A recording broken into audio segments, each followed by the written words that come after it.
behalf of WNEW and the Don and Mike Show, our thoughts and prayers go out to all the victims and their families for today's tragedies across the country in the terrorist attack on the United States.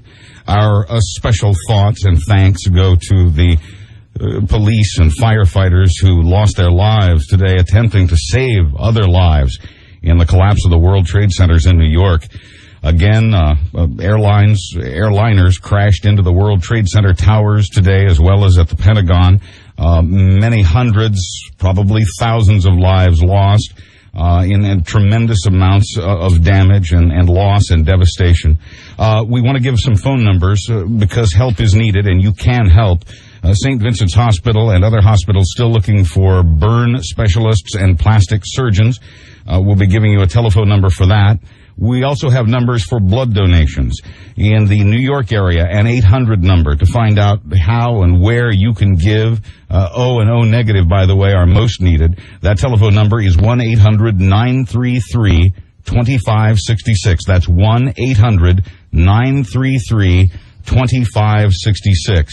To bring you up to date on transportation, it is safe to say that most of the ways out of New York City are now open.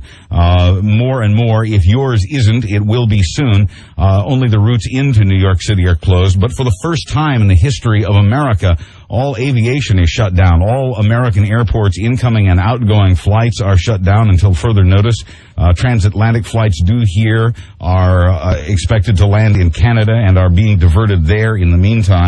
And some telephone numbers now for donating blood. In addition to the 800 number that we gave you, there are other numbers as well, and they include these. The 800-933-2666, as we mentioned earlier. The American Red Cross at 877-REDCROSS. The New York Blood Center has locations throughout the area. In the Hudson Valley and Bronx areas, 914-339-5525. In Long Island and Queens, 516-478-5012. In Manhattan itself, area code 212-468-2030. In Brooklyn and on Staten Island, area code 212-468-2186. And in New Jersey, 732-220-7004. Morgan Stanley, one of the financial institutions headquartered in the World Trade Center, has an 800 number as well for people to check on the welfare of people they knew who worked in the building. That number is 888-883-4394. And again, we're pleased to report that the children in the daycare center in the World Trade Center were safely rescued before the collapse of those buildings, and they were moved to the safety of St. Vincent's Hospital. And again, a number of hospitals, not just St. Vincent's, but a number of hospitals are looking for doctors who specialize in plastic surgery and treating burns. And the number to find out how and where you can help if you are such a medical professional, that number is 212-752-4805. Again, that's 212-752-4805. The world has reacted with great shock. Leaders from other countries, France, Germany, Great Britain, and the European Union, as well as NATO, have all expressed their incredible shock, the same shock that we're all feeling after what's happened today. Again, a terrorist strike against the United States. Widespread attacks that included at least 3 commercial jet crashes into significant buildings and a 4th commercial jet crash. In the first attack, a plane hit the North Tower of the World Trade Center in Manhattan just before 9 this morning, followed by another plane into the second tower about 20 minutes later. Both towers then later collapsed. We understand at least 40 or 50 buildings of one of the towers remain standing at this moment. About an hour after the attack on the World Trade Center buildings, a plane crashed into the Pentagon, part of which later collapsed as well. Again, we've heard reports of at least 50 injuries there, at least 7 people in critical condition. American Airlines has told CNN that at least 2 planes in tragic accidents were lost today. Flight 11 from Boston with 81 passengers and 11 crew aboard, and Flight 77 from Washington's Dulles Airport with 58 passengers and 6 crew aboard. Both planes were on their way, or supposed to have been on their way, to Los Angeles. United Airlines Flight 93, headed from Newark, New Jersey to San Francisco, crashed near Somerset, Pennsylvania today. Police said initial reports indicated no survivors. Also, United confirmed the crash of Flight 175 from Boston to Los Angeles. The Pentagon, the White House, the State Department, the Justice Department, the Capitol, the CIA, and all government official buildings in Washington have been evacuated, as well as the buildings along Embassy Row. D.C. and Northern Virginia suburbs of the District of Columbia have been placed under a state of emergency. People are being advised to stay home. And President Bush has canceled an appearance in Florida, obviously, to return to Washington to deal with this apparent rash of terrorist attacks. In the first ever national ground stop of airlines, we mentioned all flights have been stopped until further notice. And there have been, as we said, many reactions. In New York, more than 10,000 rescue personnel rushed to the scene of the buildings that received the plane crashes today. Some of those were lost in the collapse of those buildings later. Israel has evacuated its missions around the world. The Centers for Disease Control and Prevention in Atlanta was evacuated today. The CDC was preparing bioterrorism teams in case that became necessary at some point. Philadelphia landmarks evacuated. The New York Port Authority closed all bridges and tunnels into the city. People are now being allowed to leave. In Chicago, the Sears Tower was evacuated, as well as something upwards of 12,000 people from United Nations buildings in New York. Stock markets obviously closed. Baseball games have been called off today. NATO sent home all of its non-essential personnel from its headquarters in Brussels, Belgium, and the Immigration and Naturalization Service put the U.S. borders on the highest state of alert, the borders against Mexico and Canada. All airports are closed. Disney World is closed, as we mentioned. And again, we thank you, everyone. We want to thank everyone who has helped us gather the information.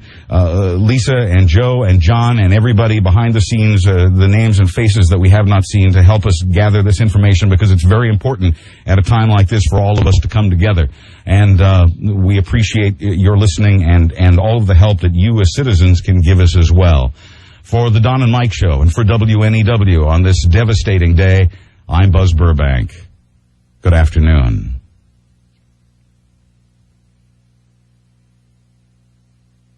A national emergency medical system is in operation now, set up to respond to terror attacks. As many as 7,000 medical personnel in 80 teams can be dispatched. Teams set up and are... Each team consists of doctors, nurses, pharmacists, and others, and they're all volunteers. Again, there is a state of emergency in Washington. You cannot get into the District of Columbia. You're listening to WNEW in New York. The Opie and Anthony Show is next on WNEW. That is 1010 Wins reporter Doug O'Brien. In just a couple of minutes, we'll have a further update on travel right around New York, because some roads are actually closed. A lot of trains are not running. Buses are not running in some cases. But Matt Ward will have that for us in just a couple of minutes. 1010 Wins reporter Juliet Poff is with us. Juliet? Yes, Ralph. In fact, I'm here with a couple of gentlemen who just came from downtown, where they say flames are still burning in what remains of the towers. And you were telling me, how much is left of that building? About 25 floors left of the building. What else could you say? Just a lot of firemen, a lot of dead bodies. Opie, Anthony, 1027.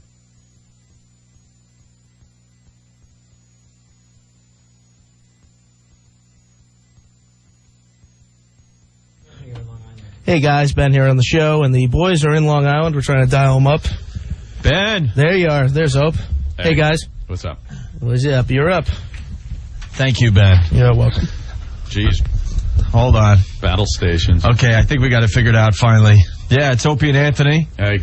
And I guess we don't have to tell anyone, but we might as well, that this is going to be a very different show today. Yeah. First of all, Anthony and I are not even in New York City. We're on the outskirts of New York City. We're out on Long Island. We're out on Long Island. Want to thank the fine folks of WLIR on Long Island. Got to give them a plug today, because we're broadcasting from their studios. Yeah. This is just, we don't even know where to begin. This is just unbelievable. At 9:15 this morning, I was getting ready to go on a train to come into work to do our show today. From Midtown Manhattan. And they completely shut down Manhattan, where no one is allowed into the city, which is just unbelievable in itself. A lot of people. Anthony, who lives in Brooklyn, could not go into the city. No, they shut down everything coming in. There was no way you were going to get in. So here we are on Long Island to attempt to do a radio show today. I don't know why.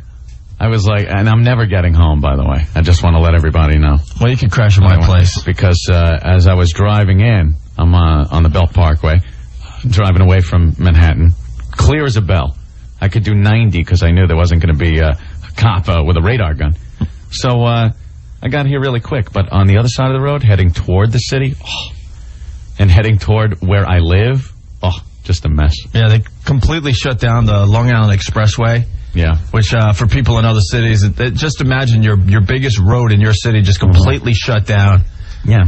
So here we are. We're trying to set up communications. We're going to set up the website so we can read some instant feedback from all over the country. We're going to take a ton of phone calls today, right, Ant? Yeah. I mean, everyone knows what happened. I don't even know that we got to run through it 8 billion times again. Now it's all about revenge. Right. Whose ass do we kick? Right. About this? Because I can't just sit by and think of all the other times that things have happened and the president has the rah-rah speech and before you know it, weeks turn into months and you realize nothing happens and any general pissed off attitude you have just goes away and you forget about it until the next time. And you get the same crap every time. This time, we need something huge. A response, quick, and so decisive and brutal to whoever did this that they have to think twice about doing it again. Or they just plain don't exist anymore. Or they don't have the resources to do anything except skin animals for clothing in the caves that they live in. That is what we should do this time because this is unbelievable. Yeah, you watch it and like everyone's been saying, it's like just watching a movie. But it's real. Yeah. First of all, how did you hear about it? I mean, what were you doing? Me sleeping. What else do I do at that hour? I was up. I was having breakfast with my girlfriend in Northport, and I was listening to the morning show in New York on WNEW, the Sports Guys. And they're like, you're the guy that listens to that program? So they're on the air going, all morning we're talking nothing but Giants football. Oh. And then I'm like, all right, I'll check them out for a little while. And then I go in and have my little breakfast, and I come out, and all of a sudden they're talking about a plane hitting the Twin Towers. You and I have talked about this on our radio show. We said on numerous occasions we're surprised that someone hasn't done it. Yeah, that no one has ever done that before. I'm not even talking about a terrorist attack. Just a nutcase in the area that wants to just end his life and do it in style by crashing into one of these buildings. We talked about that recently on our show. So I'm just assuming it's a Cessna or something, and it happened. A guy, he decided to end his life, right? Right. And so I'm listening to the Sports Guys describe this thing, and they're talking to someone on the phone, and everyone's watching TV at this point. And I heard them live say, holy, I think they even cursed because it was just beyond belief. Yeah. Holy ass, a huge jet just crashed into the other tower. Yeah. Now, the first thought, and I'm not trying to make jokes today, I'm like, man, those guys need, ratings that bad that they're going to go down this road and come up with some wacky radio prank. Right, you're thinking it's a joke. I thought it was a joke. And then sure enough, I'm just, I start spinning around the dials to make sure it wasn't, and I couldn't believe it. This is like our worst fear here in New York. If you work or live in the city, it's always in the back of your mind a terrorist attack or, some kind of explosion. And sure enough, today we're dealing with this, and it's just amazing because we all know someone that works in the Twin Towers, and our thoughts go out to them and their families because it's bad. I don't know. You have that hope that you sit and you watch and go, hey, maybe after the first plane hit, a lot of people got out, and maybe this, maybe that. It just looks bad. It's too big to not have killed a lot of people. Yeah, because it's awful. What were they saying? Like 50,000 people work in the towers? They work in there on any given day. It's a lot of people. And after the first plane hit, if the elevators weren't, even if the elevators were working, just a panic on every floor, people trying to get onto the elevators to get out of the building. So then you got to think, all right, people are going down in the stairwells. There's no way they all got out. Well, obviously not all got out, but not a lot of people got out in time. What was it? 18 minutes between the two planes hitting? Yeah. So you got to figure, you know how people move. They're pains in the asses when you're trying to get through people. And even in a panic situation like that, it would be worse. So 18 minutes to evacuate 50,000 people in a building? Please. Right. It just doesn't happen, unfortunately, because it looks like it's going to be really bad. And then I'm watching the TV, and they're talking to a reporter in the area, and all of a sudden I'm watching. I'm like, is the whole building coming down in front of my eyes? Yeah. And then the reporter had no clue because she doesn't have a monitor, and they jumped in like, wow. I know. Who expected that? Well, I woke up. Rick called me up and said, "Oh, you better leave early to get in to Manhattan because there's trouble there downtown." Little understatement of the century. Right. And I was thinking of coming in, and I turn on the TV. Yeah. And there it is. You drive right by Towers. that building every day. Every day, I drive right down the West Side Highway coming into work because I'm in Brooklyn. And, drive right past the front of it. I mean, I look at it every day because it's amazing to look at, or it was anyway. Huge. And I drive past it every day, yeah. And I can only imagine the damage to the surrounding area, just having that much stuff come down on top of everything. But then I looked out my porch window, and there it was, Manhattan, South Manhattan on fire, south of like Canal, basically, just big plumes of smoke coming up. Later on, I saw some military vessel going up the river when I was coming here down the Parkway, but roads closed. People just walking around and looking dazed. It's like something you don't want to believe, like a movie, like a bad movie. You're watching it, and I'm watching the side of a building come out when a plane hits it, and you go, that's good CGI. Yeah, that looks pretty real. Yeah, it's so surreal. I think we're all going to wake up tomorrow and go, did that really happen? Yeah, I'm watching people running down the street, and there was a couple of women just cowering behind a car, and I'm looking at them going, you got to give it more believability here. It's bad acting. Looks like bad acting. The pictures are just unbelievable. We're flipping around like crazy, and we just saw some footage of, I guess it was a cop. Basically just push a lady out of the way to outrun the wall of smoke coming his way. Yeah, when those buildings came down, the plumes of smoke that came through the streets, like the streets act like a canyon, so it just blows down the roads in Manhattan. And some people had their backs turned. Now, they heard the boom, and they start trying to get out of the way, but the cloud of smoke just engulfed them. And the people running away that saw the cloud coming weren't stopping to help the people that didn't. I saw an old lady in blue, and she's kind of walking down the street, and a big cloud of smoke's coming after her, and this big fat guy just kind of pushes her out of the way. Yeah. It's horrible, but you kind of see what we're all about sometimes. There's the heroics, and then there's the people going, hey, get out of my way. I'm saving my own ass. Right. What about the guy that was behind the ambulance? Yeah. And he couldn't see the wall of smoke coming while everyone's just running by him, and he was completely engulfed. Just, sucked them right up. Awful. But now it's all about the next phase of this thing, which is retaliation. Because you could rehash this. It's over. I don't foresee anything else happen. It's kind of eerie when you look up in the sky and don't see any airplanes. Right. I drove right past Kennedy Airport to get here, and nothing. And you're used to you take it for granted that there's going to be planes in the sky, and nothing. No planes. And now I think the next big story is going to be when we finally attack whoever's responsible for this. I don't even care if they're totally responsible. If you backed terrorism, if you're a country known to harbor terrorists, that's it.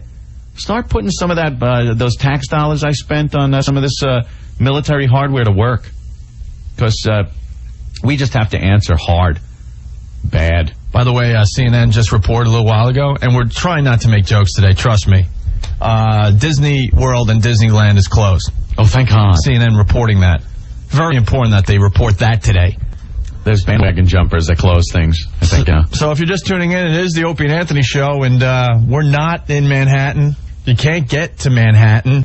You could barely get out of Manhattan. Did you see the footage of everyone just walking across the Brooklyn Bridge? Thousands upon thousands of people, like it was the New York City Marathon? Yeah. Amazing. They're walking up the FDR Drive, which is just a huge road in Manhattan, and, no cars. They're just walking home. The mayor just got on and said, look, walk home. Walk home today. And these are people that commute in every day. So here we are in the studios of WLIR on Long Island, and we don't have anything. No, we're just here. I guess we're going to try to take a few phone calls and whatnot. Yeah, we finally hooked up the website. I think we could get instant feedback in a few minutes here. We got to get the web address for that. We should talk to Ben and Rick. Ben's back at the station. Ben. Yes, right here. What's going on, bro? Not a heck of a lot. It's just pandemonium here. And when did you come in from Boston? I drove in from Boston last night. Oh, you drove? I drove, yeah. I got back in New York about 9 o'clock last night. Because I was wondering about that. I'm like, Ben's in Boston. Well, when the days go by, we're all going to know at least one person that perished. I'm telling you right now. Yeah, because it's the scope of this is huge. Just huge. They showed on CNN the track of, was that the first plane that hit the tower? I think it was the first plane, right? Yeah, it was leaving Boston, heading towards Los Angeles, and it goes on its normal track, because there's a bunch of websites where you can track the flights of aircraft.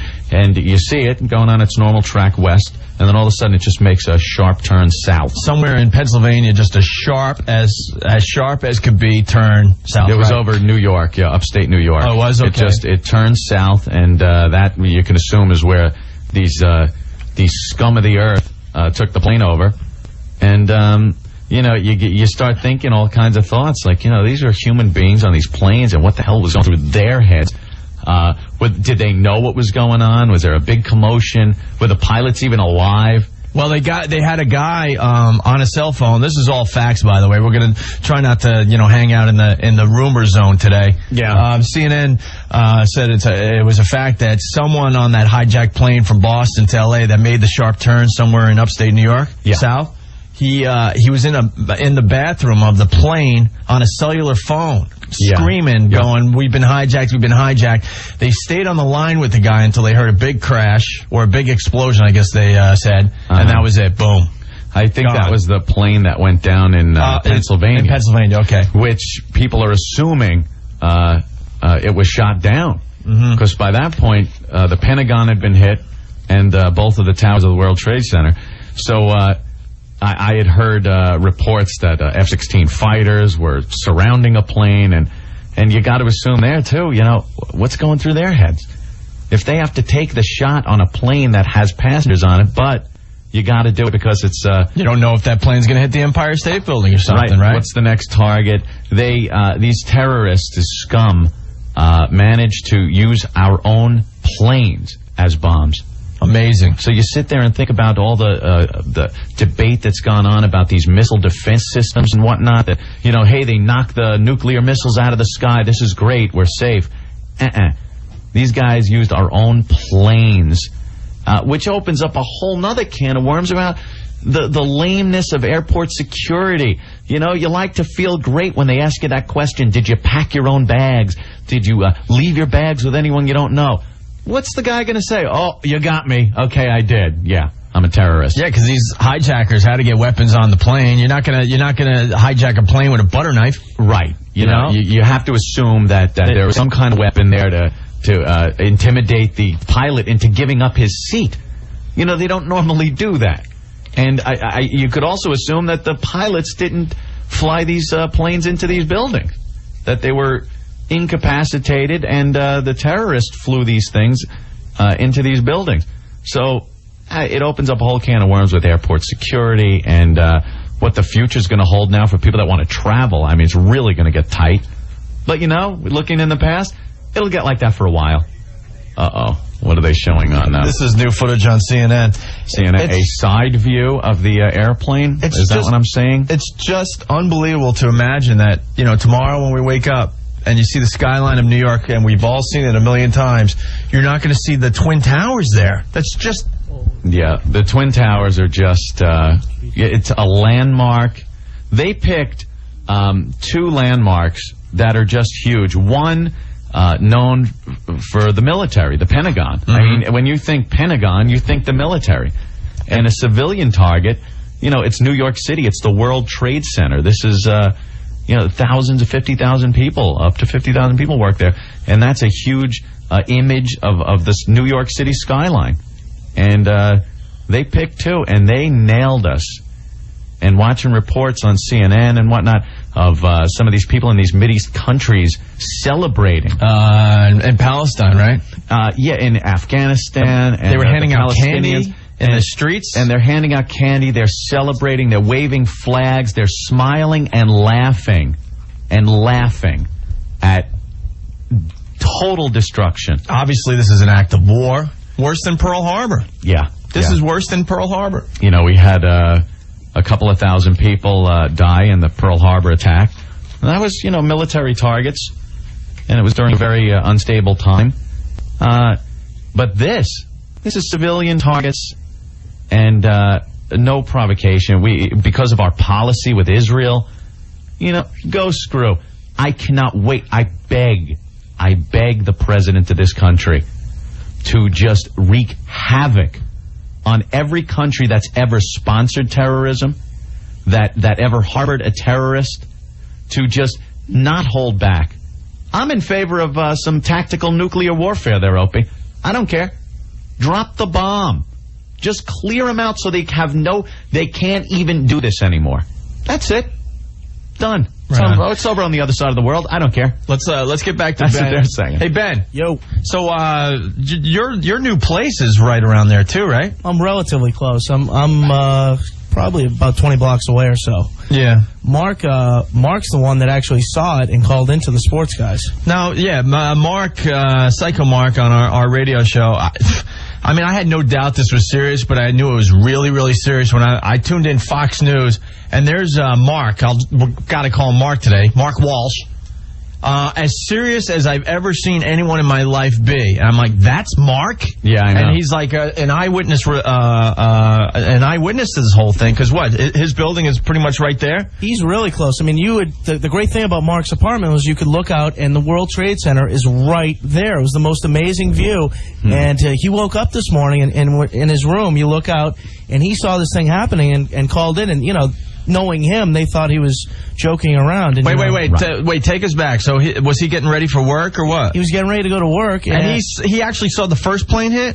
I guess he heard the crash and looked out and saw this whole thing unravel right in front of him. Right. Because like I said, he lives within a few blocks of where the Trade Center is. And he's just got a great view of the Trade Center, obviously. Yeah. Okay. And so he calls up the sports guys in New York. He calls up the sports guys, and at this point, it hadn't broken on the news. I mean, this is right when it happened.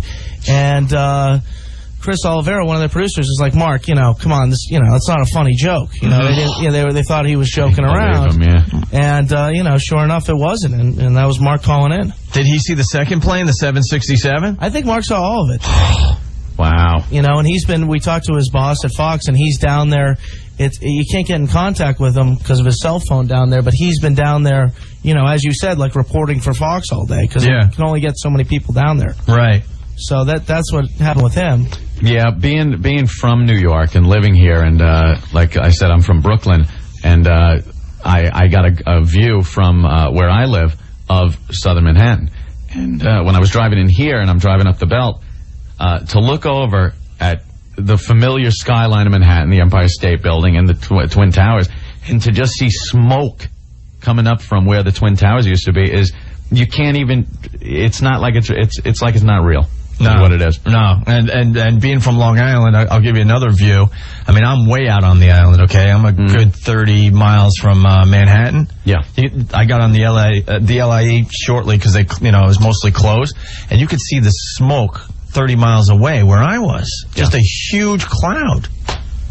It's like one of those bad movies. And the roads being closed, that's another amazing thing, with no one being allowed to go west off of Long Island, or to go south if you're in Westchester. They've closed these roads, and you see they've used everything, because a lot of the police vehicles are being used in New York. So there's huge garbage trucks and dump trucks and flares blocking the parkways and highways going towards Manhattan. And There's like a scene out of Stephen King's The Stand or something. Or, you look and it doesn't seem real until till it sinks in. It's really not sinking in yet at all. It's just beyond amazing. Ben, are the phones ringing like crazy or what? Yeah, we got some calls coming in. We have Keith the cop is on the line. I don't know if you guys want to talk to him. Yeah. You want to go to him? Yeah, was he down there? Yeah, he's there. You want to go to him? Oh, definitely. All right, here we go. Keith. He's been on the hold for a little while, so maybe he'll come. Has he? Oh, really? Yeah. I know that Keith wasn't actually working. He was called in, and he said, he got in, the LIE was totally wide open. He got in, but he's down there in the thick of things. We have a lot of friends in the NYPD and a lot of friends in the fire department, so. Yeah, and a lot of those guys are going through some tough times right now, too, because, they were right on the scene.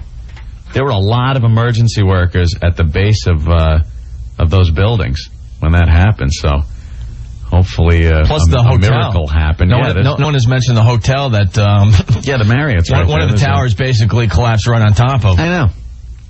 And another plane's down in Philadelphia or in Pennsylvania. That's the one on the outskirts of Pittsburgh, actually. Plane was a 747, flight 93 from Newark.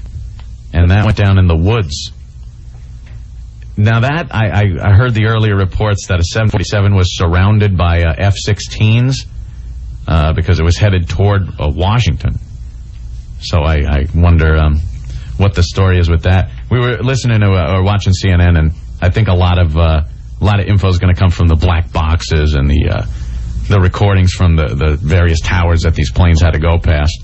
But, do it tomorrow, Bush. Yeah. Do it tomorrow. Don't wait. Bomb something.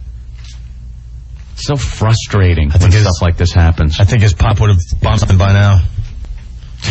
I think Louis Block is going to call the show, Anthony, as well. Hey, Ben, you want to throw a couple phone calls on?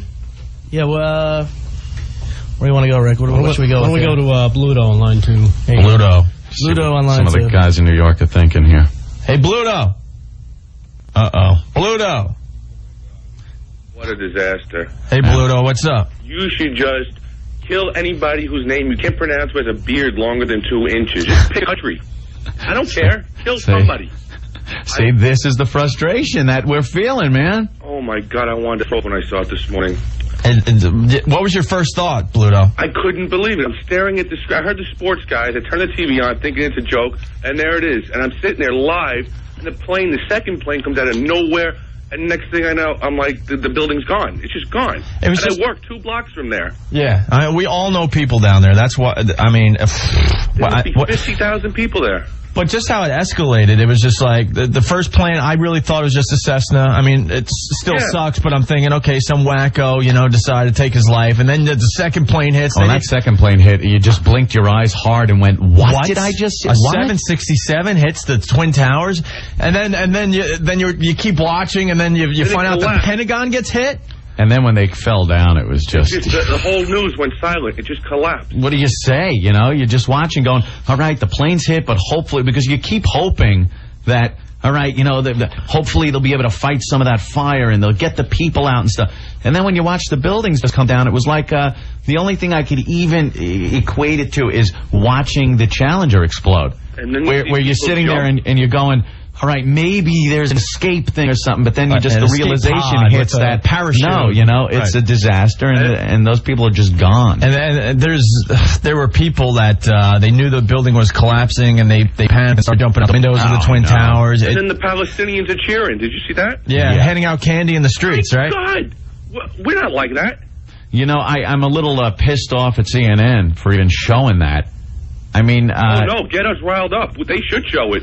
It doesn't get us riled up in the right way. I'm ready to re-up right now. I'm ready to go back down to my Navy station and hit it again. I am so pissed. When I watch the buildings coming down, that gets me riled enough. Believe me, we have to respond so strong that no one could even have the potential to do this. Just wipe them out. That's it. The end. All right, Bluto. Thank you very much. Yeah, it sucked. Hey, Ben, throw us on with somebody else. All right. You know what? We should also mention the national number. I don't know if it's working because we've had problems, but we want to mention the national number, 866-2774-WOW.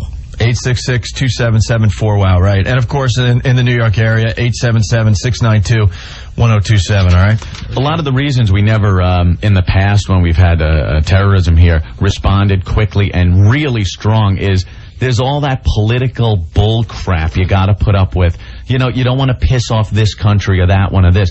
I think this is big enough where the politics of it is going to take a back seat to the sheer revenge of it, that we have to now respond in a way that will show these people that, you know, you're going to do something like this, we're going to hit you tenfold.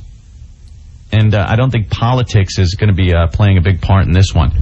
I hope not, anyway. I hope they don't pussy out on this. Yeah, all right. Hey, hopefully Keith the Cop will call us, because he's pretty much at ground zero at this point, trying to do what he can as a New York City policeman. Ben, put us on with somebody else. All right, let's go to Eddie right here. Go to Eddie. Eddie.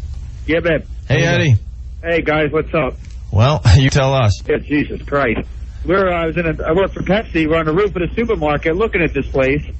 Then we drive downtown, and we're sitting there, and the thing collapses right in front of you.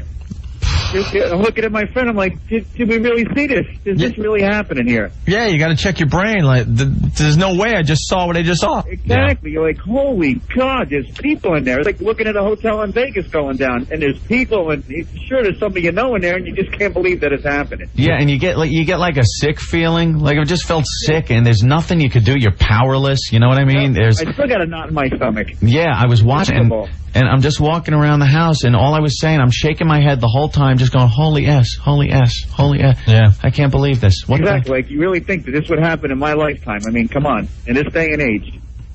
Unbelievable, guys. You got to be careful how you say things today, but it makes the Oklahoma City bombing look like a little scratch. Well, like a little scratch. Yeah, you know how huge that was when it happened, and before they found out it was an American that did it. Do you remember that? Everybody was like, "Oh my God, we got to kill, we got to bomb, we got to bomb." Now we know this isn't the work of Americans. Now we have to respond hard. All right, bro. Thank you. He's gone. We hung up on him. All right. Let's go to Sean here on line 9. Sean. Yo, what's up? Hey, Sean. I was up in Mawa. It's in northwest Bergen County. Yeah. And it's about 40 miles away. And I was driving in my car, and don't feel bad, Ope, I was actually listening to the sports guys, too. And when I heard about it, I went up to the cliffs, and I was looking. You could barely see the outline of the World Trade Center. And then all of a sudden, just boom, a huge fireball I could just see from miles away just shot off the side of it. And then I went home and started watching TV, and I just saw them come down, and I was like... Yeah, it's What happened to your mic? I don't know. Did something open? No. Wait, try it again. There you go. Okay. Are you playing with the buttons here, too? I'm not playing with the buttons here. I don't know how to play with the buttons here. When we're back in New York, you just start hitting buttons for no apparent reason. No, I'm not playing with the buttons today. All right. Thank you. No problem. Hey, Ben, is there any way to take a break so we can regroup and get the website hooked up and all that? I know we're not really playing commercials or anything, but... We could feed in Wins, 1010 Wins, our sister station, our news station in New York. And go there for a couple minutes. Yeah, we could. Let's do that for just a couple minutes so we can regroup, okay? Hey. But it's I should tell people, it's Opie and Anthony. We're not in Manhattan because they've shut down the city. No one is allowed in Manhattan. If you weren't there before 9 o'clock this morning, you know, we've all been... sent home, basically. So we're in the studios of WLIR in Garden City. Want to thank them for helping us out, because they really didn't have to let us broadcast from their studios today. Thank you guys, we appreciate it. Why don't you throw in that feed, and we'll be back in a few minutes. All right. All right. Hey guys, real quick. If you want to throw out the local New York number for the national, because the national just doesn't seem to work. Okay. Anybody listening to us, you know, in the other cities, 212-757-1027. Okay, cool. They can try and reach us that way too. Right on, man. All right, we'll be back in a few. 6106, as well as Meadowlands Hospital in Secaucus, that number 201-392-3269. And as Dr. Jaggi mentioned, this is going to be a long day and a long night. They expect many more people to be brought to this facility. So we'll be getting back to you, needless to say. Sandy Klein reporting live at the Jersey City Medical Center. All right, Sandy Klein, let's pick up where you just mentioned about blood donations. Larry Cantor's been following that for us here, too, the overall situation. Larry? Yeah, we have a number that anyone can call to find out where you can donate blood, the spot that's closest to you, and the number is 800-933-2566. That number is set up by the New York Health and Hospital Service, 800-933-2566. You can also go to the New York Blood Center on 67th Street between 1st and 2nd Avenues, and the Red Cross offices all around the city, 150 Amsterdam Avenue, 66th Street, 120 Lawrence Street in Brooklyn, 1625 Forest Avenue on Staten Island. There are 4 locations on Long Island.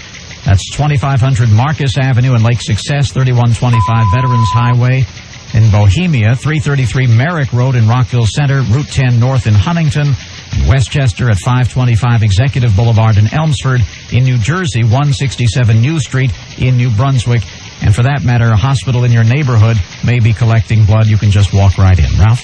All right, that is 1010 Wins reporter Larry Cantor with a blood situation for us. We'll have a look at traffic in just a moment, too. And also, we do expect a Pentagon briefing at any moment, so we'll go to that, too.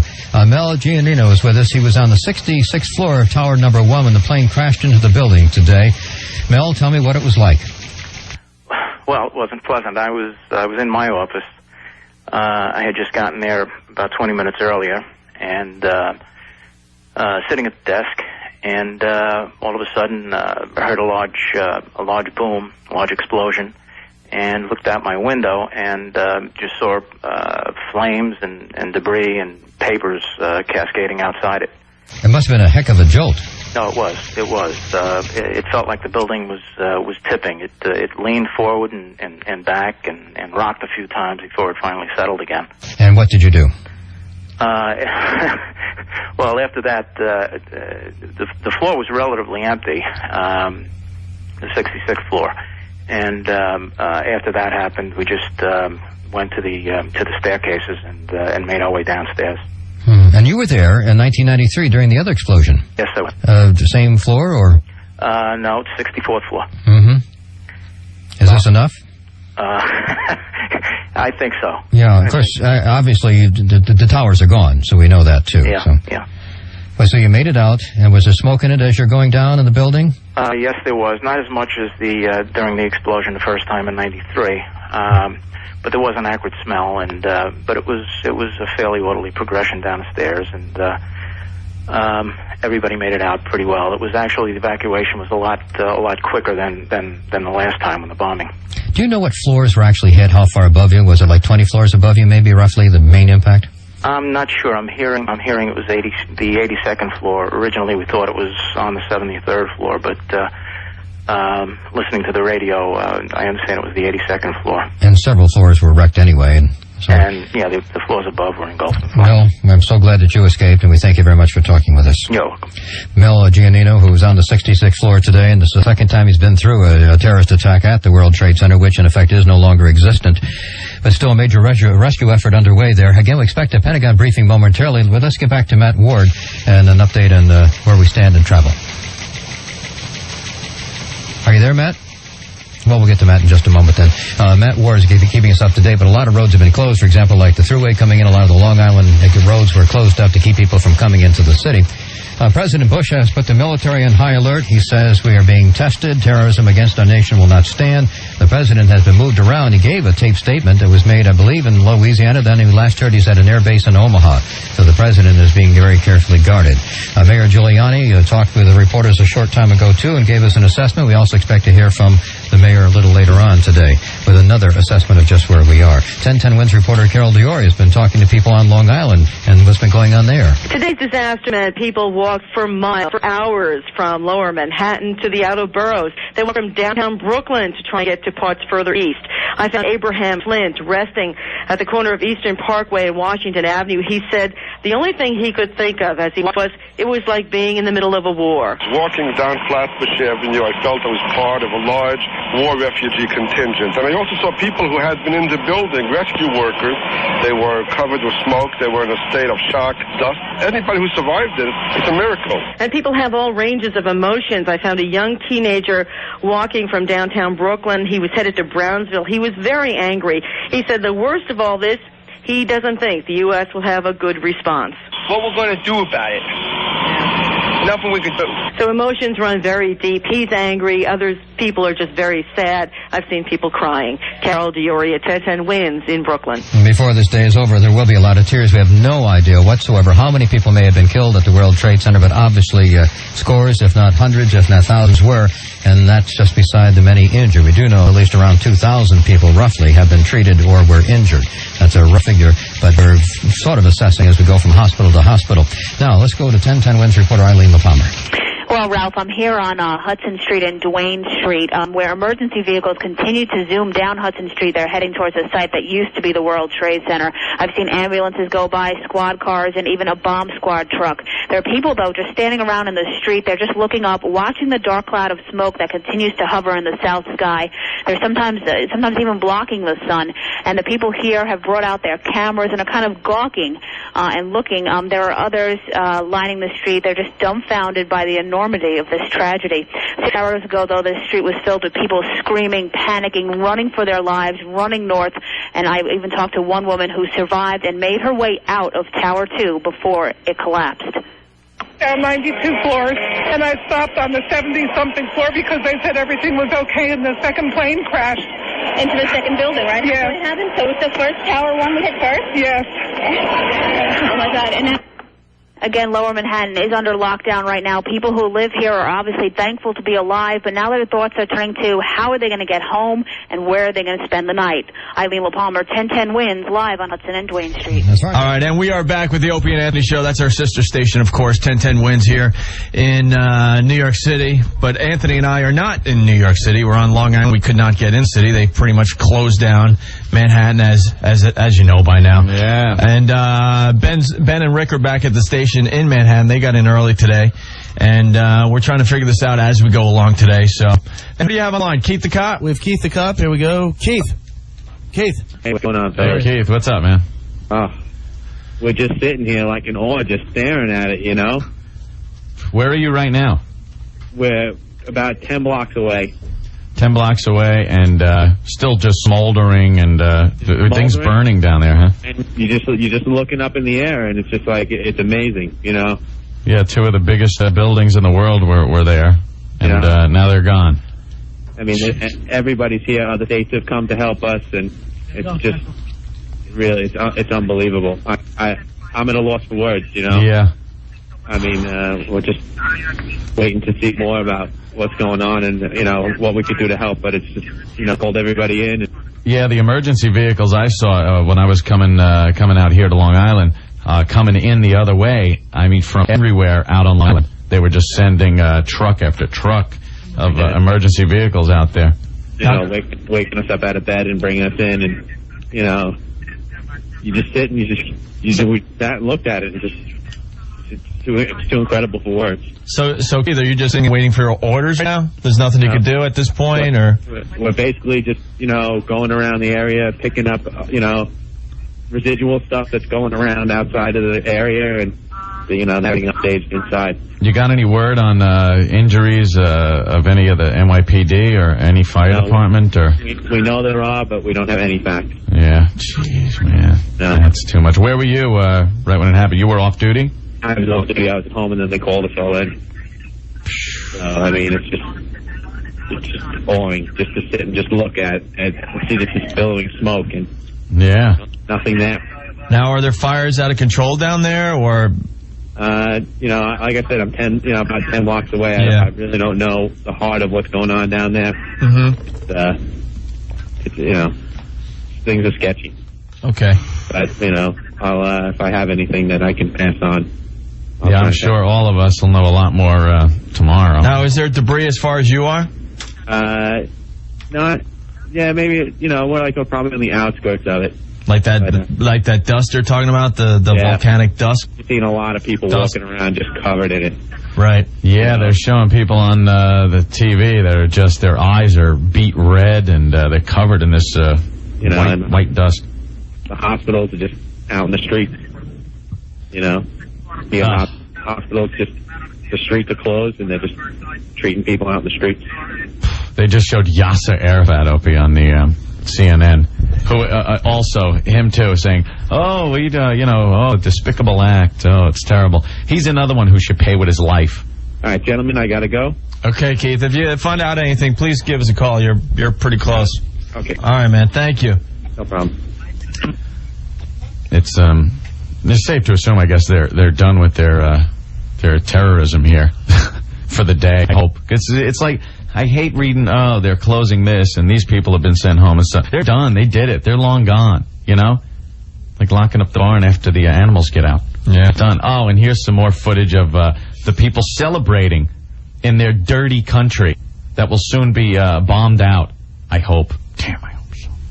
All right, why don't we take more phone calls, because everyone has a reaction. Everyone has someone that works downtown. Mm-hmm. I finally got word that most of the people that I know in that area, as far as family, are safe. Everyone is going through that same process today, trying to locate family members and friends. Yeah. So, Ben, who do we have on the line? We got Matt from Washington calling in. Matt. Hey, guys. Hey, Matt, what's up? I just wanted to, first of all, say I love your guys' show. Well, today's not a day for that. I know that. It's the first time I've gotten through, but I usually go through the Pentagon. Today, for some reason, I was early to work, thank heavens, and because the metro stop's right in the Pentagon. Phew, wow. And, yeah, I mean, getting into the city, I was fine, and all the stuff was going on in New York, and then they evacuated us from our building. My building's right across the street from the FBI building, and it was eerie getting out of there. I mean, you're walking up. I live about 20 blocks up from the Pentagon, and as I'm walking away from the Pentagon, you can see how black the charred side of the building, and it's just... How insane is it that they were able to hit the Pentagon? Well, have you ever been down here? Hell yeah, many times. Okay, Flown in. But National Airport is right there. Yeah, so, yeah. It's... a pilot makes an error, and in a plane that big, you're there at the Pentagon. I mean, I've also heard reports that a fighter jet was following that plane. So, really?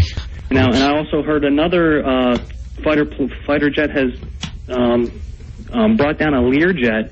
Not shot it down, but escorted it down. I haven't heard anything about that. Yeah, and possibly the one in Pennsylvania was shot down. Well, yeah, we'll find out in the coming days. It's just amazing they used, like Anthony said earlier, our own planes. Our own planes again. Who would have thought that this was possible? Right. Maybe one hijacker, maybe two. Mm-hmm. But we're talking at least 4? These are 4 planes, our own planes, American and United. I guess that was a conscious decision they made there, too. Things you take for granted. You look up, they're up in the sky all the time, these planes, Hey, who cares? You don't think they're going to crash into our buildings. You think about, they're going to take a boat maybe, like they did with the coal and go into the side of one of our... military vessels or something. Or maybe a Ryder truck or... Yeah, the Ryder truck full of a fertilizer bomb or something. But, these are our own planes. And now, how long after the World Trade Center bombing in '93 did you always look at the Ryder trucks, right? Mm-hmm. You always looked and went, oh, gee, a little suspicious there, Now, you hear a plane going over and... these guys have succeeded in doing what they do. They're terrorists, and their job is to instill terror in the people. And now, the thing you've taken for granted for years, a plane flying over, is going to give you that uneasy feeling like, hey, this is exactly what those people heard before it smashed into their building. And at any given time, you see a plane in the sky if you're in Manhattan. Yeah. Guys, and my roommates are all police officers down at the Pentagon. And I haven't heard from them at all today. So, see, that's scary. Yeah, man. One of them's on the SWAT team, and another 3 are security, officers down there. So, yeah, this is kind of a bonding thing for the JFK listeners and the LA listeners here in New York, because it's the good thing about the Pentagon was where they hit, they had just remodeled, and they were getting ready to remodel one further down the hall, and it doesn't look like all the many offices that could have been filled were filled. Right. From what I heard on the news also, the other side of the Pentagon was really the money target that it seems, thank God, they missed. Yeah, that's facing the water, and that's, they always thought that an attack would come from that side of the water side, because that's where all the brass sits and all, It's just eerie. And then there was a report in your area that was false, thank God, that the local police saw a plane coming right up the Potomac. Yes. Oh, yeah. Up the Potomac. See, well, that's the track and that everyone you was take. and everyone was just completely freaking going, okay, where's that plane going to end up? Right. Well, the speculation on a lot of these newscasts, they want to be the first. They want to get the info out. I heard earlier that there were 8 planes unaccounted for, and apparently that wasn't true. 4 planes. 2 came from Logan Airport. Right. Yeah. Right. Well, you can only assume that their MO here was to take a plane that was going to fly from Dulles to L.A. or from Boston to L.A. And then shortly after takeoff, hit a target because they're full of all the fuel they need to get all the way across the country. A flying bomb. Yeah, better than any bomb you can build and sneak into. And they don't have to sneak it onto anywhere. They don't have to put it in a truck. They don't have to do it's the plane itself is the bomb. They've used our own aircraft as their bombs. But Anthony, they had to have a weapon to. Right. That's what we were saying, in order to hijack the plane. Well, that's what we were talking about a little earlier, the Mickey Mouse security at these airports. That's true. It's very true. It's a pain in the ass, and it does nothing. It does nothing. You know, that stupid question they ask all of us. Right. About did you pack your own bags? Did bags leave your site? You know, I am one of the strongest advocates of rights to privacy and whatnot. I've always been. The one place I would give up some of my rights to privacy is the goddamn airport. You know why? I'm not taking weapons in, and I'm not taking drugs through, and I have no problem. I'm just trying to get from point A to point B safely. So you know something? You want to check my baggage? You want to really do an in-depth work, a job on who I am and what I'm doing there? I got no problem with that. I'm with you I there, got no problem there. But you know something? At the counter, if you pack your own bags or if they were out of your view, that's bull. It does nothing. They should nothing. scan them. I mean, I'm sure they scan them, X-ray them, do everything. Scan them right there. Somehow these guys had to have gotten weapons on that plane to intimidate the crew into giving up their aircraft or kill them or whatever they did. I'm sure we're going to find out later on. But how did they do that? On 4 different aircraft. Right. Unbelievable. Right. All right. And I also heard the one in Pennsylvania that went down was possibly going to Camp David, which is just north of here. Well, there was rumors that Camp David was hit. I heard that on the way to this studio one today. fell short. That was false because that was the plane in Pennsylvania that went down. Yeah. All right. Well, thanks for the info. Take care, Appreciate it. All right. Bye. Washington checking in. They're saying that all air travel canceled in the U.S. until the earliest noon tomorrow. Which is canceled. It's surreal to look up anywhere in this country. You look up, you will not see a passenger plane. It's not just America. Most of the world has canceled flights. Yeah, that was another surreal moment. Was when I walked out on my balcony at my apartment, and I hear fighter planes over Manhattan. You know, that was the only aircraft that was flying. You don't see them, but you hear them, and you know the roar of those engines are military aircraft. Oh my God, we've reached the point where we now need fighter aircraft over New York City to protect it. And warships on the way. Yeah, I saw military ships going up the river, up the Hudson.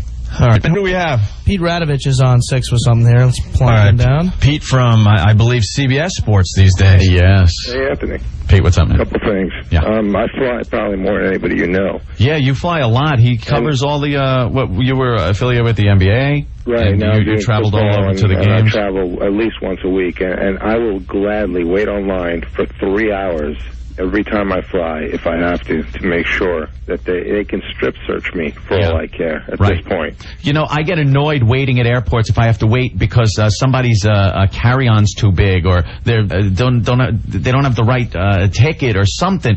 That annoys the hell out of me. But if it's for safety's sake and I know it's really going to make a difference, I don't think anybody would argue. You know what? Human nature is such that you say that today and a couple of months go by and people are like, oh, you know what? I just want to go to L.A. You know, come on, move it along. Well, you know what? Then all the people there should carry around the little portable DVD player and show the plane hitting the building and go, okay, you want to maybe wait a little longer? I'm just saying, I agree with you, but human nature is such. None of us want to wait. None of us want the hassle. It is. You just want to get to your location as soon as possible. You're right. This is different, though. I think this is big enough. This is Pearl Harbor. This isn't... Yep.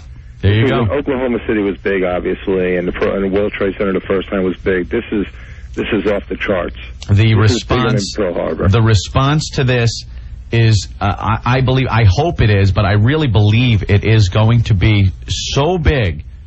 I think it's going to make the Gulf War look small compared to what we have to do now to respond to this. And speaking of war, you guys know, during the war in Croatia, I visited my family and visited a friend on the front lines. I've actually witnessed war. Yeah. And for the first time in my life in America, I mean, I'm out in the suburbs. I wake up and I see this on TV, and then I walk out of my yard. I look up in the air and I see 4 military helicopters fly by, and I'm thinking, this is war again. You're thinking, which country are you in? Right. I mean, I've seen it. You've seen it in your now, homeland. I'm telling you, I'm having flashbacks. This is if Americans don't know what war is. See, this is war. You're right. Everybody has that little emotional moment watching stuff like this, and when I was coming in, I saw South Manhattan just smoldering, and it was an act of war. It was a bomb that went off there. I don't care. It was a bomb made out of an airplane, a jet.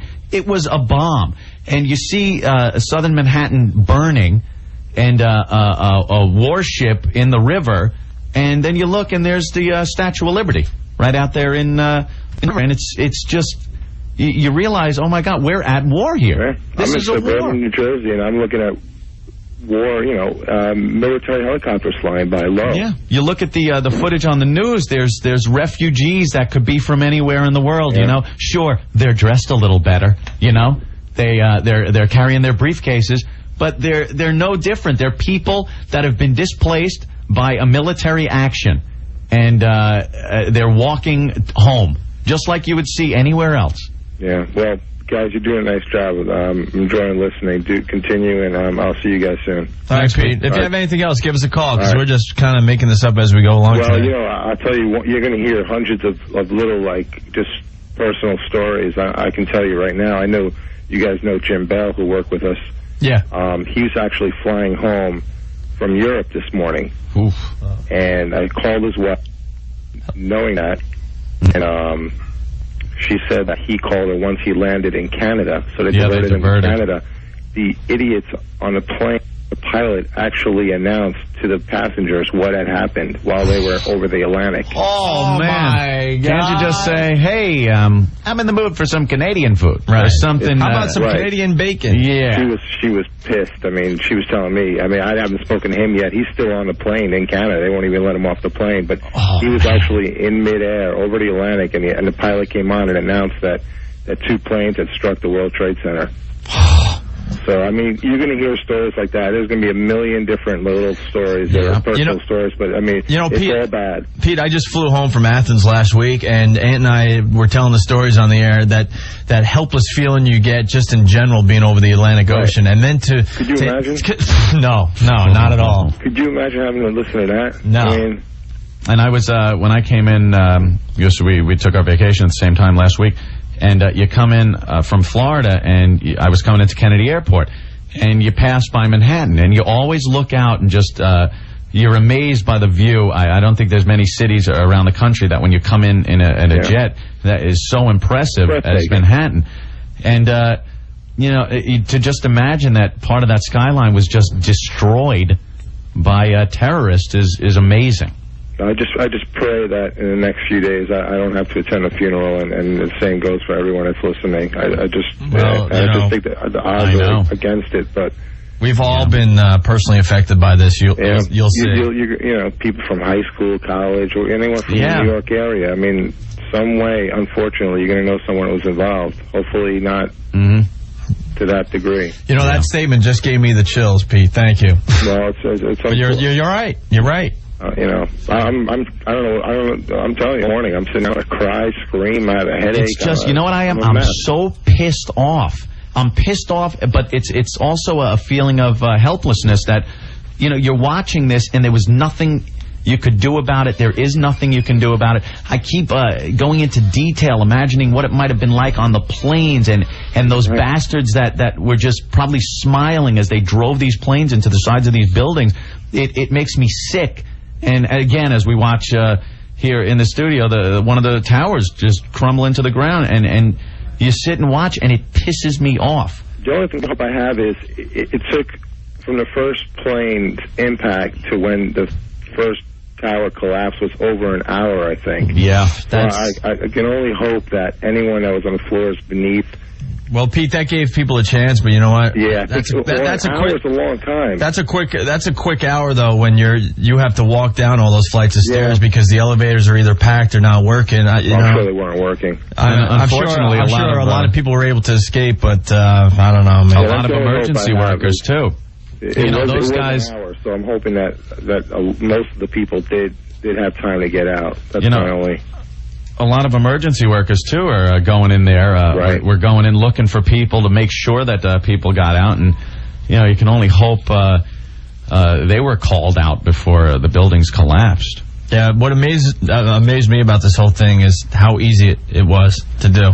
Yeah, and incredible.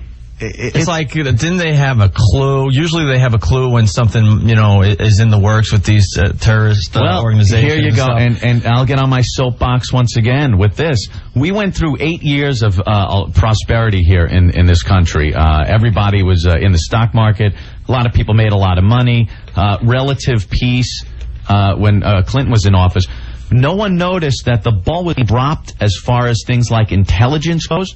And the military and things used to be in place that would catch stuff like this before it happened. You'd get an inkling of a terrorist group getting ready to do something. And something of this magnitude, there should have been some smell in the air that something was brewing. But we all did nothing. We were very happy here in this country. And the administration that was in office 8 years, Clinton and his pals, and I'm not pointing the finger of blame here because... the terrorisms are 100% responsible for this. But there should have been something in place over the last 8 years that could have detected that something was happening and dropped the ball there. Well, and that's going to be addressed. Yeah, that'll be addressed probably in a few days. Obviously, the concern. Why? How could a terrorist organization organize something? A lot of people have to be involved to pull something like this off. It isn't 4 guys going, hey, you get this plane, I'll get this plane, and we'll crash it. It takes a lot more people that either remained quiet or there wasn't enough intelligence in place to weed out any inkling that this was happening. So we got to step things up there, I think. Yeah. Millions. I mean, millions, and God knows how much money taxpayers pay for intelligence and all that stuff. Well, in the last 8 years, I think it was more important to put that money elsewhere for some reason. We totally forgot that the threat isn't with the Soviet Union anymore and missiles and ICBMs. It's with things like this, with small boats going up to our ships and people in our own planes now crashing into buildings. I mean, we got to put things in place, intelligence that could weed this out. And you're right about the bastards. They waited for the L.A. flights, the California flights. They'd have enough fuel. Full tanks of fuel. Yeah, exactly right. Bastards. All right, Pete. All right, guys. Thank you. Take care. Pete Radovich from CBS Sports. Who do we have on 7, Rick? Al. Hey. Al. Oh, hey. What's up, Al? Yeah, I work in the trade center, man. I got out of there. I was treated and released just about 40 minutes ago. Now I'm back in Staten Island. You're not BSing with us? Because this isn't the day to BS, man. No. So what happened? You got to work at what time today? Well, I got to work early this morning, earlier than I usually do at 8:30, and then I'm screwing around in the building, and the explosion happened, and I was lucky enough not to be on my floor, which is 97. Get out of here. Yes. What floor were you on? I was in the 50s. I was on 53. And where did the plane hit? It hit in about the 80s, actually. The first one, right? It's a lot higher. Okay. Opie and Anthony, you never felt such drama in your life. I mean, people were literally, beside themselves, running around crying. Yeah, that's pretty dramatic stuff. My heart is beating still just thinking about it. All right, so the explosion hits, and what's the first thing you do? Well, nobody knew what it was. Nobody had any idea. We were baffled. So, most people are walking around like, what was that? Was it an explosion? Where's that coming from? Some people are heading for the exits. Some people are at their desks still trying to talk on the phone. Right. It was such mayhem. But finally, we found out exactly what had happened, and some people started heading for that area of the building. Why the hell would you do that? That's what I'm wondering. You know what it is? We aren't used to stuff like this, so we're fascinated by it, and we feel like we can't get hurt. This is America. You know, if a plane crashed into the side of a building, hey, I'm going to go see. Yeah, We're a nation of rubberneckers, and it kills people. Let's go check it out. They were looking at the Grand Canyon or one of those things. Right. It was sightseeing. It was unreal. There were people running through the building taking photographs with their digital cameras. Get out of here. I swear to God. All right, so then what did you do? I went to the street, and now of course, I'm... But I mean, were the elevators working? No, well, actually, some elevator banks were working, because there are quite many of them, depending on what department you work for. But I made it to the street with not a problem. We were out of the building within 6 minutes. Okay. Yeah, and debris was everywhere. It looked like nuclear fallout. Yeah, just dust all over for blocks and blocks. Then, of course, you know the rest of what you've seen on TV and everything like that. So where were you when the second plane hit? Because I was outside the building. I actually saw it. I'm actually there when it exploded. We feel the heat. We feel the compression.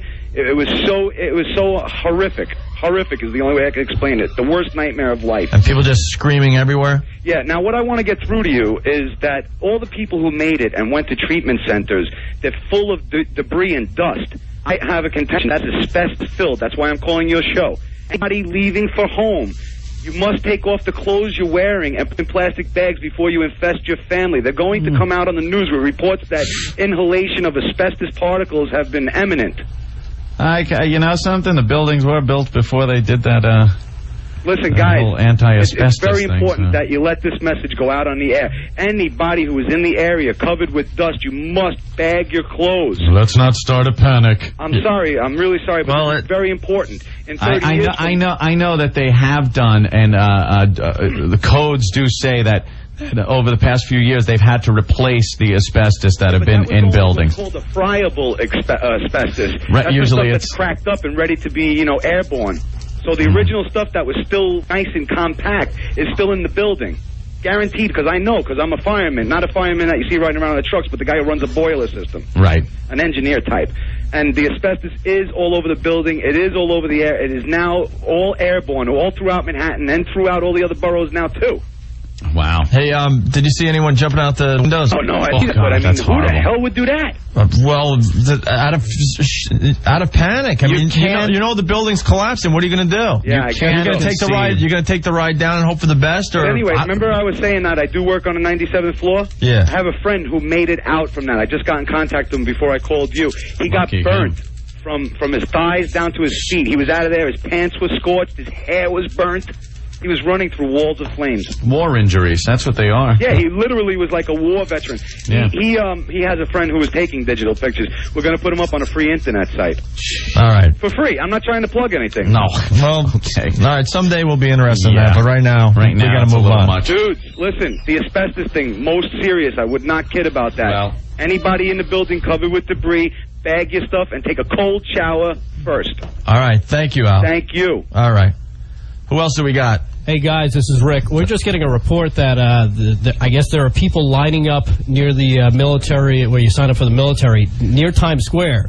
Really? Lining to sign up. I don't know if it's true, but actually somebody just walked in and told us about that. All right, let's go to another phone call. One other thing, too. Yes, all the letter trains, the subways here in New York are running, as well as the 5 and 6 came through, too. So some of the subways probably just outbound, right?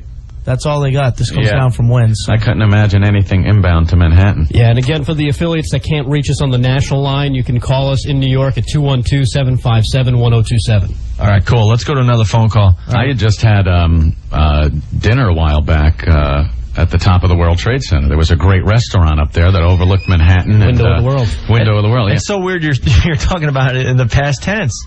It's I know. It's just you amazing. You can't believe it. It's such a fixture in New York. If you're in picture the Sears Tower. If you're in Chicago and that all of a sudden is gone. If you're in Seattle, all of a sudden the Space Needle's gone.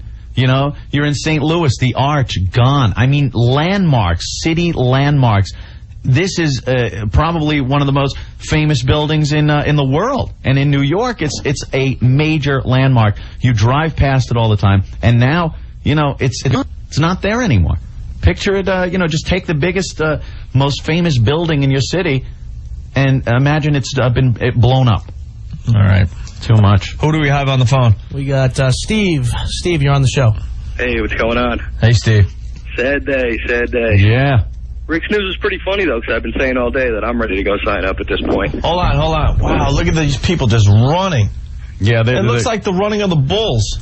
Yeah, I know. There's people just running through the streets in panic. It's just so, I mean, we're just getting more and more, a brand new video, and that's an amazing shot. Just thousands upon thousands of people running up, who knows, could be, I don't even know what road, I can't really tell, but... could be Broadway down... I was going to say maybe Broadway, but just running Manhattan. away from the wall of... Look at that. It's like, it's the only way I can describe it. It's like the New York City Marathon. When you see those shots where, there's so many people that you can't really run yet, so you're kind of walking fast. So... They've closed the borders with Canada and Mexico. Aren't they supposed to do that anyway? Jesus Christ. All right, who's on the line? Hey, guys, we actually got Gary Ackerman. Gary Ackerman. All right. He's down. Gary. Hi, how are you? Gary, what's up, man? Man, this is the largest single tragedy in the history of our country. Absolutely. It is unfathomable and unthinkable what's happened here, and there's probably many more than 10,000 people who've perished today. Oh my God. And right now it's kind of surrealistic, looking and listening to all this and hearing it described like in a distance through fog.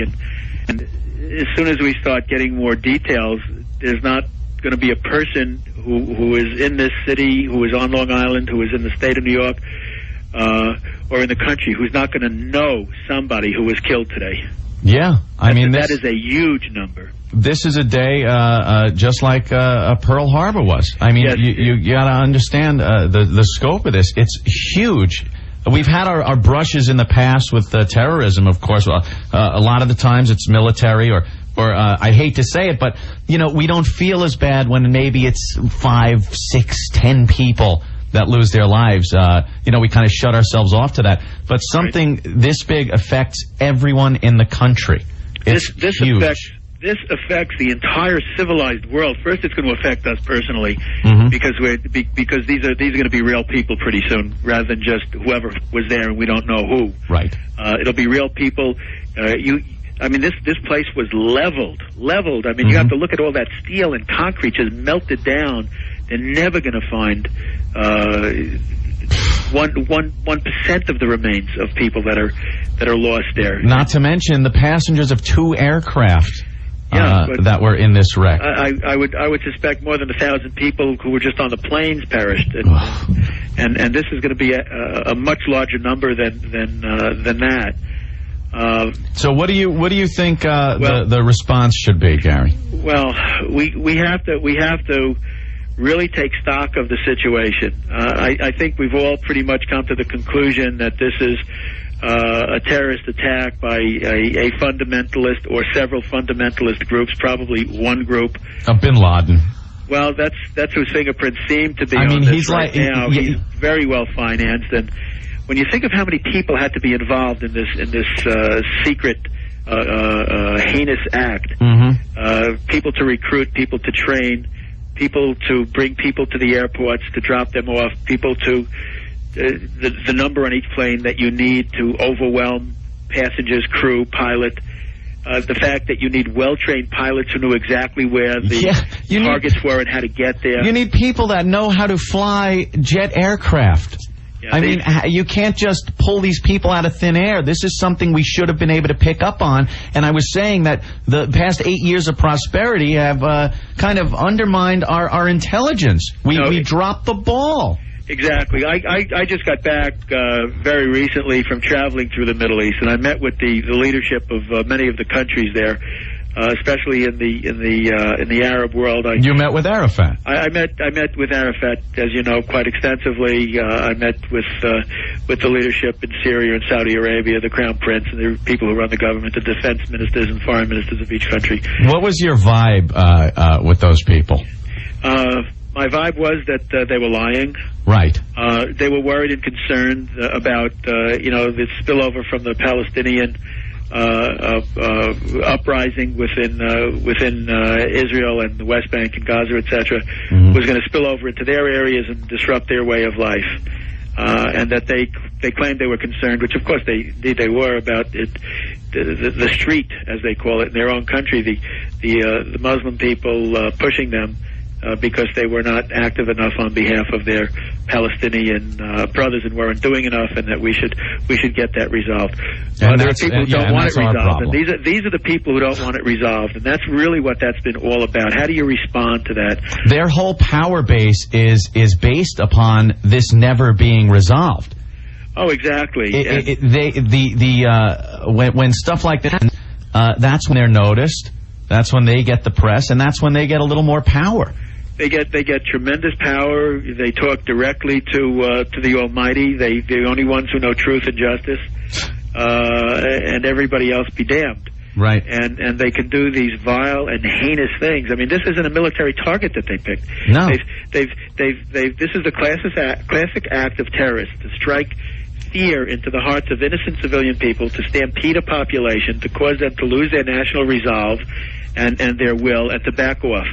And this is why they hate us, and they hate the Israelis as well, because we have shared values that they don't share. Right. And we just have to know that regardless of our political affiliations or personal philosophies, we have to stand as one now. Right. You see bipartisan support of the president now? I've been trying to help lead the charge on our side. We have one president, one commander-in-chief. He's going to call the shots. We're going to follow. We're going to explore, all the things that we have to do as far as the policy and the security breaches or whatever or the intelligence lapses that might have taken place. But we are going to stand behind the national response to this. And our first response is naturally trying to see how many people we could save here, if any.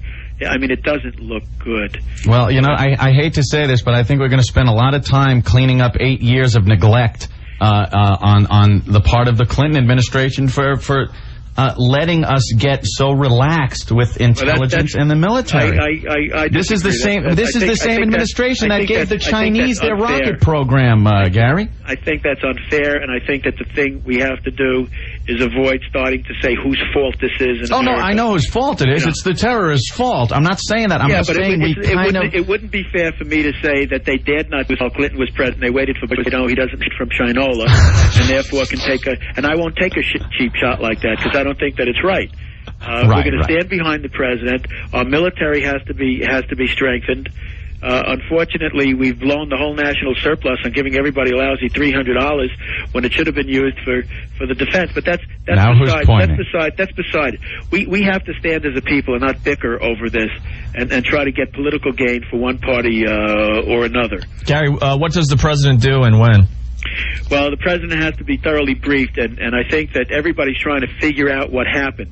This isn't something like you just turn to the back chapter of the book and see what the answer was. We have not received full briefings yet because everything is in a state of progress and trying to figure out what happened and how it happened.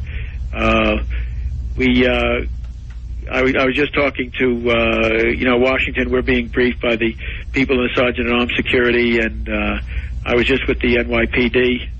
I went down to, from Queens, they took me over to Port Washington, where we loaded a bunch of EMTs, emergency medical technicians, onto ships. Yeah, a lot of Long Island emergency equipment going to New York City. To bring them into the city by boat. Because otherwise they can't get in there anytime soon. I noticed the roads congested going westbound. It is a mess. It's a nightmare, and people are sitting in traffic, trying to get somewhere, and then they try to get back, and that ties things up because they realize they can't get anywhere. Mm-hmm.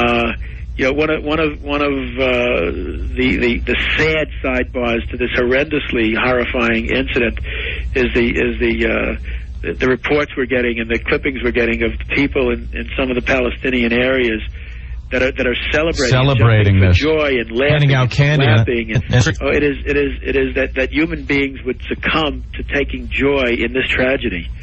You use the term human being loosely, my friend, because these are very sick, evil people that take any solace, no matter who is your political counterpart or enemy or whatever. You don't wish this kind of thing.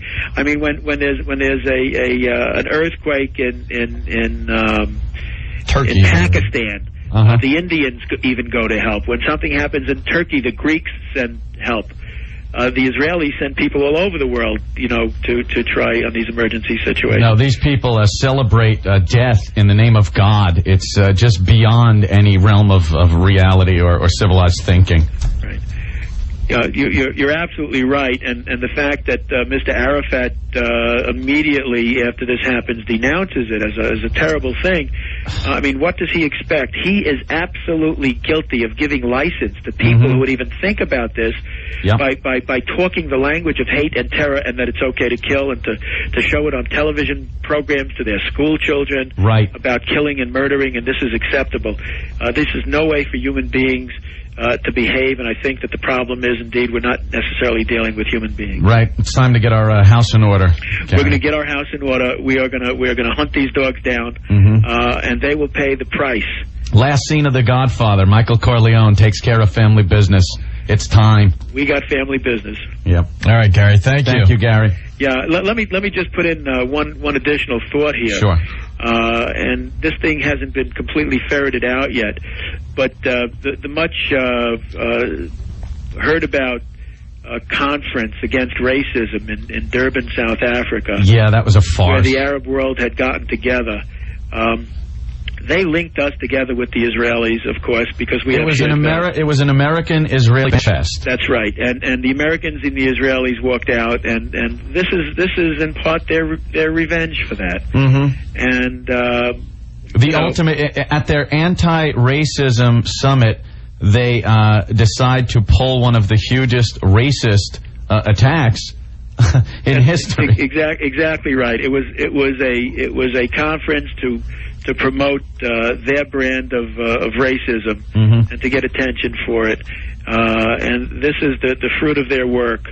The free and civilized world cannot tolerate this kind of thing. This is an evil that exists, and this evil will not be allowed to stand. Thanks a lot, Gary.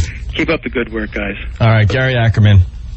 Thank you, Gary. Hey, guys, we got Lewis Black on the line. Oh, I don't know if I could deal with him today. Hey, one other thing, too. They're coming across CNN here. We got it on the studio that there's another building down in that area on fire. Building 7 in the World Trade Center. Yeah, it's burning. And it's ablaze, right. Okay. You guys too much. Let's talk to Lewis Black from The Daily Show and Comedy Central. Lewis. Hey, guys. Hey, Lewis. How we doing? Jesus. Unbelievable. I know, I just was listening to Gary. It is unbelievable.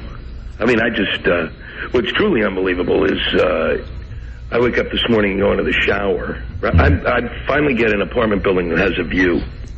Yeah, right? Look at Lewis's luck. And it would be, oh, great, I get to view this. Carnage. But I get up to go, I mean, this is the way things are, because you live your life. You get up, I'm going to take a shower, I'm going to go see my shrink, for obvious reasons. And walking around, and the window's wide open, and I don't notice it.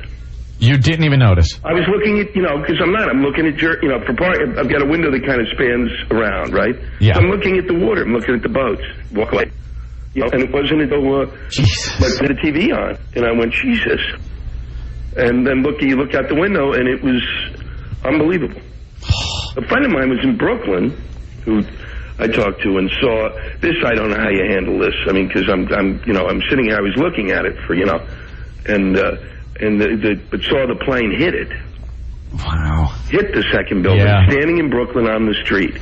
Well, the thing is, everyone was looking in that direction because it's not every day you see the World Trade Center on fire. Yeah. So everyone was looking in that direction. So a lot of people did see the second plane hit it. Yeah. And at that point, you're amazed that you're just looking at the World Trade Center burning. But then when you see another plane hit it, you rub your eyes, open and close them a few times, and then just curse like, what the F did I just see? Yeah. Because it really does, it's... The toughest thing is that the only thing that comes close in my experience is Kennedy being shot, in the sense that everything changes. Right, as a country, right? Everything changes. Yeah. And you can say, well, the Kennedy thing may not be a big thing, but it was, because it was like, well, if you can kill the president, any schmuck can kill the president. Right. We're in a different ballpark, and this was like if they can do as you were saying. I mean, this is, I could see a Cessna, okay? Right. Yeah. I can understand that. I can see somebody taking off from Hackensack. We've talked about that on the show, Lewis. Yeah. We were surprised that no one has done that before. You know, hey, I hate my life and I happen to be a pilot. Yeah. What was that? Initially, when I saw the building burning, I thought that's what it was. I thought, okay, right. great. Yeah. And then that's all that's left. But it was how many? It was 1, 2, 3, 4 jets. Lewis, I'm sorry. We're just looking at ABC News. They have a new video of the World Trade Center. All that's left, the front of one of the towers, is all you can see. It's like a scene out of Planet of the Apes. Yeah. Now the thing is, the only thing we really know about terrorism, aside from the real life experiences we've had, have always been the movies. So you always thought, all right, I watch in the movies and they make an A-bomb or something and they bring it over here, or they have a bunch of troops that come across from Mexico and take us over. When you think that you look up at aircraft and now it's a potential weapon, a jet plane now, you look at it, there's a potential terrorist weapon. It changes your thinking now. Yeah. It changes your everyday walk through life thinking. Who would have thought that this is the way it would have happened? You know, because I think that's what I meant. Yeah, by movies, you're just. But I mean, you know, when you work and live in Manhattan, it's in the back of your mind that eventually something really bad is going to happen. I mean, 8 years ago with the World Trade Center, that was pretty bad. But it's always in the back of your mind. It's going to be a little worse next time. But I don't think any of us thought it would happen in this way with our own aircraft. It's just amazing. Yeah, and it's also you know, this mentality that you learn. And it's a hell of a way to learn it. But the mentality that you learn when you go to, if you go to Europe, and you realize that these people have all been bombed. They've dealt with this for many years. We were always like, how could this happen? Well, we got in a state of, how do you train? I don't have the energy to get through the day. Right, okay? And now to deal with this. How do they train 4 pilots? I mean, or however many other people. Who knows how many there were initially? And that's what I'm saying. You can't just do this without a lot of people being involved. You can't just grab someone and put them behind the controls of a 767 and have the pinpoint target. This is something that went on for quite some time, and we were not aware of it. Yeah. We had no clue this was being planned. And each plane had more than one guy to take it over. It had to. Yeah, you can't just have one guy. You can't have one guy. The other thing... and the other thing you learn, too, is another friend of mine said today quite aptly that, because I travel, I'm on an airplane all the time. Yeah. And I go through security, and, about every second time, they actually check me for they check your bag where they see if there's something on it, where they do this thing now, they take a piece of paper and touch your bag and check it. Right. And you kind of look at it, and it's like there's a sense of it. As a friend of mine said, it's like they've got the checkers from D'Agostino working this. Yeah, exactly. It's bull crap security. It is, and it has been. And I've always kind of wondered, shouldn't we? And when people would stop me, I'm like, and people get irked. You would get irked, and I go, you can't get. What are you, nuts? Yeah. If it takes us 20 minutes to get through there, because that's what they do everywhere else in the world. Yeah, except for us. Well, we feel so secure with those 2 huge oceans between us and the uncivilized animals of the world. Yeah. And then you realize they used our own planes, Lewis. Yeah, I know. They used American and United Airlines to smash symbolic landmarks of America, the World Trade Center and the Pentagon. Yeah. Unbelievable. We were looking in the wrong direction. Truly. And then the other one that went down in Pittsburgh, which they're now saying it made a turn to go to Washington, was probably, could have been shot down. I have no idea, but it made the turn, and that's where that one was heading. It was back to D.C., which meant they were probably either going for Congress or the White House. And that was a 747. Yeah. Yeah. I mean, it's beyond, and it's like. And it's the day where, this is what people say, everybody always goes, we've talked about this all the time on the show. Mm-hmm. Where does comedy stop? Yeah. It stops today. This is where it's. But you know something? 75 years from now, they'll make fun of it. Oh, yeah. Jesus Christ. Well, if I'm alive. We're a mess. If I'm alive and there's a stage, yes. But, not, No, absolutely, this is where you just draw the line. And but everybody always says, what is the line? And I don't think there's much of a line, okay? I mean, I think you can make a joke about practically anything. Oh, man, you've been on our show, sure. But when you reach any kind of point of this type of violence, there's nothing. You just have to stop. There's nothing. There's nothing funny. The level of stun that most of us are at is beyond belief. Yeah, the reality of it has more impact than any dopey joke you would ever even hazard to make about it.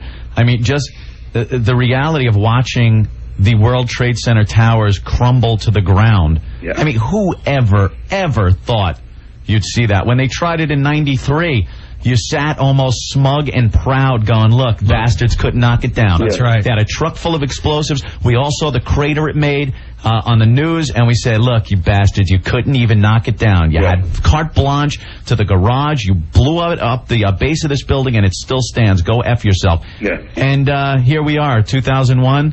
They used planes, our own planes, and to watch them, both of these things crumble to the ground was just like you felt beaten and helpless and pissed. Yeah. And the thing is you just, and everybody's just watching this. All you want is like, how do you pull something like this off? I mean, one plane I understand. I could get that. Yeah, we said that earlier. One I get. Four, I'm beyond how. No, you need to conspire with so many people to pull this off that we should have gotten an inkling that this was going down. Yeah. We've failed over the last, like I said, over the last 8 years. We had a lot of prosperity in this country, and we kind of put off things that we didn't want to think about. Yeah. The Soviet Union crumbled. Great. That's wonderful. That doesn't mean we don't have to turn our intelligence binoculars somewhere else. And this is where we have to look. Well, the other thing was that how, once. The thing that I didn't understand, and God knows, you'd think, that I'm the commie pinko of the group. The one thing that is that you've got, as my friend calls him, Omaha bin Laden, and that thing occurs at the World Trade Center, and we don't go, well, that's it. We're hunting him down. And you know what? We don't stop. Louis, we don't assassinate people. That's uncivilized. I know we don't assassinate him, but you go and get him. You go, kill that's it. Right. It's called tough. Exactly. I don't care. I'm not talking about killing him. I mean, but I do say you track right to him. You go right into whatever countries, and you say, that's He's it. in Afghanistan. And you know something? Afghanistan is backing this guy and supporting him and giving him a place to live. So now Afghanistan has to suffer. Yeah. This is how we have to deal with this. I don't know how else you deal with it. I mean, you were talking about the Palestinians. I mean, these guys are, if I would say, but when I saw it, my immediate reaction was it's got to be the Palestinians because they're the ones basically who were in the most sense of rage. Right. And so, if you do it, you don't celebrate. Oh, they are just partying in the streets. They're in the streets, Louis. How stupid is that? I hope the next video of them dancing is on the nose of one of our bombs. Yeah, I mean, it's really beyond belief. They have just destroyed themselves in the court of world opinion. Yeah, that's it. I mein, because in a sense they did have that they had the underdog thing going for them. Yeah. In a sense, I mean, I'm Jewish. These people, in a sense. Historically, and this is the thing I hope we get over in my lifetime. When you set up a situation like you set up in Israel and Palestine, 100 years ago, whereby you set it up so that you don't have that the British and the French go in there and set it up so that it has no solution. Yeah. They set it up. They're going to go, okay, you Palestinians, go live in a dump, and we're giving this to the Israelis. Right. And everybody goes, okay. And everything I read historically, I'm going, well, didn't somebody at some point go, look, something's going to happen from this? Well, you know what, Louis? I don't feel that's our effing problem. And I think they should fight it out as best they can, and the top dog gets it all. You know what I mean? If they have a problem between each other, which they have, and they have for quite some time, fight it out amongst yourselves. Leave us out of it. Well, I always said, and I still believe this, if we had... if we had just gone over there and set up Vegas. Right. In the Middle East, which is what you do when you have a desert. You don't make it. You don't do agriculture. You do what we did in Vegas. They're fighting over crap. Exactly. But people who gamble together, don't fight. Yeah. I mean, they are fighting. They're fighting over, as my grandfather who left there 100 years ago said, I said, why'd you leave it? He said, it was a dump. He said, I don't know what these people are keeping here. And I don't like the idea of Osama bin Laden coming out and saying it's not him. Yeah. He had no responsibility. He tried to blow it up in 93. This is like the crackhead that robs the same liquor store over and over until they catch him. Yeah. You know what I mean? Yeah. It's got him written all over it. He is the premier terrorist these days, the Vogue terrorist. So he's got to have some responsibility for this. Unless it's from something, unless it's from like, unless we're dealing with like James Bond's kind of enemy, really, some nut job we've never Dr. heard of. No or something, yeah. Yeah, he's the only one with the money. Mm-hmm. Yeah, he's got the money to finance this. And you know something? I don't even care if his involvement has just been influencing some other nut job. Take this guy out. Yeah. They've had interviews with him. They've had American journalists go in and interview this guy. Put a goddamn gun in the camera. Yeah. For the love of God. Unbelievable. All right, Louis. Well, thanks for helping us out today.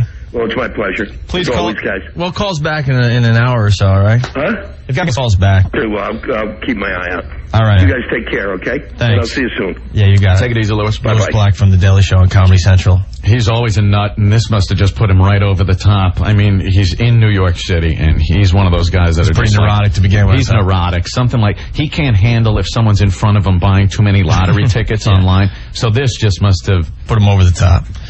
All right. Hey, Ben, Rick. Yeah. Yes. We could use a break. All right. Real quick, before we go to break, I guess we're going to pick up 1010 Wins their news coverage again. Real quick info about the subway service in New York. Yeah. Most service has resumed, with the exception of the 3, the C as in Charlie, or the Q Express. Service on the following lettered lines has been restored: A, B, D, E, F, G, J, L, Q, R, and the W lines. Those are all running, plus the numbered lines of 1 and 9, 2, 4, 5, and 7. All those have been restored. So if people are trying to use the subway system, things seem to be getting back to normal slowly but surely. Is this Mad Max or Rick telling us this? They got a picture of the skyline. How insane is that you don't see the Twin Towers? They're gone. I know. Right here and right That's there. it.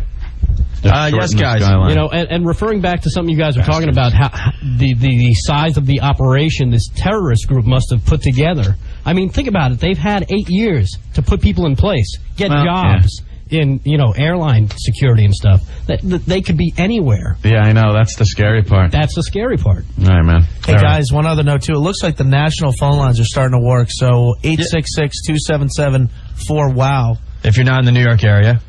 All right, and we'll be back in in no time at all. I just got to take a leak. Really bad. All we're doing is taking a leak. That's it. I mean, it is really weird for us today because we're not in Manhattan because obviously they shut down the city. So Ed and I had to go to WLIR on Long Island. Our friends here, we help each other out from time to time, and I want to thank them. We're in the Party 105.3 studio. I know.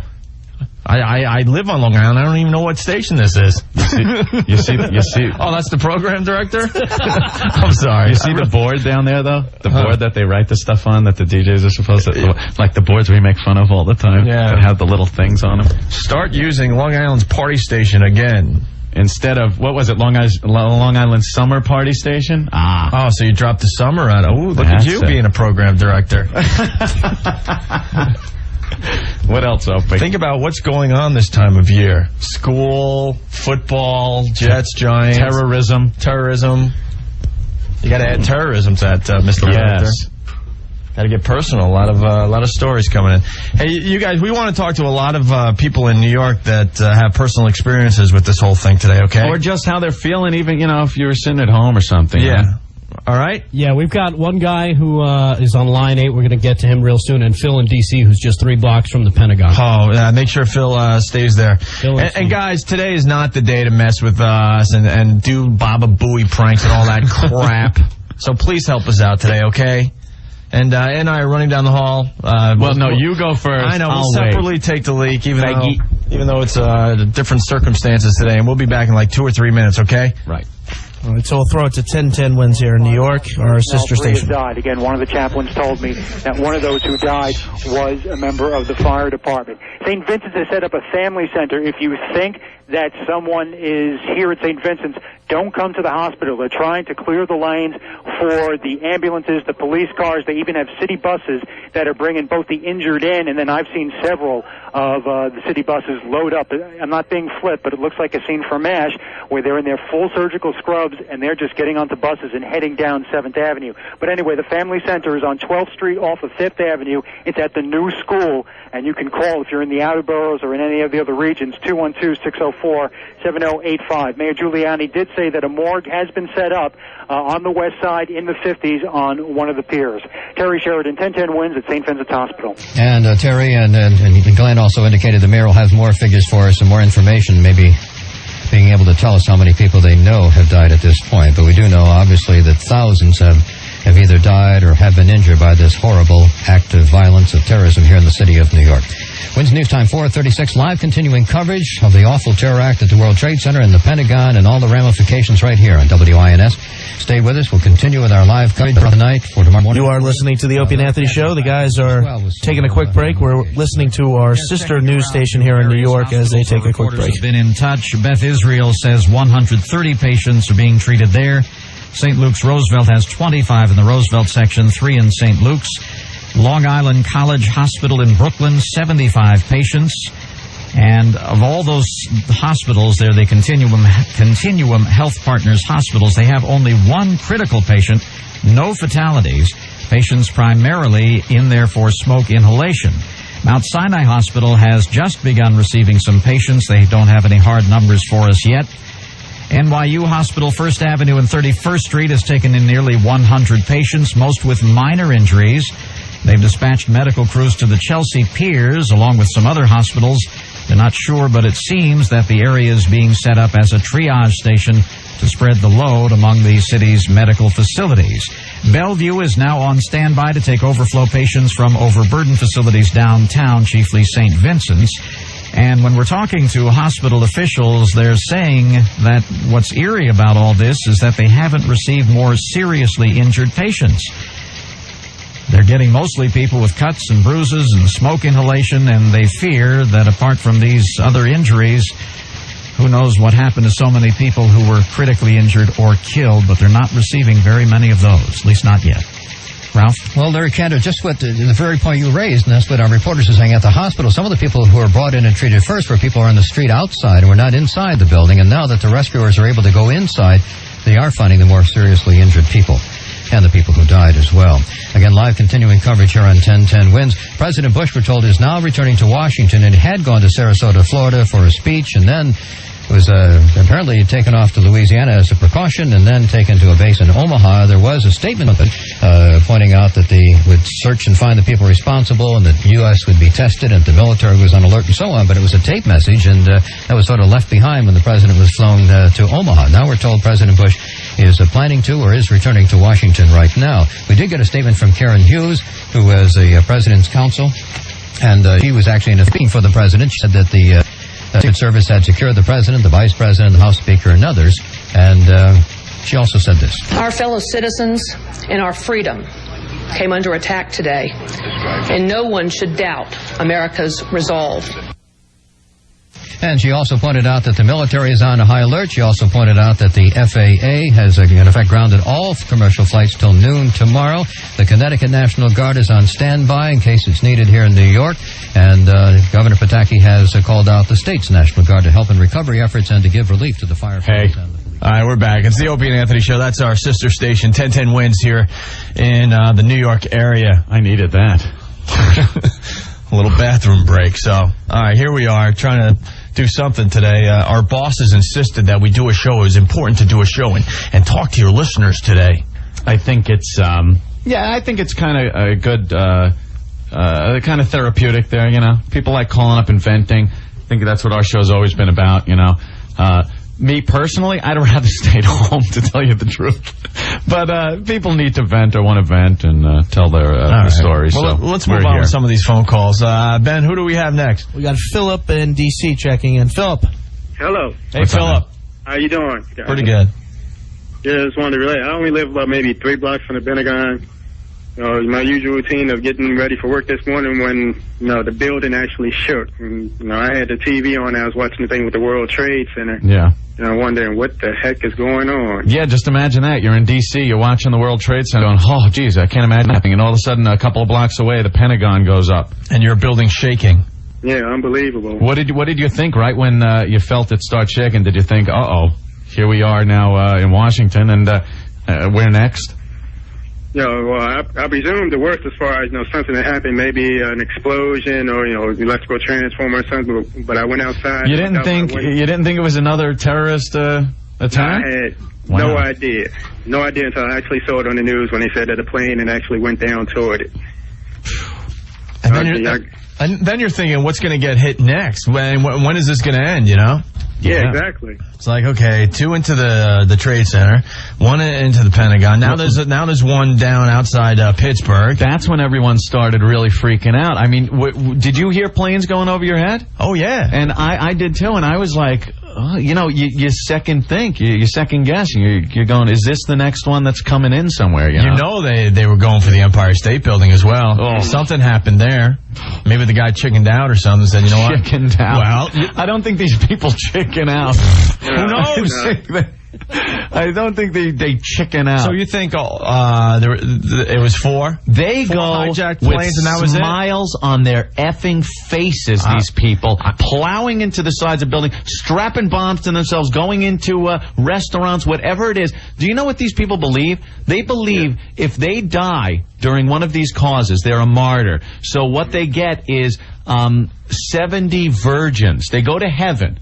And they're right there on the right hand of God, the rivers of milk and honey, and 70 virgins are theirs. And God takes care of them with 70 virgins. They are.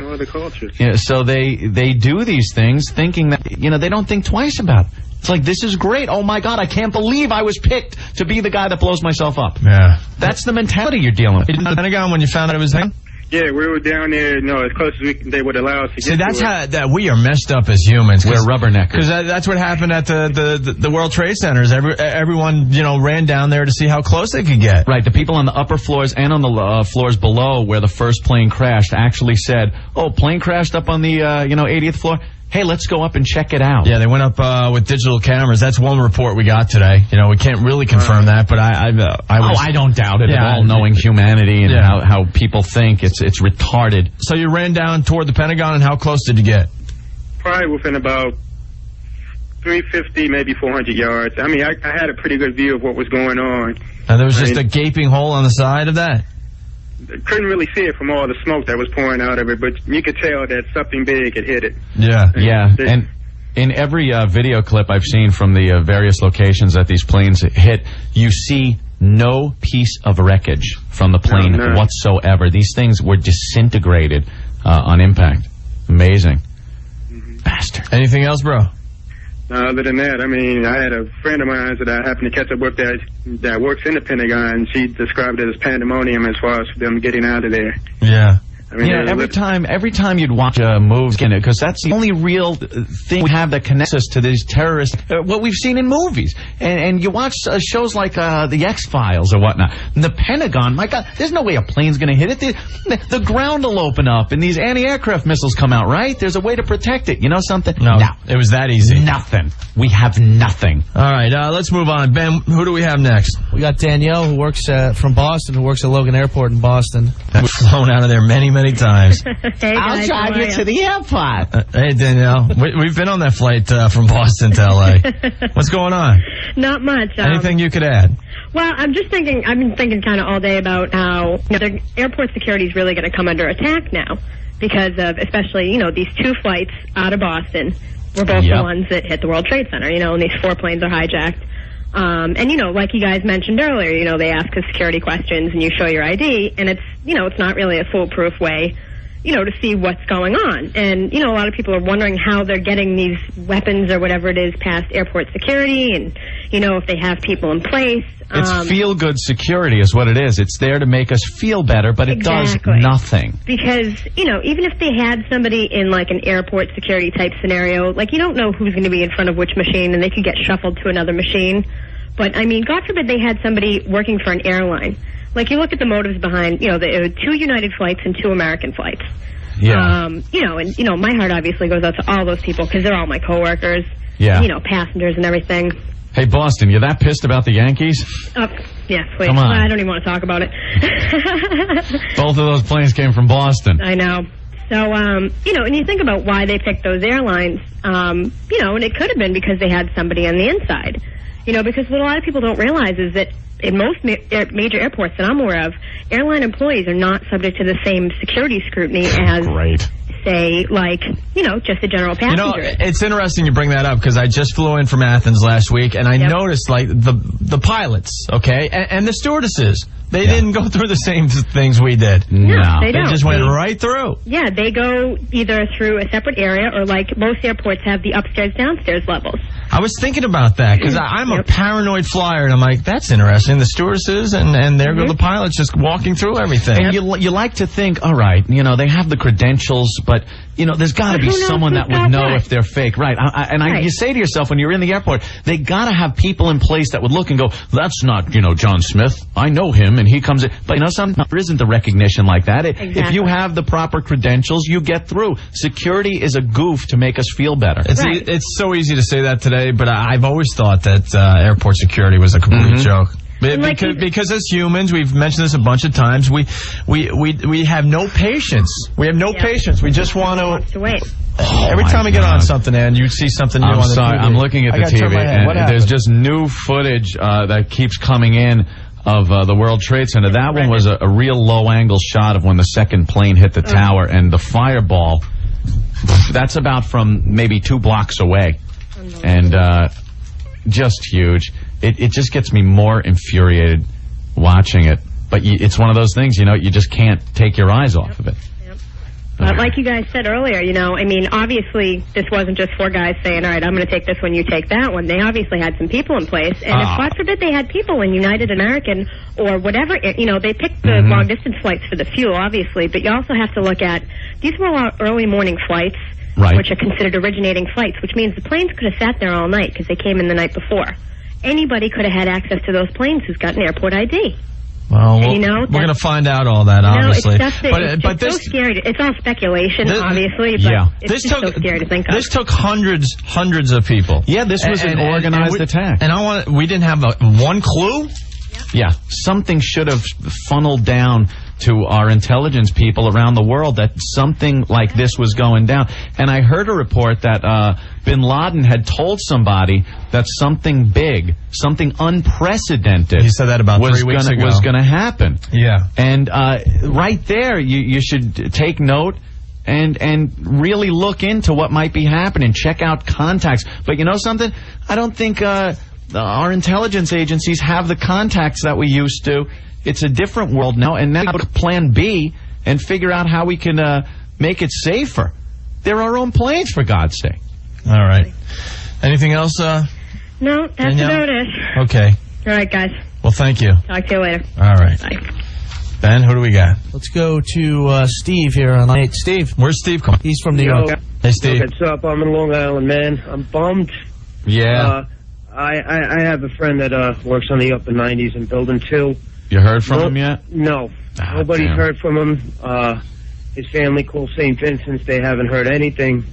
You know, and it's mayhem. It's mayhem. And, you know, I'm sitting in my house. I wanted to go out and beat the hell out of somebody. Yeah, but it's an anger. You have nowhere to work it off, you know? You know, well, I don't want to get into what I almost did, but you know what I just kind of thought of? The only positive frickin' thing I can do is I'm going to give blood, man. I was watching the TV. They're saying how they're low on blood. Well, they're saying anyone in the New York area, if you're near a hospital, to give blood. Yeah, it's the only positive thing that I can possibly think to do right now or I'm going to do something, you know, that's just, until I find out, it's just like a waiting game. And it's a waiting game for, I mean, everyone. I finally got, you know, some good news because we had some people in my family in that area, and we finally, you know, hunted them down. But there are thousands upon thousands of people out there still trying to get in contact with people that either work in the building, work near the building, you know, and they still don't have an answer. They just don't know where these people are. They're not going to have one for a while, you know. I mean, it's chaos. It's a war scene. Plus, the phone service in the New York area, it's almost impossible to call someone in New York. I was working in Brooklyn. My cell went down the entire day. I couldn't get in touch with anybody. I mean, it's insane. I don't even want to get into that. It's insane. You don't know what to do. And it's the only positive thing I could try to think to do right now, rather than slam my head into a wall. So. They're saying they need it, so, you know, if people are out there, even if they never did it before, go do it. You might actually help save a life in this situation, you know? Good deal, man. So, you know, and you're right about the airport security, bro. It sucks. Yeah. So, that's an easy thing to say today, but, yeah. Yeah, well, I worked in the Delta Airlines terminal on JFK when we were doing construction there, and these guys are supposed to be checking us. We used to laugh, man. I could have got a rocket launcher in there. And like you said, it's like guys from King Cullen working the security. I mean... Well, this is going to change. I hope it does change. It's going to get a lot harder. You said it earlier, and I would rather give up another half hour and know that when I get on that plane, I'm safe, and something like this isn't going to happen again, than sit here and rush it along. Yeah, I don't know. We're weird, though, when it comes to that stuff. A few months go by, and we're impatient, and we're like, come on, just get me through. You know? Yeah. You're right. It's a scary thing. It's just human nature. I just hope something changes, that this never happens again. But listen, guys, you know, I love you guys. Have a good day, man. All right, Steve, hang in there. Take care, man. Cool. You know what else now? The focus right now, of course, with the World Trade Center being blown up, is the loss of life, you know? But I think in days to come, you're going to see the other residual effect. You know how much information was in there on their computers? All those papers you saw flying down to the street level? That is... the finances of a lot of places in the world, and I don't know how they're going to recover that information. How many things have you sent to you know, One World Trade Center? You know, you're right. It's the address on an envelope. No matter where you are in the country, a lot of the offices there had information, credit information, things like that. That just I don't see how it could ever recover. And that'll be coming up, I'm sure, in a few days. But the loss of life now is the big issue. All right, Ben, who do we have? We actually we got some news coming in here. Yeah, speaking of what Steve was talking about donating blood. Yeah. There are a bunch of places around the area, New Jersey, Westchester County, Long Island, that we can read off real quick that people can go to if they want to donate. In Manhattan, New York Blood Center, 310 East 67th Street. Or you can go to the American Red Cross at 150 Amsterdam Avenue. In Brooklyn, try 120 Lawrence Street. That's near Metro Tech if you want to donate blood. On Staten Island, 1625 Forest Avenue. On Long Island, there are 4 locations. One in Lake Success, 2500 Marcus Avenue. In Bohemia, out east a little further, 3125 Vets Highway. Rockville Center, 333 Merrick Road. And in Huntington, Route 110. And for New Jersey people, New Brunswick on 167 New Street. And in Westchester, Elmsford, 525 Executive Boulevard. All right, Rick. And what if someone wants a sandwich? I'm going to have a tough time getting back home, man. I'm looking at the live shots still. Just watching Lower Manhattan burn is... unbelievable. All right, Ben. One other thing, too. Penn Station has reopened and limited eastbound service is happening, so... All right. Yeah, and for people, anybody looking for information out of St. Vincent's, the info number is 212-604-7085. Good luck.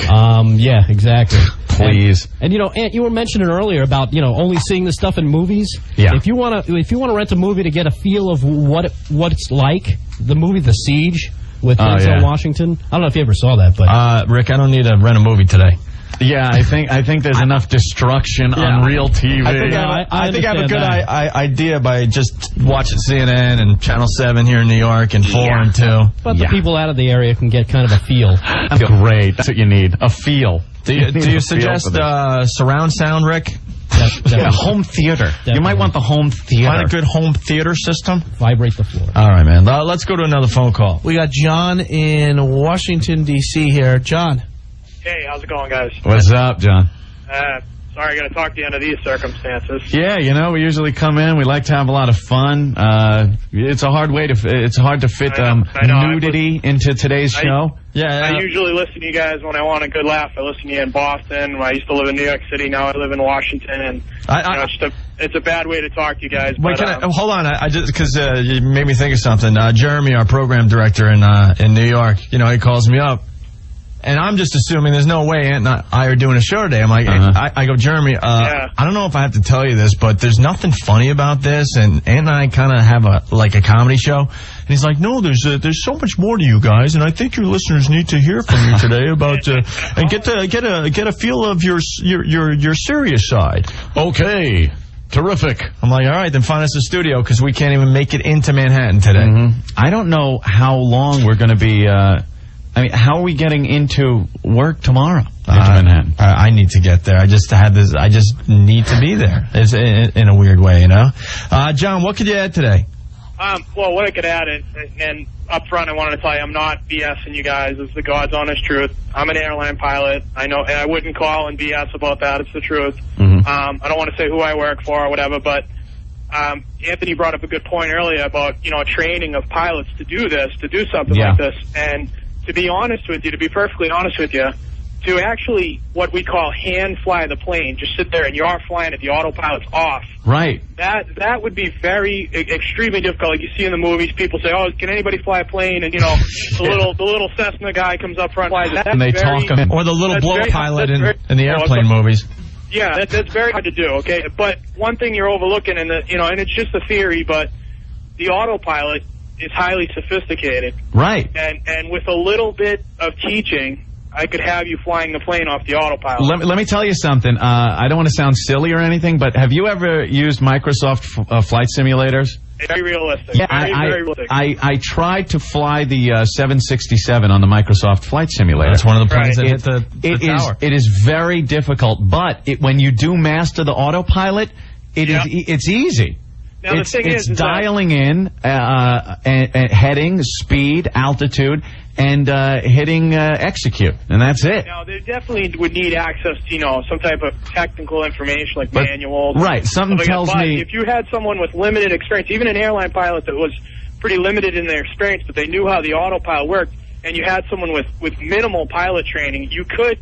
I could get someone who has minimal, even a private pilot, give them minimal training on just the autopilot. Once the plane takes off, as soon as you, in normal circumstances, not always, when you're through 500 feet, which happens in the blink of an eye, that plane goes through 500 feet literally in a split second, the autopilot's engaged. And those guys are managing the plane. They're not actually flying it, they're managing it. They picked a perfect VFR day, too, because it's visual flight rules. Today was a beautiful day. No cloud, not a cloud in the sky. Right, and because if it was cloudy, they wouldn't have been able to do this. Yeah, don't get me wrong. It's not as easy maybe as I'm making it sound, but it could be done with minimal training. You could make someone able to program the plane to do what it did. And it sounds far-fetched, but it could be done. And if you had the right technical background and training to do it, you could do it. You don't have to be thousands and thousands of hours of experience in an airline. You do it with minimal experience. And I don't mean to sound sadistic or, give anyone an idea. I'm not going to say how it could be done, but it could be done, Yeah, no, and I don't doubt it. That's the thing. Hand flying it couldn't be done. Has been done. Yeah, and it's just horrible. Something, like you said, I agree with you completely, Anthony. Something has to be done about this, Yeah. And I don't know how you defend against something like that, but as far as, it's worse than Pearl Harbor. It really is. Oh. Yes, it is. No doubt. Absolutely. Those guys were military, and unfortunately I feel sad for them, and my heart goes out to their family. They signed up for it. These innocent people on this plane and, in the World Trade Center, they didn't even sign up for any of this. They were casualties of war. They're showing us something on CNN right now from FlightExplorer.com, the path that the plane took when it takes the sharp left turn to head toward New York City. Yeah, they have United Airlines 175 leaving Boston and American Airlines 11 leaving Boston, and how they took their individual routes to the World Trade Center. Oh, really? Yeah, one of them, it was going to L.A., so it was just doing its western course, turned sharp south, and hit the World Trade Center. Yeah, the other one went over Jersey, circled back in like a fish hook, and came in from the other side. Yeah, here it comes again. again. The thing that's tough is that, you know, they probably, if they hijacked the plane initially right after it was out of Boston, again, it's all speculation, but if they did it right, you know, let's say they got up to altitude, boom, they hijacked the plane, they tell these guys, take me to New York City. Well, the pilot's not going to necessarily say, no, I'm not going to take you to New York City. I mean, they would probably comply with that and do that. But then the point comes where there's going to be a point, like everybody's saying, none of us would deliberately fly a plane into a building. Right. I mean, if they put a gun in my head, I'd say, go ahead and shoot me because I'm not going to do that. Yeah, you're better off just ditching it into the water or something and seeing what happens there at the last minute.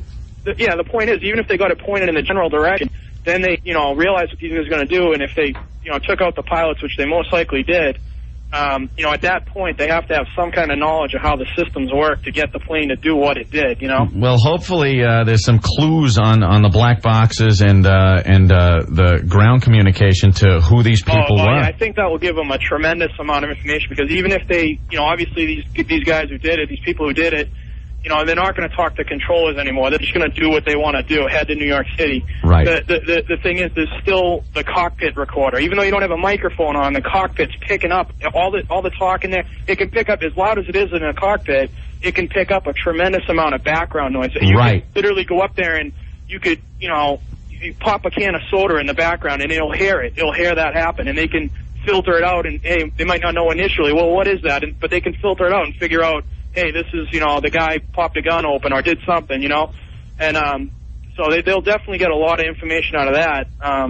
But I mean, I just wish you could have, like you said earlier, get some intelligence to stop it, because it's just, unfortunately, the security, I wouldn't say it's as bad as people make it out to be. It does have loopholes like any security system would. Yeah, but I think they got to look in other places. They do. I mean, you could become like El Al, the Israeli airline. The guys have Uzis when they check you in. Hey, you know something? I got no problem with the right people having weapons. No, I don't either. I mean, I don't have a problem with that either.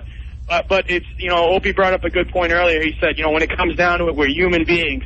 What's going to happen is, if you put all these steps in, okay, it takes 2 hours to check in at an airport. No one would put up with that. I'm sorry. Yeah, I mean, exactly. initially, of course. 10 years over, like, people sit there, I see it every day. People sit there and say, oh, the airlines, look at the news. Every night they're bashing the airlines. Oh, delays, oh, weather, oh, this and that.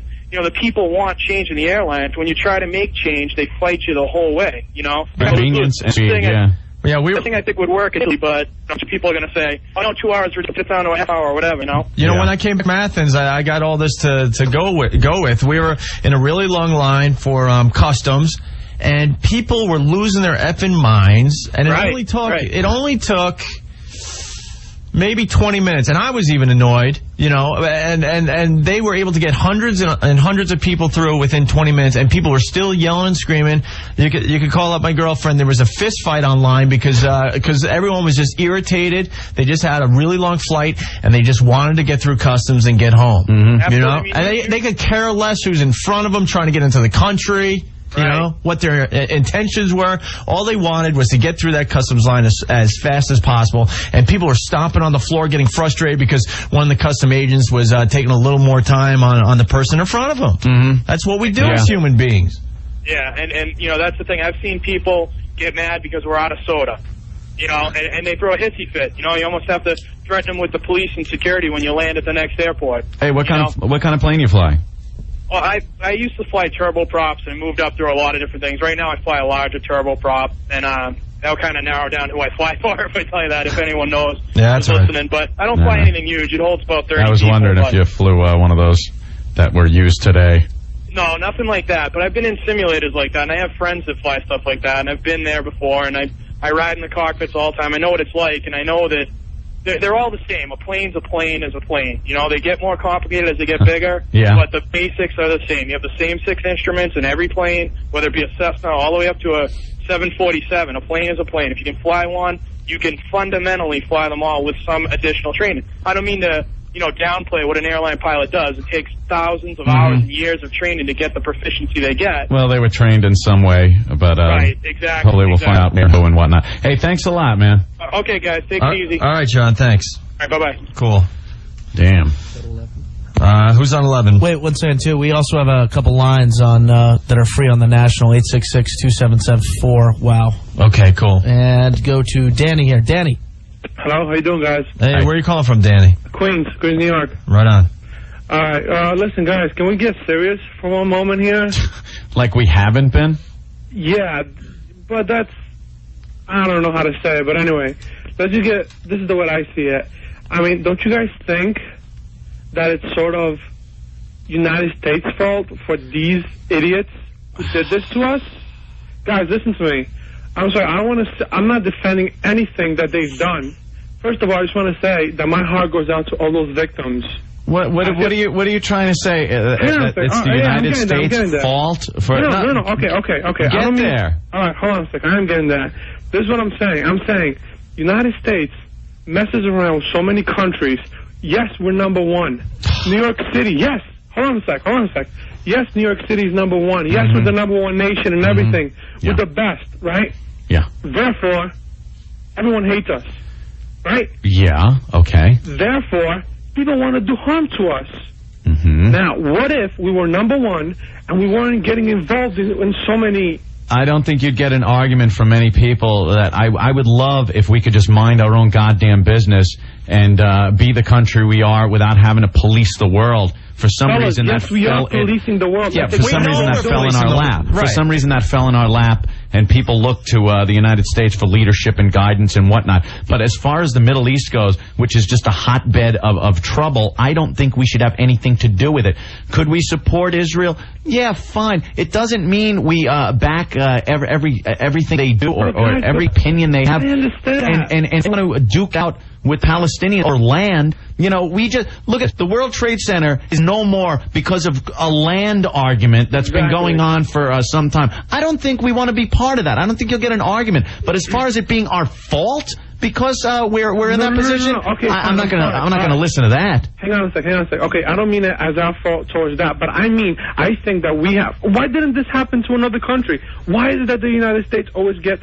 It happens in other countries. It happens all over the world. It happens all over. We've been lucky, and because of... Don't you think that because we're New York City and because we're the United States, we shouldn't be getting involved with all these... we're being the freaking police over here for the entire world. Is that right? Listen, let me just tell you something, okay? I don't know how you guys feel about this, but being drafted is not a cool thing. To know that your butt is going to go to a war... Okay, let's get down serious over here, right? Everybody's talking about, let's go attack. But sit down and think. If you get called, if that phone rings, and it's the president, let's say, right? And he tells you, "Oh, hello there," Where's pick up he your bag. All right, Ben, let's move on. Hey, Danny, thank you, man. Danny from, he's like going nowhere. Danny from Queens, thank you. Here's a good one on DC. I was falling asleep as he was talking. I'm sorry. You guys, we're trying to get through a lot of phone calls today, and we'll accept all opinions and we'll debate you a little bit, but you got to get right to your point, all right? Yeah. Please. Who's next? Allie from DC. Allie? Hey. Ali. Maybe it's Ali. Yeah, Ali, yeah. Ali, what's up? Nothing much. I'm just down here. I'm right in Georgetown, and they've got F-16s flying all over and stuff. It's the only planes you'll see in the sky now are military. Yeah, I know. I heard a roar, and I was looking up. I was like, "What's that?" How insane is that? That's something you don't see every day. Did you ever think in the Georgetown area? It's like in the '60s when the military riots and stuff. If you asked any American yesterday, do you ever think we get to a point where, because of events, no planes would be in the skies and F-16s and various other fighter aircraft would be over Washington and New York defending its airspace? Crazy. You'd be like, yeah, well, what movie are you watching? Yeah, right. And all of a sudden now it's reality. This morning. Yeah. What's the feel of Georgetown right now? Well, everybody's just it's kind of unbelievable still for us because we're just down here and we keep seeing TV and stuff. It's hard to believe that really happens. Are people walking around like zombies in that area? Gone. Yeah, I mean, because that's what we got up here in New York. People are just in shock. They don't know where to walk. You know what? You bring up a good point. When I was driving here from Brooklyn out to Long Island, where we're broadcasting from today, a lot of traffic, a lot of people. You look into the car and you just saw their faces. They weren't as animated. Everyone just looking straight ahead, very solemn. And you know me, I'm a maniac, and I don't like people in my way. I don't like being effed with on the road. And there were a couple of instances where I would have blown the horn and just flipped the bird. All of a sudden, it wasn't that important. You know, I was driving, and everybody was letting other people in, and just kind of, you didn't want to be bothered. It wasn't that important. It's funny you say that, though, because we've been talking about, humans not having patience with the, airport security and all that. Yeah. Here on Long Island, they closed down the Long Island Expressway. Westbound, yeah. Which is just insane if you live in this area. It's just, you can't even function on Long Island without that road. When it's open, it sucks, and people are in traffic for days, right? Yeah. So they have cops on all the entrance ramps and the exit ramps, and as I'm heading to the studio on Long Island, I see people arguing with the cops. Like, the expressway is closed, and they're arguing like, no, I have to go that way. And it's like, no, there's something a little more important than you today, and, help us out. Help us out and understand what's going on and try to figure out how to go home on the back roads. Right. But they're yelling and screaming at the cops. It's like... You guys, I'm just in high school. I'm just a high school student, and the only people who aren't acting all serious is just high school students. They don't seem to understand how serious it is. They're all running around laughing and stuff. Yeah, they're goofing and stuff. Wacky kids. Yeah. Yeah. All right, man. All right, Allie. Thank you. Who's next? All right, we'll go to John in New York. All right. John. Hello. Hey, John. What's up? Hey, Muhammad Opie and Anthony? Yeah. All right, how you doing, guys? Listen, Anthony, I don't really agree with your views on terrorism, blaming on the last year, 8 years administration. No, I don't want you to get me wrong. Now, I didn't say I'm blaming this on the last 8 years. I'm saying the last 8 years of prosperity, we've dropped the ball. We didn't put our priorities in our intelligence where we should have. I didn't blame the last administration on this. I'm not a Republican. I'm not a Democrat either. I don't want to get people thinking I'm getting on the soapbox for the Republican Party. I'm not. I'm not even just saying that you did that. I just have a different idea. When I was watching shows on terrorism, what I feel about is that terrorism is like fighting guerrilla warfare. Mm-hmm. These guys get lucky. It's like trying to fight Vietnam. You're not going to win because they attack in the night. You got a good point. Yeah, with enough being thrown at you, you're going to get hit by one and get lucky. This is more than luck, though. This is something we should have known about. And that's what I'm saying. Our intelligence isn't what it used to be. We should have seen this coming in some way, shape, or form, where we could have put some kind of alert out. We've had terrorist alerts before. Yeah, there's something this big we should have picked up on. Yeah, you get the stories. This guy was stopped at the Canadian border, and he was heading toward New York City. You get wind of somebody. All of a sudden, they're training at this camp, and for some reason, they're training. They need aircraft manuals. There's always some little loose end that gets picked up by our intelligence, but we've dropped the ball. John, this should scare you and everyone listening to us today. This was well planned, and in my opinion, no one didn't have a clue. They didn't have a clue this was happening today. Mm-hmm. We talked fine. We were up on the JFK air rail in Kennedy Airport. One of the guys spots that the Trade Center's on fire, so we start to watch. The next thing we see that giant mushroom cloud, orange mushroom cloud. We think maybe the jet fuel blew up when we heard it was a airplane. We never thought it would be another one. The problem is we have no idea what we're up against with these guys. We're not used to dealing with people that are willing to take their lives over bizarre, promises that they're going to have 70 virgins when they meet Allah. Well, you know something? When the Soviet Union crumbled, and we were spending a lot of money and a lot of time on intelligence against the Soviet Union, we knew. I mean, do you remember watching the news going, it's now that the Cold War's over, we have to put our resources elsewhere into terrorism. Right. And we never really did that. I know. Everyone knew from years ago, but we never did it. Well, as we get comfortable, these guys here, they hide under the guise of being, what it is? We don't have a particular country to attack. We should attack somebody. If these people live in that country, we should just finish them. See, that's what it is. You got something like a Pearl Harbor. It's Japan. You know it. We went after Japan. That's how it works. Right. Now, something like this, it's terrorist. It's very vague. You don't know. But you know something? We have ideas of who harbors these people, who finances it, who backs them. Right. And those are the people that maybe we've held back on in the past because of politics. Because if we bomb them, this country's going to be mad. Well, or this country, we have a trade agreement with this country. Right. Now it's time to just go in and clean up these loose ends and F the politics behind it. Absolutely. I agree. If we know that who's responsible for this, we give the country where they live 1 week to give them up. If they don't give them up, we bomb the... Hey, you know something? That might sound silly, but a lot of these countries say, I don't know who they are. All right, you don't know. We're gonna do something. We want these people. And you see how fast we start getting some of these people. Anything but violence. There becomes a time you have to sit a plate and behave the way they are. Have to fight back with violence. There's nothing we can do here. We can't be diplomatic anymore. We have to demand these people be given up, or we go and we wreck the whole place. I don't care how many countries we piss off by doing this. They're going to have to live with it because... They don't have to go. I work in this city. This is where we live. My wife, I have 2 kids. We're horrified. I got the windows closed because I'm afraid of anthrax blowing around over here. That guy's really right about the asbestos. That stuff gets airborne. It'll take months for it to come back down. Much less people walking into their house covered in all sorts of powder. People don't realize what we're up against here. And the horrifying thing is this had to be perpetrated by people living in our own country. You know, and people have to be aware. I don't know about that, living in our own country. Well, they're established. These communities are established. This is very, very deep warfare. These people are way, way, way undercover. Oh, yeah. No, I know that. Yeah. But obviously they're here on a mission from another country. Absolutely. You know, it's not like a Oklahoma City bombing where it's...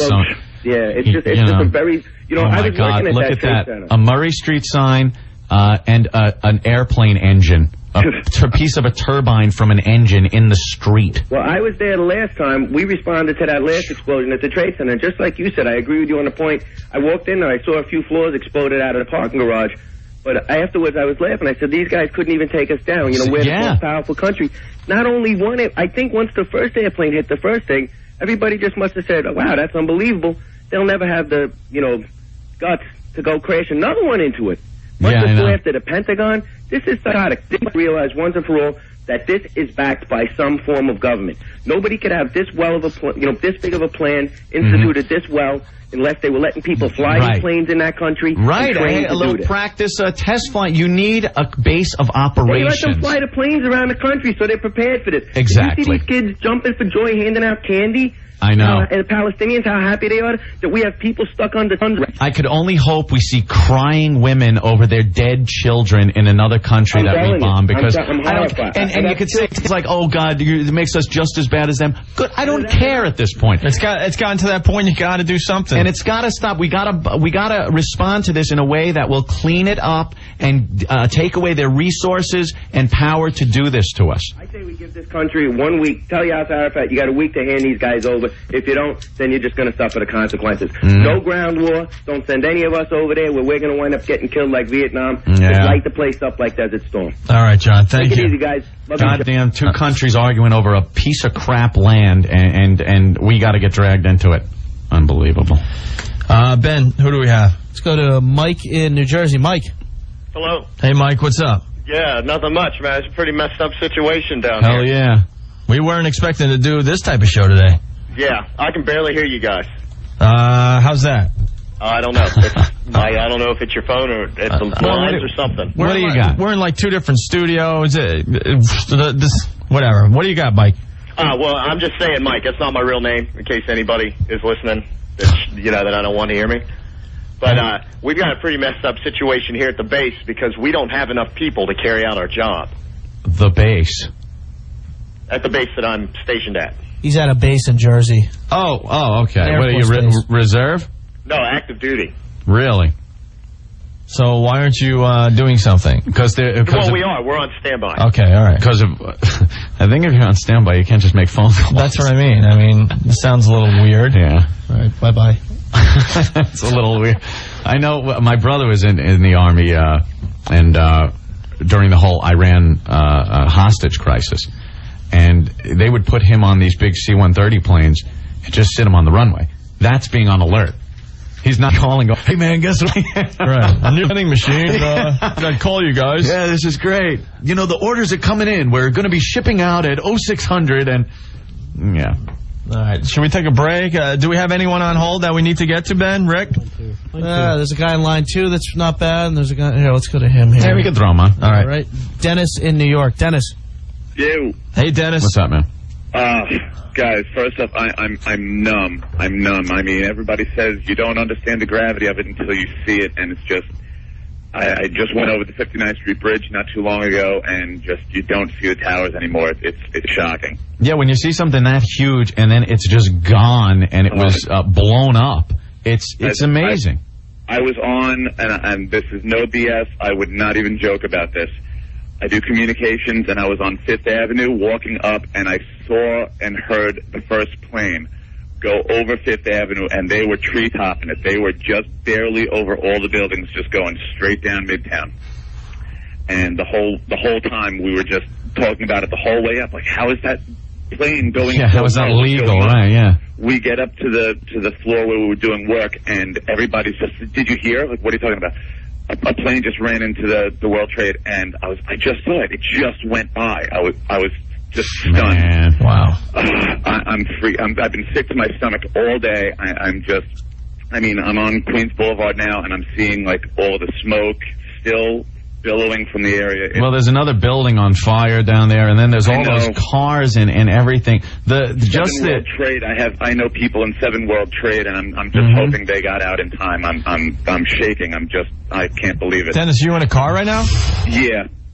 I'm looking now at the news. There's a building that I guess was near World Trade Center with a corner of it ripped off. It looks like a prop building from a Godzilla or something. Like his tail swiped. Godzilla 98. It really is just absolutely disturbing. And Anthony, to back you up with the sheer amount of data that's lost from those buildings. Yeah. Like I said, I do communications, and you know how large those floors are.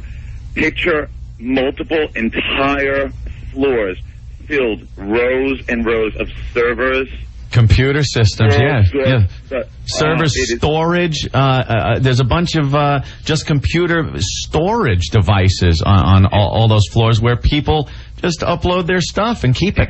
Exactly, and just like what you said, all the companies have all their main data there. World banks have their data there. No, they might be backed up somewhere, but just getting that in place is going to be unbelievably difficult, I think. Exactly. It's absolutely staggering. They're saying Wall Street is probably going to remain closed for the rest of the week.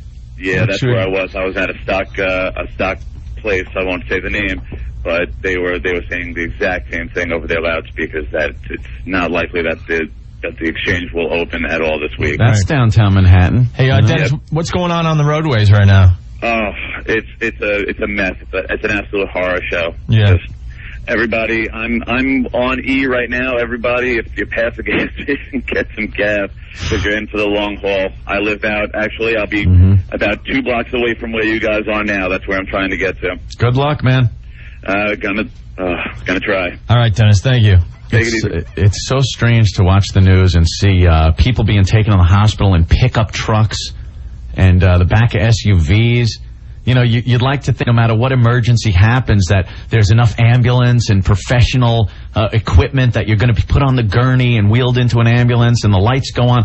But you're seeing people being wheeled on office chairs and being thrown into pickup trucks and SUVs.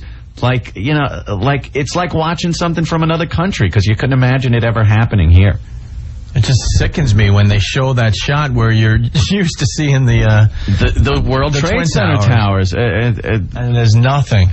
All right. And when that smoke clears, it's going to be even stranger to see because there's sometimes you look and you see the plumes of smoke and you could imagine them still being there, you know? You're thinking, just okay, it's in behind the smoke, right. But when that smoke clears and people see the damage and the death and destruction of this, unbelievable. All right. Ben, who do we have? Let's go to Mike in New York. Mikey.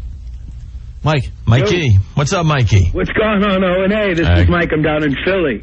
Yeah, you guys rock. I love listening to you. I have to say, I love being an American. Yeah. Because of the fact that always in our darkest hour is also our finest hour. And you guys are doing a great broadcast today because it's exactly what I wanted to hear. I have been riveted all afternoon. I am representing the other 99% of your audience right now that's not in New York, that's not anywhere other than in front of their television or in front of their radio, and it's like, you know something, we thought about, like, I especially thought about not going on the air today. I really didn't want to. I'm so glad that you did. You have no idea. Down here in Philly, they literally had the news station on, and like at 3 o'clock, it was like somebody plugged you guys in, and it was like you literally heard the needle drag across the record. Yeah, it was cool. I hope we're relaying the feelings of everyone in this area, because we all, and I mean everyone listening to us in the New York area, knows someone that works in that area that this happened. And most of the people listening to us right now, they still don't know if their friends or family are okay. They're scrambling and panicking and making hundreds of phone calls trying to figure it out. It took us 3 or 4 hours for my personal for the people I know. Hold on, this just in: 47-story building 7 at World Trade Center just collapsed. What? Yeah, that's what I just saw. Yeah, number 7, according to 1010 Winds, that was I just on fire, saw it. Now it's collapsed. Just saw it on the news. There it goes. If you're watching ABC, the ABC affiliate here in New York. No, we got it on Channel 2. Oh, my God. Holy S. They got footage of another building collapsing. It's like those specials where they show the buildings imploding. I just watched it live. How many stories was that, you think? 20, 25 stories, maybe? Jesus Christ. So Mike, you're listening in Philly. So man. You know, it's we all know someone that is unbelievable, directly affected by this. I feel frightened in my own home right now. I mean, like, you have no idea. It's like, you know, I'm trying to think of what I can do first. 47-story building just went down. That was 47 stories high. 47-story, huge I was complex. just there. I got pictures of my fat butt standing in front of the trade center. Just collapsed. Just there. All right. Well, thank you, Mike. Did we lose Mike? You know, I faded Mike down. And another huge plume of smoke coming off of Manhattan from that building 7, 47 stories collapsing. Just when the smoke was almost diffusing from the World Trade Center, now it's just, again, clouds of smoke going through the buildings.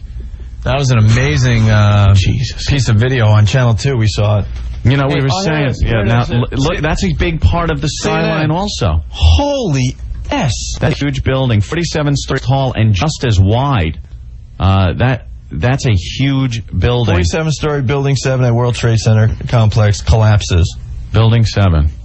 You would assume that all the people were out of that one. I would hope so. You would hope no one's in any of these buildings, but you know, you just never know. Wow, unbelievable. I'm getting sicker. You know, like I said earlier, I wasn't sure if I even wanted to go on the air because it's not the show that we do. We go in there and goof off every day and stuff. We don't like being serious. I don't want to. I don't like being serious. I don't like it. I don't want to come off appearing self-serving. You know, some of the newscasters, you could tell they're eyeballing that award that they might get. Yeah, they're all looking for that overly dramatic piece of info or piece of video that no one else has. Right. You know? Yeah, and I don't know. I just thought it was. I just think it's kind of nice for people to call up and tell us what they're feeling and what they saw.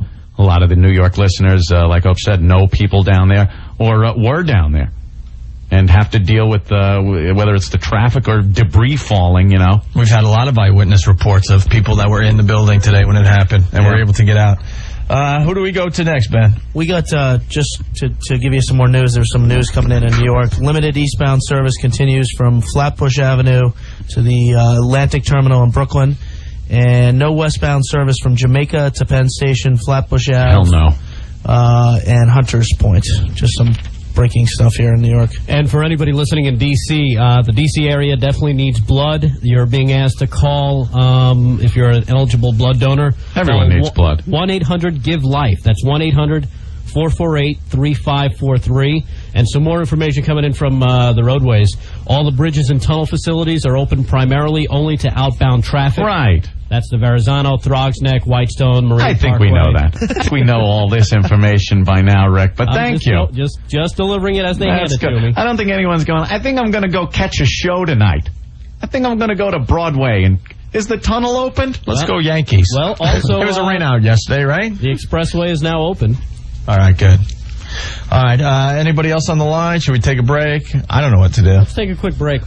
You want to do that? Yeah, take a quick break. All right. Go to our news station here in New York, and you guys take a quick break. But we'll be right back, so don't go anywhere. Yeah, we'd like to hear from some of our regulars. You know, Louis Black really helped us out today with his feelings. Pete Radovich from CBS Sports was unbelievable. So anyone else that wants to help us out, please. Is Old Dirty using the cloud cover to cut off the tops of parking meters today? Actually, he's on the line. He's ready to go after the break. Is he? Okay, we'll talk to Old Dirty. He's shook up. So I wouldn't doubt it. No, you know what? Who isn't? Yeah, all kidding aside, if Old Dirty is going to make any type of jokes or go, yo, B, no, you know something? I don't think he's going to. All right. If he even starts that, you guys just hang up on him because it's not the day for this crap.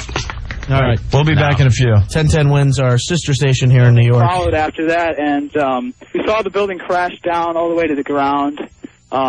You know, we were in shock, and then the worst part about it, we saw the smoke and the plumes of smoke coming after us, and we had to run north actually on that street. We just ran north to escape from the smoke, and luckily we weren't hurt, but it was certainly very, very scary. Yeah, that was about it. Okay, and Daryl and his friend, they are NYU medical students. They are going to go back and help with the emergency situation again. Eileen LaPalmer, 1010 Wins, live on Hudson Street. And we'll be going back to Eileen and all reporters all standing by with further updates for us in this terrible tragedy that happened 8.5 hours ago when two planes, they were both hijacked passenger planes with passengers aboard and the crew, sent to Twin Towers of the World Trade Center, another one hitting the part of the Pentagon, and a fourth going down in western Pennsylvania. 4 hijacked commercial planes loaded with people. Not actually loaded, but with passengers aboard. Just going to repeat this. New York City Police Department ordering an evacuation of all buildings south of Canal Street to Lower Manhattan.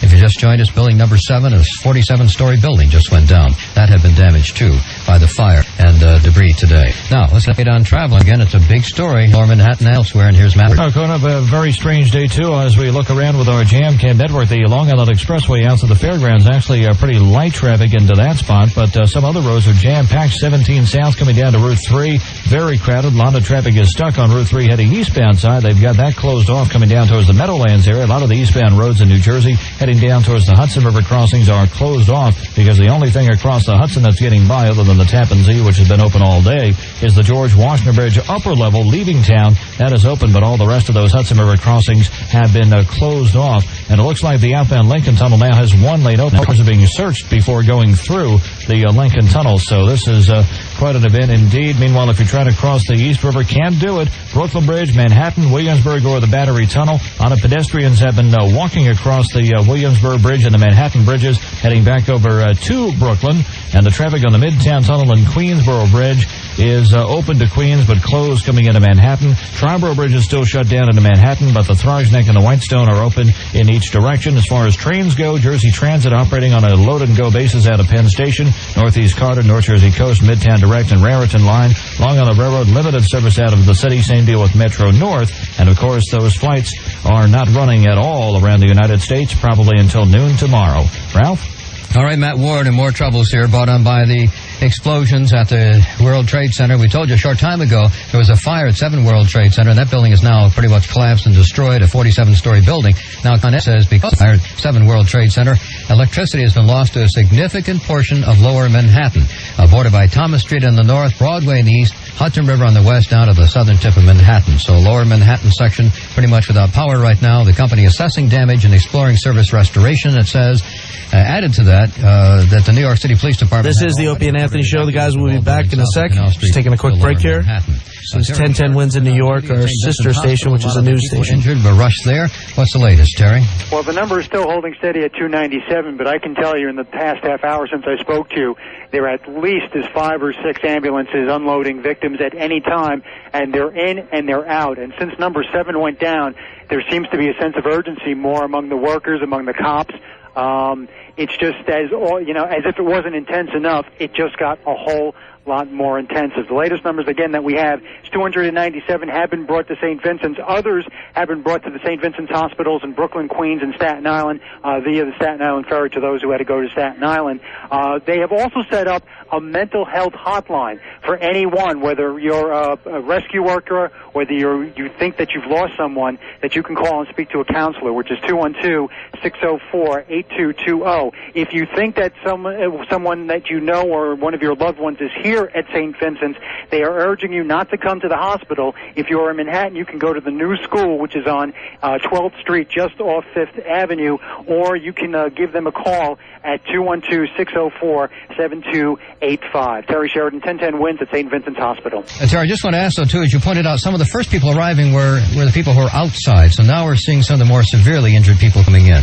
That is true. With the first people that I was told who arrived were the people who were outside or people who went in, such as the police and fire department, the ones suffering the eye injuries, the ones suffering the dust and smoke inhalation. But now, again, from what I'm seeing from my vantage point, before they were coming for the most part, they were walking in or they were climbing out of an ambulance and getting into a wheelchair and being wheeled in. Now we're seeing the stretchers being put to use. All right, it's going to be a long, unfortunately grim story, too. We do expect an update from the mayor before long to give us some indication of where we stand as far as the rescue effort and perhaps some indication of casualties. You may have heard I was talking to Governor Pataki just a couple of minutes ago, and he's not giving any speculation about what kind of toll there might be. That's something we'll be finding out as we go along. And President Bush will be addressing it here tonight as well. We don't have a time yet on that, but the president has put the military on high alert. Embassies have been notified around the world to be careful, too. Now, 1010 Wins reporter Carol Dioria is on the Brooklyn side of the Brooklyn Bridge, I believe.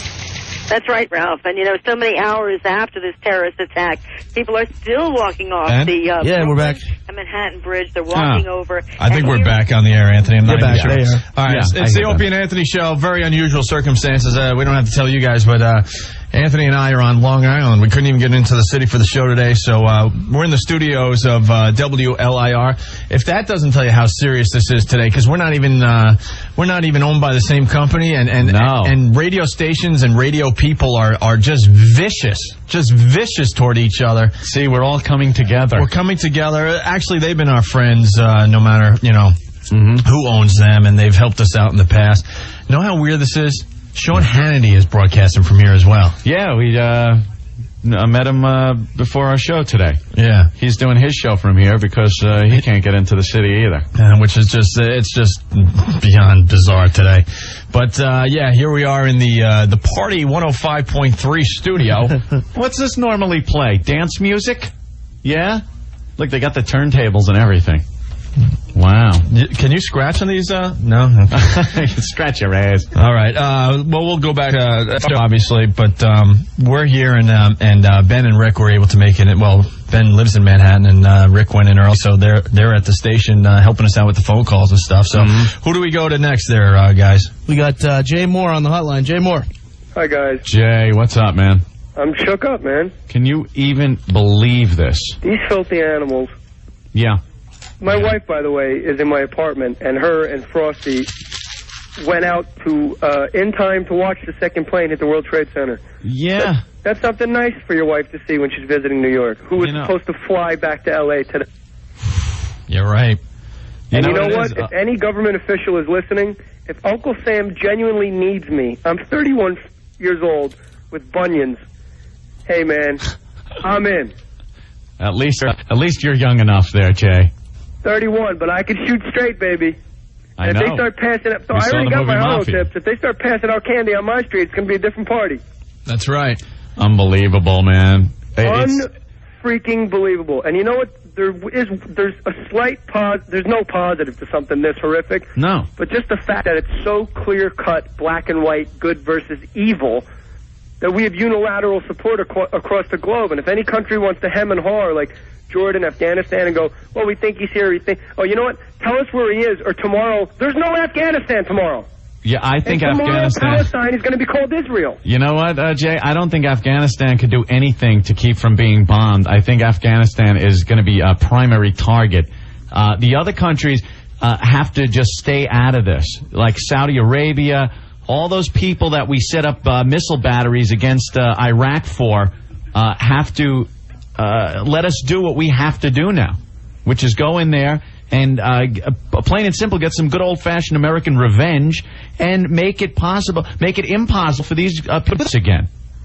Hey, you know what? I really feel more proud I was just talking, me and my neighbor sitting around watching all the news footage, and I said to him, you know what? I'm more proud to be an American today than any other day of my life. Well, I'll be a lot more proud when we just wreak havoc on some of the people that are responsible for this. I'm just saying, how many countries on this globe could have 60,000 national reserves in Jersey waiting to help? Yeah.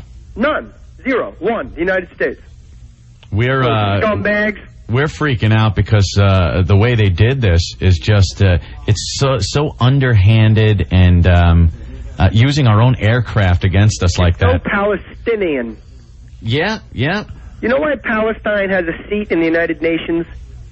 Because they did so much killing, like the 72 Olympic massacre, that every other country said, hey, you know what? We'll give you the seat. Stop murdering people. You know why they've prospered for as long as they have? It's politics. No one's really turned around and told the other countries that do support them, F off. We have to do this. But I think this time America is going to turn around and say, I don't care if this screws up our relationship with this country or that country. This happened to us. We will do this. Period. And hopefully that good comes out of this. I think every American feels deeply disturbed. It's pissed off. Personally afraid and helpless, which is not like a Vietnam or an embassy bombing all the way in Africa or on another continent. The World Trade Center is gone. I'm looking at my living room floor right now, and they're the same. It's the same. It's flat. It's gone. Yep. How many times you've flown out of Boston to L.A.? I've been on that flight 3 times this year. How scary is that, man? It's scary that my wife was supposed to fly today, and I'd be down in a Palestinian section just randomly beating people with a bat right now. It's frightening, man. How about the Hamas, the religious lunatic brains, saying, we have nothing to do with it. We blame U.S. policy. We say we did it. Well, you know something? They're going to get another dose of U.S. policy that I think is going to be a little worse than the policy we've had with Israel and Palestine. And don't think Uncle Colin, don't think his ass isn't rubbed the wrong way when they took out the Pentagon. Uncle Colin, how good does that little soft shoe he did with the Chinese look and the treaty Clinton signed with the North Koreans who have nuclear capacity? It all looks good for us right now. And I'm telling you, any country on the fence, well, you know what? You better hand them over because we're just going to call Israel tomorrow also. Yep, there you go. And we're going to put big Jewish stars on everyone's forehead. We live in a country where no one can come in your house, rape your wife and sister, and beat you with a rifle and eat your food and leave, and there's nothing you can do about it. I don't know about you, but I didn't pass any tanks on my way to Yankee Stadium this year. Right. I didn't pass any tanks on my way to do my movie acting or whatever it was. You guys go in and do your job. You're syndicated. Any city you're in, Cleveland, no matter where it is, no one has ever seen anyone throwing rocks at tanks. You see somebody arguing with a cop, you run the other way. Right. And they're jealous. These dirty, filthy animals are jealous because they live underground. They eat camel crap for a living, and they just can't stand that the quality of life here is so unbelievably fantastic that the only way to cut us is to take out... We're talking Vietnam casualties, guys. There's 50,000 people in that building. Granted, they had an hour and a half to get out of there. I hope Vietnam was 10 out. years in the jungle. Yeah. Well, they say 150,000 people visit those towers every day. It's and 50,000 work there. It's going to be, I'll say it's going to be a lot worse than the numbers were at Pearl Harbor, because that was, 2,000, 3,000 people. And this, all civilians and whatnot, I mean, it's in a whole new category. Welcome to the new millennium, because this is what we're going to have to deal with. And if we don't nip it in the bud now and make it impossible for these guys to do this again by wiping out the countries that sponsor this and support it, then we're screwed. I went back and watched the president and all these other politicians parade in front of the TV. Yeah, saying we will find and bring them to justice. No, I don't want to hear that. Assassination. I don't want to hear that. Do you know the debacle with the Pan Am flight that went down in Lockerbie? And they have the people that did it, and the bull crap trying to get those people to trial because this country wouldn't give them to this country. You know something? I don't even want to see anything like that. I want quick retribution, tenfold on what they gave. I want their little hovels. How many little dirt hovels equal the buildings that they took out today? How many you dirt can't hovels, even count. How many dirt hovels do equal the building they took out today? I think you got about 11 countries worth. Yeah, exactly. Hey, Jay, did you see the footage of the 47-story building falling just recently? That just went down about 10, 15 minutes ago. Building? It was the 47-story Building 7. Building 7. Oh, that was the World Trade Center 7. complex. Yeah, just went down. Oh, that's fantastic. Yeah. All right, Jay. These guys, I've been praying all day, and I was on my knees, and I know it sounds corny coming from me. You guys are used to me, like, cracking jokes, but I wouldn't joke about this. But I'm just praying, like, I got so much. I'm so lucky. I ask God, take a piece of my heart and just spread it around to the families. Because if I have half the heart I have, I'm still going to be the happiest guy because I'm retarded. Just please, somehow, let's get this going. The next few days are going to be rough for a lot of people, man. Not for the United States, baby. We have 2 Ticonderoga aircraft carriers. Lincoln has them. Each one carries 92 fighter planes on it. That's 184 planes over your city. It's going to look like night. Yeah, New York City buzzing with fighter aircraft. It's pretty incredible. But, unfortunately, they weren't up there when those guys were flying towards the World Trade Center and the Pentagon. So, all right, Jake.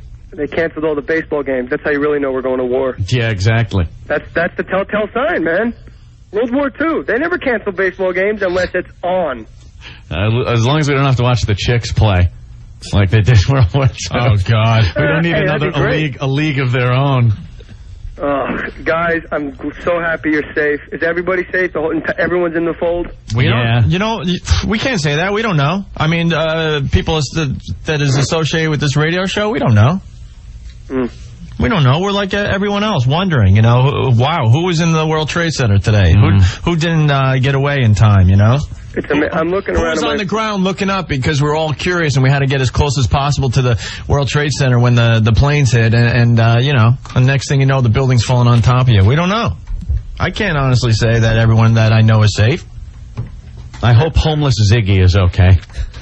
Hope he wasn't down there. That's his area. Little Ziggy's area. All right, on West 4th Street holding up TGI Fridays with his bare hands. Yeah. Jay, we got to get to a few more people, but if you want to call back, we'd love to have you, all right? God bless you guys, and I'm looking around my house at all these scripts and stuff, and it sure seems irrelevant at this point, man. Yeah, let's rally. Let's be Americans and be strong and kick ass. All right, Jay. Swiftly. Cool. All right, take care, guys. God bless you. Thank you. Later, Jay. J-Ma. Rick, Ben, who do we have? We got some more info here coming in. The NYPD has ordered evacuation of all the buildings south of Canal Street, so that's pretty much all of Lower Manhattan, so just get out. Evacuate every building in Lower Manhattan. That's South Canal. That's a big area. Hell yeah. So. Oh, man. You don't have to tell us. Is Old Dirty still standing by? Yeah. He's still there. We're going to get to him next, but I got this bulletin out of 1010 Wins. They've got employee family survivor info set up by the companies at the World Trade Center. So if you know of anyone who may have worked at Morgan Stanley, they've got a number here. It's 888-883-4391. Again, for Morgan Stanley, it's 888-883-4391. And for another company, I'm going to screw up the pronunciation, Deloitte and Touche. Deutsche Bank. Okay. Deutsche Bank. Ah, there you go. Deutsche Bank. There's a number here. It's a local 212 number. It looks like 243-7666. That's 243-7666. All right. Please keep your hands and feet inside the vehicle at all times. You're such a... I know. All right. Old Dirty. Yo. What's up, Old Dirty? Is it on? Oh, I'm man. waiting for the director to say, all right, guys, nice job, cut, Yeah, I know. It's like a Die Hard flick, dude. You saw the video? We said that. It was like, is this Die Hard 5? Dude, I was bugging. And I was bugging. And we're like, the acting's not even that good. When it's real, you realize that... it's real people in real horror. Yo, let me tell you something. The people who did this, let me tell you something. I think there's a new player in town. You know what I'm saying? It's the same old faces, OD. It's the same old faces. It's Osama bin Laden. We know who they are. It's Yasser Arafat. It's all these people. Oh, my God. I just watched another angle on the World Trade Center being hit by the second plane. When it collapsed, I don't know, my heart sank with it, man. I couldn't believe it, dude. I thought I was looking at I thought I was looking at special effects, dude. When you're watching it fall, it was the first time when it really happened and everyone's watching. There's something inside you that says, "Okay, put it back up. Yeah. Put it back where it is." It was so symbolic. You're like, yeah. hang in there, hang in there. Where are you going? Everything's gonna be okay. Just hang in there. They'll get someone and pull it back up so it's there again. And then you just realize, no, it's gone. It's been wiped off the face of the earth. It is gone. Dude, and these people are serious, dude. I mean, when you're dealing with people that are going to go to this extreme, I mean, the attack on the cold, man, they should have woke us up, dude. Yeah, I know. You know They should have. Yeah. They blew up a $4 billion naval vessel that belongs to this country. Somebody should have stood up and said, "Hey, wait a minute, these guys are getting a little bit more, they're getting a little bit more cojones, man. We gotta start, Old Dirty, let me say something there. You bring up a good point. When the Cole got bombed, one of our ships was in Yemen. It got bombed by a small boat full of explosives. And do you know the security on that boat? The guy had a pistol. The security personnel were not at guns. They know Yemen was a terrorist sponsoring nation. They're in the Middle East, for crying out loud. But you know why there weren't people at the big guns on that ship? Because it was political. They didn't want to upset the people in that country because it was a port that helped us. And if we come in with our guns armed and ready to go, it might upset them. We got to get past the point of pissing people off or being afraid to piss these countries off. It's our own ass. It's American ass that's on the line here. And if we can't go into a terrorist sponsoring port with men at our guns, I don't know how we're ever going to combat this. How do you even start a mission in a country that's not going to let you, you know what I'm saying? Yeah. How you going to protect your interests and their interests? Because, this country, man, you got to pat it on the back. Go out there playing cop. You know what I mean? Yeah, we're too politically correct to help ourselves these days. We're too politically correct to come into these countries and go, it's a hostile country. We need to protect our ships. Dude. Yeah. I mean, you ain't gonna walk nowhere and not have something on you if you know you're in jeopardy of falling into some type of, a catastrophe, dude. This is a catastrophe, dude. Oh, I got another angle. This one looks like from Queens. Wow.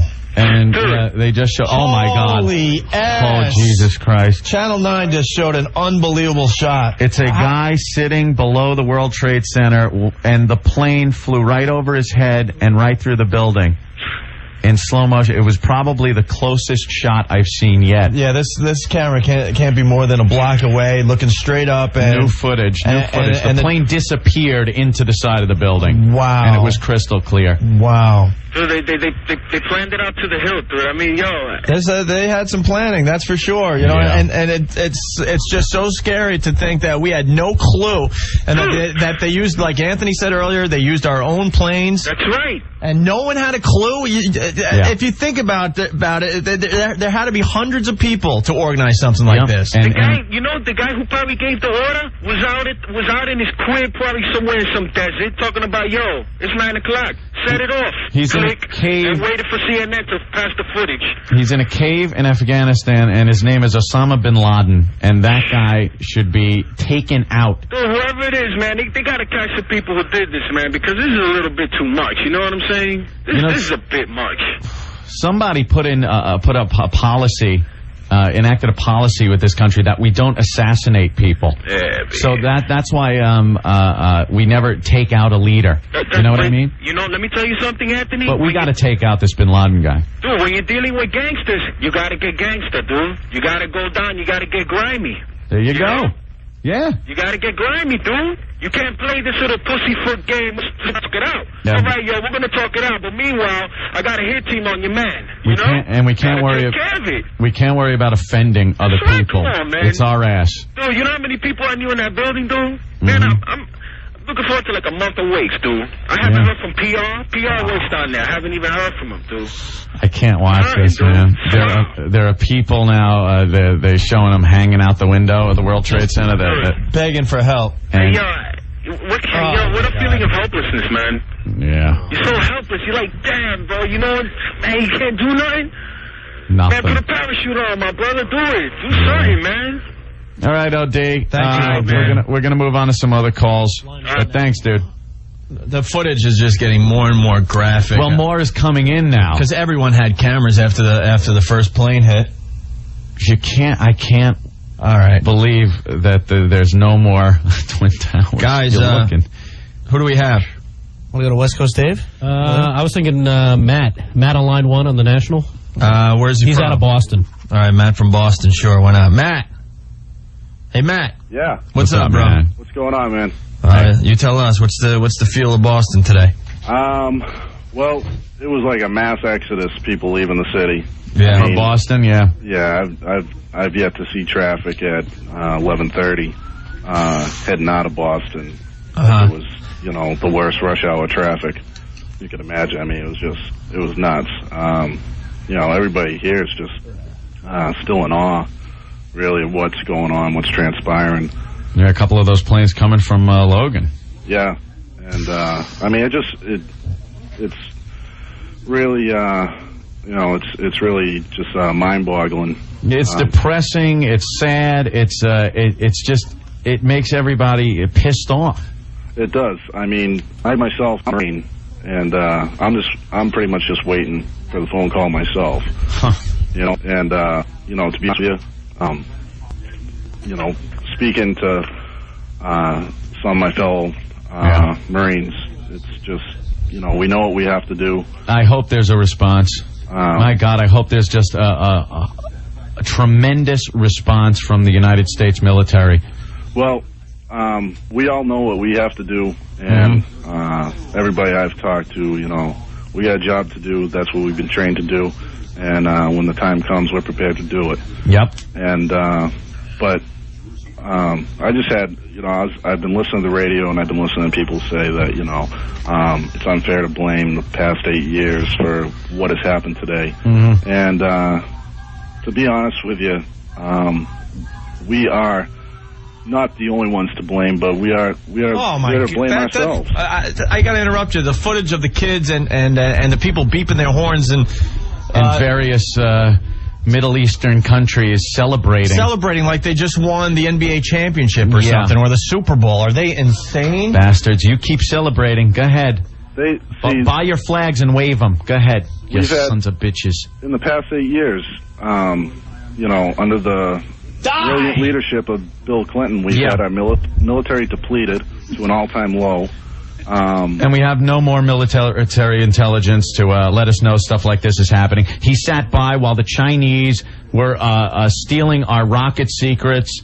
He sat by when more espionage took place against the United States than in any other administration, even during the Cold War. He did. It was very nice. It was a lot of fun watching through the whole BJ episode with Monica. And sitting back, and the money was rolling in. I mean, the market was great. No real war to speak of. Little things flared up. Whenever we got bored, we'd bomb Saddam, and it was always fun and everything. But for 8 years, something had to have gone wrong that we didn't know about this, and it was during their watch. It was the American people losing sight of what was really important. We felt good about the way things were going, so you don't want to think about stuff like this happening, but that's what it was, and it wasn't just over the past 4 years that he started depleting the military and all that stuff. I mean, this started as soon as he took office. Okay, the military, there were military spending cuts, and we're not blaming Clinton. But we're the American citizens, the American voters who reelected him are the ones to blame, because what did we do in response to the military spending cuts? We reelected him to a second term. Exactly. You know why? Because it all sounded great, all the money he wanted to pump into those social programs and stuff. When you don't have the society, the social programs aren't that good. When your buildings are being destroyed in front of your eyes, everyone forgets how important it is to be strong militarily and have the intelligence to make sure this doesn't happen. Anthony, this just in. New York City will be closed tomorrow. Yeah. No joke. They put a graphic up on all the TV stations. New York City will be closed tomorrow. New York City's closed. Not your local school. No. The entire city will be closed tomorrow. Jesus. This is definitely, though, hopefully, I am hoping this is open the eyes of the American citizens. A wake-up call, man. This is quite a wake-up call. At the very least. And it's, something, this is really bad, and it's going to be, another clip of the goddamn plane flying through the building. Unbelievable. It's going to be really bad. It is a tremendous loss of life. But if it gets us aware that stuff like this can really happen, hopefully it'll save more lives. Hopefully we can go in there and remedy this problem. All right. Because next time, who knows, it could be biological crap. That's the stuff you don't see, and you don't have to be at ground zero for that to F you up. Believe me. It's very true because it's been proven, it's a proven fact that a terrorist could come into New York City with a hairspray-sized... Hold on. Okay. Explosions in Kabul, Afghanistan. Breaking news. I sure the hell hope we're bombing Afghanistan as we speak. Wow. Oh, something's burning in Afghanistan. Wow, look at that explosion. Are you kidding? Because if we did it that fast, God bless America.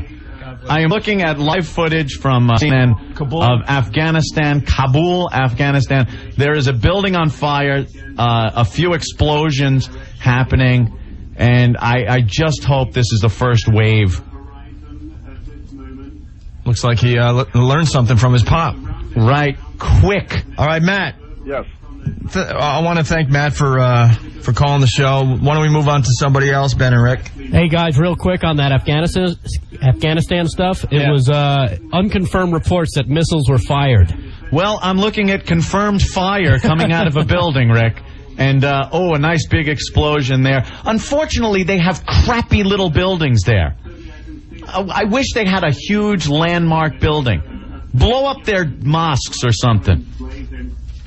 Sons of bitches. Okay. And who do we have next there? Ben, Rick? What do you want to go to? We want to go to, you want to go to Mark's brother? Yeah, Mark's brother watched the Boston news conference here about what they said about Logan. Tim. Hey, Tim, what's up, man? Tim from Boston. Yeah, I rushed back into Boston to get to Hardline because I was trying to get a hold of my brother, and they had the Massport. They had a Massport on, obviously, right after the bombing, trying to explain what had happened. And he's trying to say that, Logan is a safe airport, and we were following the correct procedures. But 2 planes drove into the side of a building today in New York City. So what I'm afraid of, and I've been talking to people, is how many different terrorist groups were on other planes that didn't take off today? Because they didn't just have 4 groups get on 4 planes and try to take off. That's what I was saying earlier. How many more were there? Whether, something got... They had 50 groups on 50 planes, and only 4 got off the ground. So we have all these guys still running around the streets of America. Oh, tracer rounds coming up. That's from the ground, though. That's shooting at aircraft. Yeah, that's aircraft. Whoa. We're watching live footage, CNN. I'm watching the same thing. Kabul, Afghanistan. There's some buildings on fire. Well, here we go. Is that a rocket? Rocket. Was that a rocket in? Yeah, it looked like a rocket exploded. There's tracer fire coming up from Kabul. There's some kind of bombing going on in Afghanistan as we speak. What else, Tim? Well, it's just the one thing. I was listening to that Marine. He's completely correct. I mean, we don't need to watch the Russians put, missiles in Cuba. We got to watch the guys who come into our own soil and steal our own planes and fly them into our own stuff. We were starting to feel safe. We let our guard down. Russia's no longer a threat. You stand on the East Coast and look at the Atlantic Ocean. There's a long way before you hit one of these hostile countries. Same thing with the Pacific Ocean. And we always assumed because of that we were safe.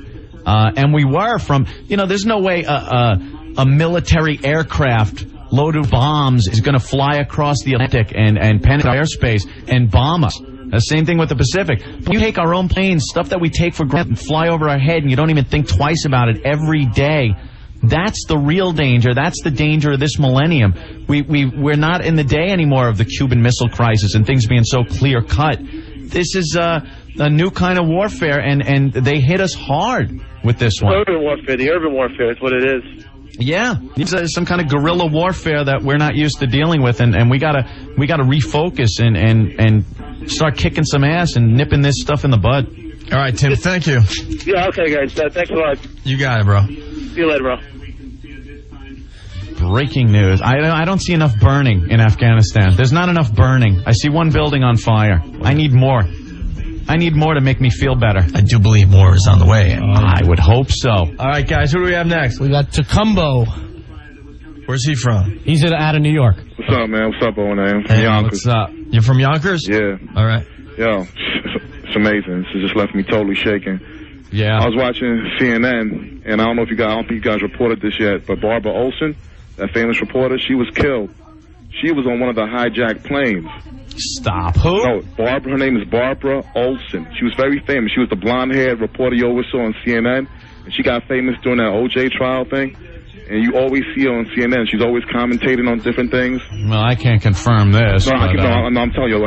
I know. I gotta say, I can't confirm any of these stories. We gotta be really careful. If her family's listening and you say that, I don't know. I understand that, but no, I wouldn't make that up. That's on CNN. They broadcast it twice. And I'm not making that up. She did die, and she was married to Ted Olson, who was a Solicitor General. He's still alive.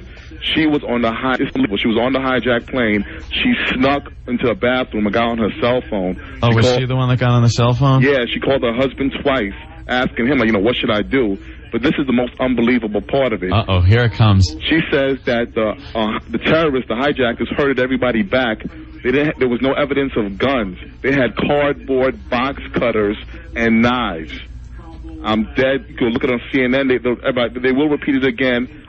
I just can't believe that that's all they had.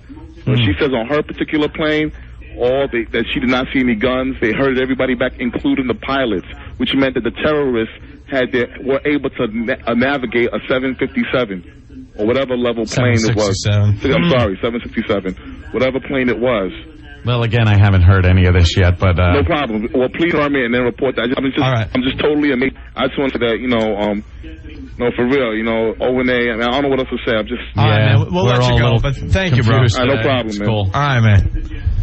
We can't confirm any of that, obviously. No. Hey, guys, actually, to back up Tacumbo, we're getting an AP report just handed over that she was supposedly on this plane, and she is the wife of Solicitor General Theodore Olson, who argues President Bush's cases for the U.S. Supreme Court. Wow. So she is one of the missing from the plane. Jesus. All right, who else do we have on the line? Norton's checking in. We got Norton on the line here. I hope he's not plugging a gig. Norton. Hey, Jim. Hey, boys. How you What's up, man? What's How up, you Jim? doing? Yeah, the guy was talking about the Olsen woman. She said that she called in, I think, from the one that went into the Pentagon, and she said that they had, box cutters and knives. Box cutters and knives? No guns. No guns. She didn't mention guns. They may have had them, but that was what she saw, was box cutters and knives.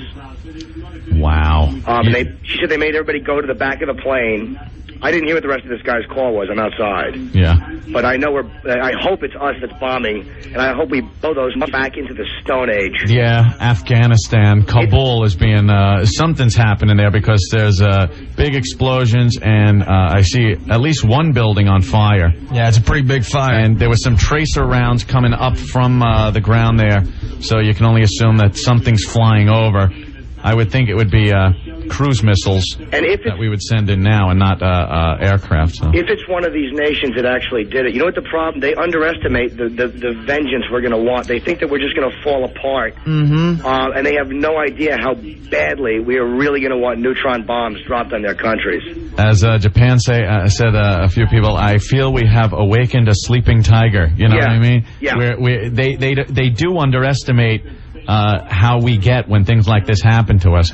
We might beat the living crap out of each other when we're at peace. We look to each other and races, fight, and everything like that. But when something like this happens, we just unite and have a single enemy.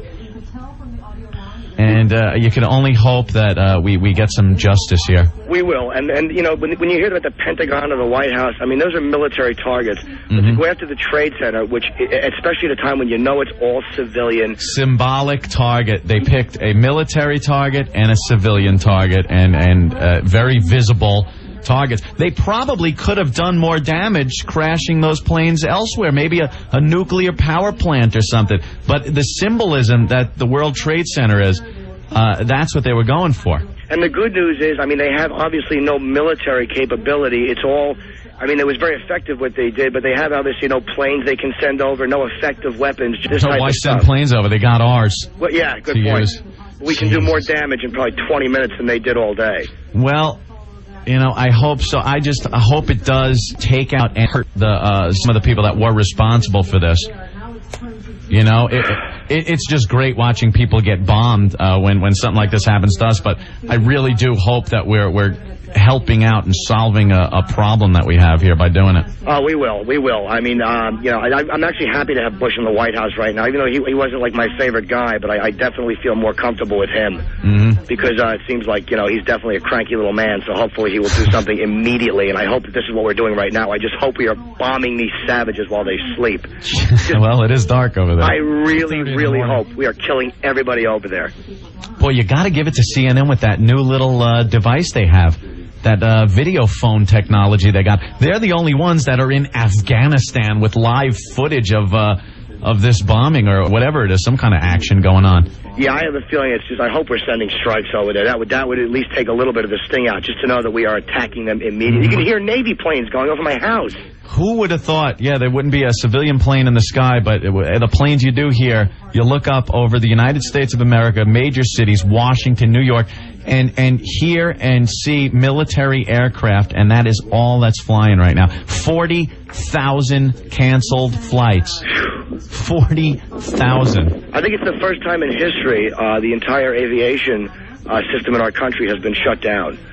That's what I heard. It was the first time that's ever happened in this country. And it was a good move by the FAA. I mean, hopefully, maybe they saved a couple of incidents. Who knows? Yeah, who knows how many more we're getting ready to board planes and do it in other places. Yeah, because there's got to be Midwest targets, and there had to be some type of West Coast targets, and hopefully some of that was averted, you know. CNN is reporting unlikely the U.S. would move this quick.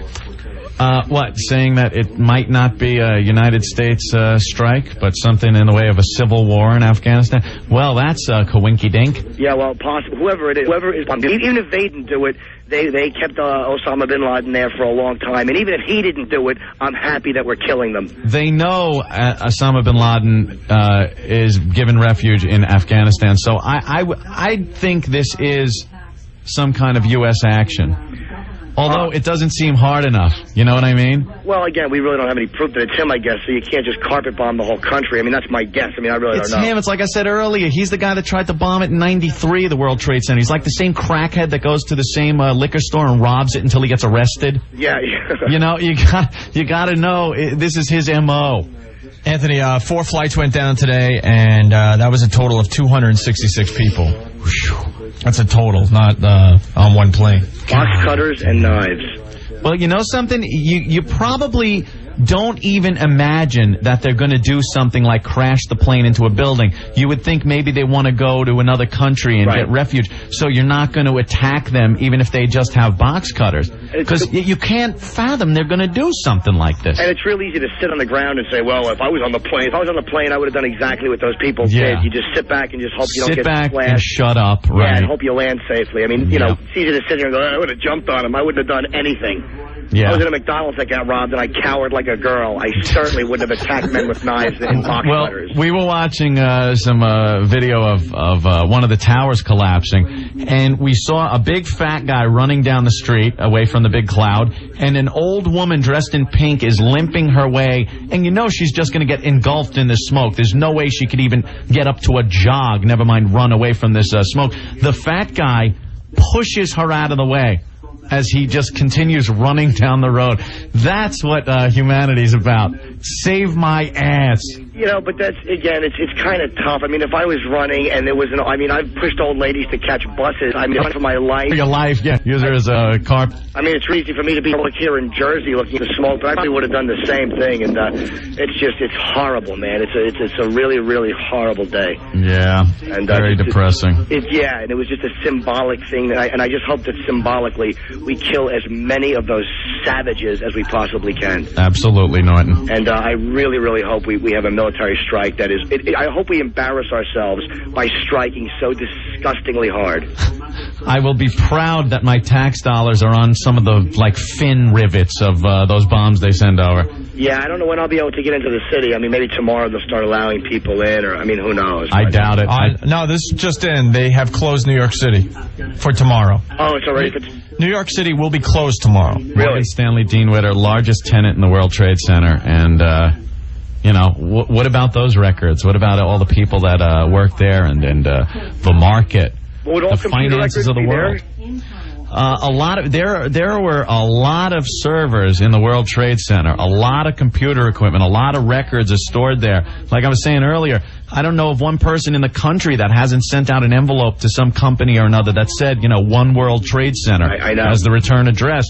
It's a building that it's worldwide. It's the World Trade Center. You know what I mean? It's important to the free world. And I hope I couldn't be the only one that's like. Hopefully, that China will just shut their yaps and stay out of this if we decide to attack one of these countries. Well, again, what I was saying is a lot of times we hold back for political reasons, and this time we just gotta say, you know something, screw you. This is what we have to do. I don't care how you feel about it. You know what? I don't see them holding back this. I don't know if you saw Colin Powell this morning, but he did not look pleased. A little cranky? He really looked angry, yeah, and I was very happy to see it. And Bush certainly doesn't seem happy, so I just hope we do awful things. And I really don't even know what to say. It's very, very sad day. Yeah, because even no matter how much we bomb them, this still happened, you know? And it's a hard one to swallow. But they will rebuild them. I mean, you know they will. They will go back up. And, you know, we will again, in the end, we will do more damage than was done. All right, Jim. All right, guys. I love you guys, and I'll see you guys as soon as I can. Okay, man. Jim Norton, everyone. Everyone just, like, shocked. Yeah. This whole situation. Who else we got, guys? Yo, West Coast Dave checking in here. West Coast Dave. From San Francisco. Yep. Dave, what's up, buddy? Well, I just on the wanted to safe talk side of briefly hold on, what? You're calling us from the safe side of the country. Yeah, Jesus. from the safe side. You wouldn't know it by the way that people are acting over here, though. You know what's strange? A lot of people from New York and Washington, the East Coast, say things like, God, I would never live in California with their earthquakes. Yeah, go figure. How about what we have to deal with? Yeah, no kidding. You know, compared to earthquakes, they'll take them any day. Yeah. You know, people over here are really shaken up about all this. They closed all the airports. They closed all the federal buildings. They closed the Transamerica Pyramid. They closed the Golden Gate Bridge. There's another building. San Francisco was shut down. Dave, let me bring this up again. A lot of people I don't know if a lot of people can relate to what we can here in New York when you look up and see the World Trade Center is gone. Imagine that building being gone in San Francisco, or the Golden Gate Bridge all of a sudden is just not there anymore. It would be absolutely devastating. I mean, I feel it over here, you know. I mean, it's a devastating feeling. I feel defeated somehow. It's awful.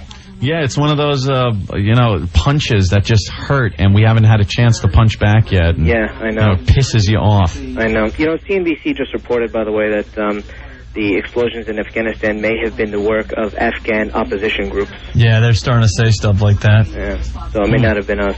Right. Well, we'll see. Well, hey, thanks. Hey, no problem, guys. Thanks, guys. You know, thanks for bombing Afghanistan. The president's going to speak at 9 o'clock. Yeah. So, listen, I wanted to bring up the possibility of what may happen economically now.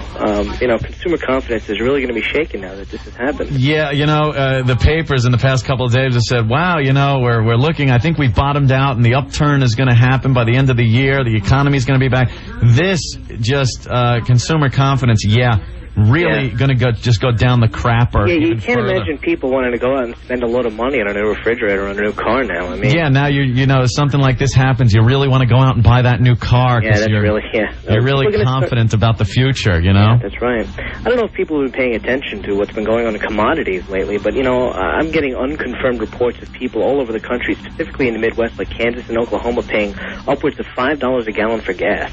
I don't know if that's true or not. I just went to the pumps myself, and it was normal. $1.69. Well, anytime something happens in the Mideast or anytime something happens here, the gas prices just go crazy. I can only imagine what's going to happen now. Yeah, the prices of commodities have skyrocketed, and I wonder how that's really going to affect the prices of stocks when they finally reopen on Thursday.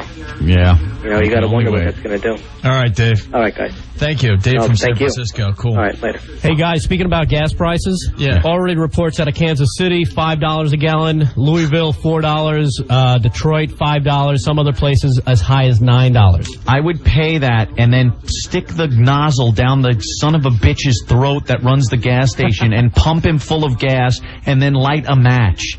Because there's no reason to raise the gas prices hours after something like this happens. It's pretty sick and twisted that they're taking advantage of this situation already. Right. You son taking of advantage of the panic. Because I before I came to the studios to do our show today, I'm thinking like everyone else, I better get a full tank of gas. I mean, the lines were insane, and this was at like noon, 3 hours after the whole mess. And people out there taking advantage of it. Sons of bitches, animals.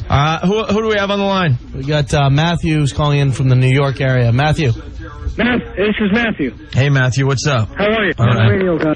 I'm a United States Marine. Corporal working out of West Trent, New Jersey. Ready to go? Yes, sir. Yes, sir. I've been waiting. I've been talking to those other guys that been waiting, that been talking. I've been listening to them and conversating with them. You know? Hey, thanks, Matthew. Thank you. All right. Come on the radio. See, that's what we want going, though. They have one thought, Opie. Nothing else in their head except kill, kill, kill. Anyone else, guys? Should we take a break? What do you want to do? Go to David here in Boston. David. You're truly born again hard, Private Pile. David, what's up? Well, I got a different story for you. I got my brother-in-law. 2 months ago, we threw a party for him. He got a new job. Wow, with the World Trade.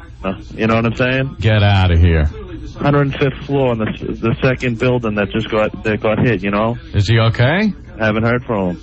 No clue, right? And you're just sitting there wondering. Well, yeah. What does one go out to find them? You know something? I don't even know how to give you an answer. Yeah. I mean, how do you? Went to Brown University, took a job for $120,000 a year to go to fucking. Go to the World Trade Center to work. Well, you know, hopefully he got out. It's very hard to get phone calls out of New York right now. So is that what it is? Have you called his friends? His girlfriend's in New Jersey. She can't get in touch with him either. David, what company does he work for? We might have the number here. Conan and Fitzgerald? Is that it? No info on them. But if we do have those numbers, if they come up available, we'll definitely be passing them on throughout the time here. Yeah. You know? All right, say a prayer. All right, David. Thanks. See, it's stuff like that, you know. Who knows? Yeah, and speaking of people looking for survivors, family, employees of Morgan Stanley, the number again is 888-883-4391. This is info set up by the companies at the World Trade Center. And the other company, Deloitte and Touche, it's a 212 number, 243-7666. So if you're looking for anybody who worked in those companies, give those numbers a try. Hopefully they can help you track down your loved ones. All right, cool. Anyone else on the line? I think we're going to take a quick break and go through some more calls for you guys. All right, cool. All right, man.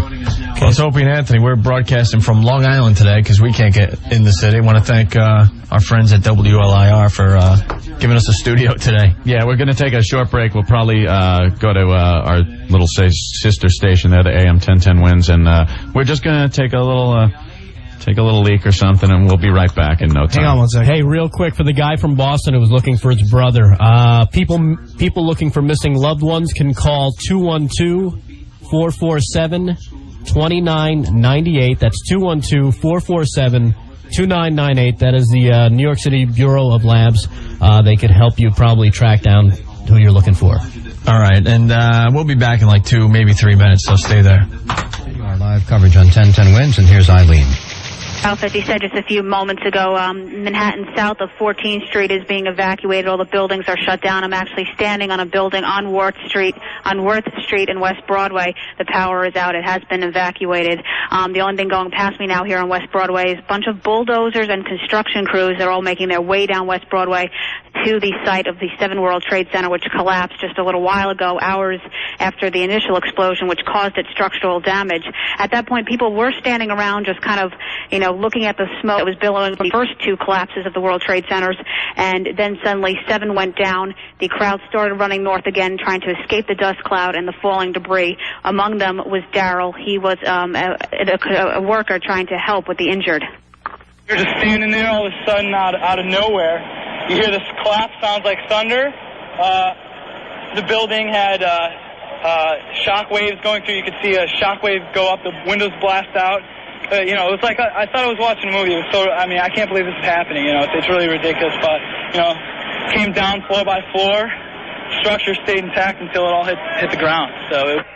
Well, Daryl and his friend are first-year medical students. You are listening to the Opie and Anthony Show. The guys will be back in a minute. The call went out for anyone with medical experience to come down here, come down to the World Trade Center and see if they could help out.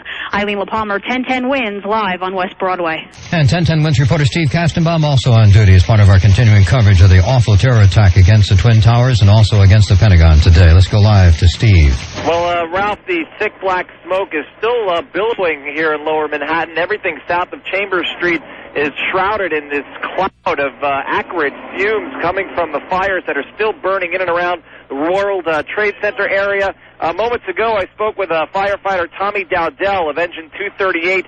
He had been working in and around the fires for about 5 hours, and then when Building 7 collapsed moments earlier, all the firefighters were ordered to pull back. And he explains that it is just absolute, utter devastation on West Street.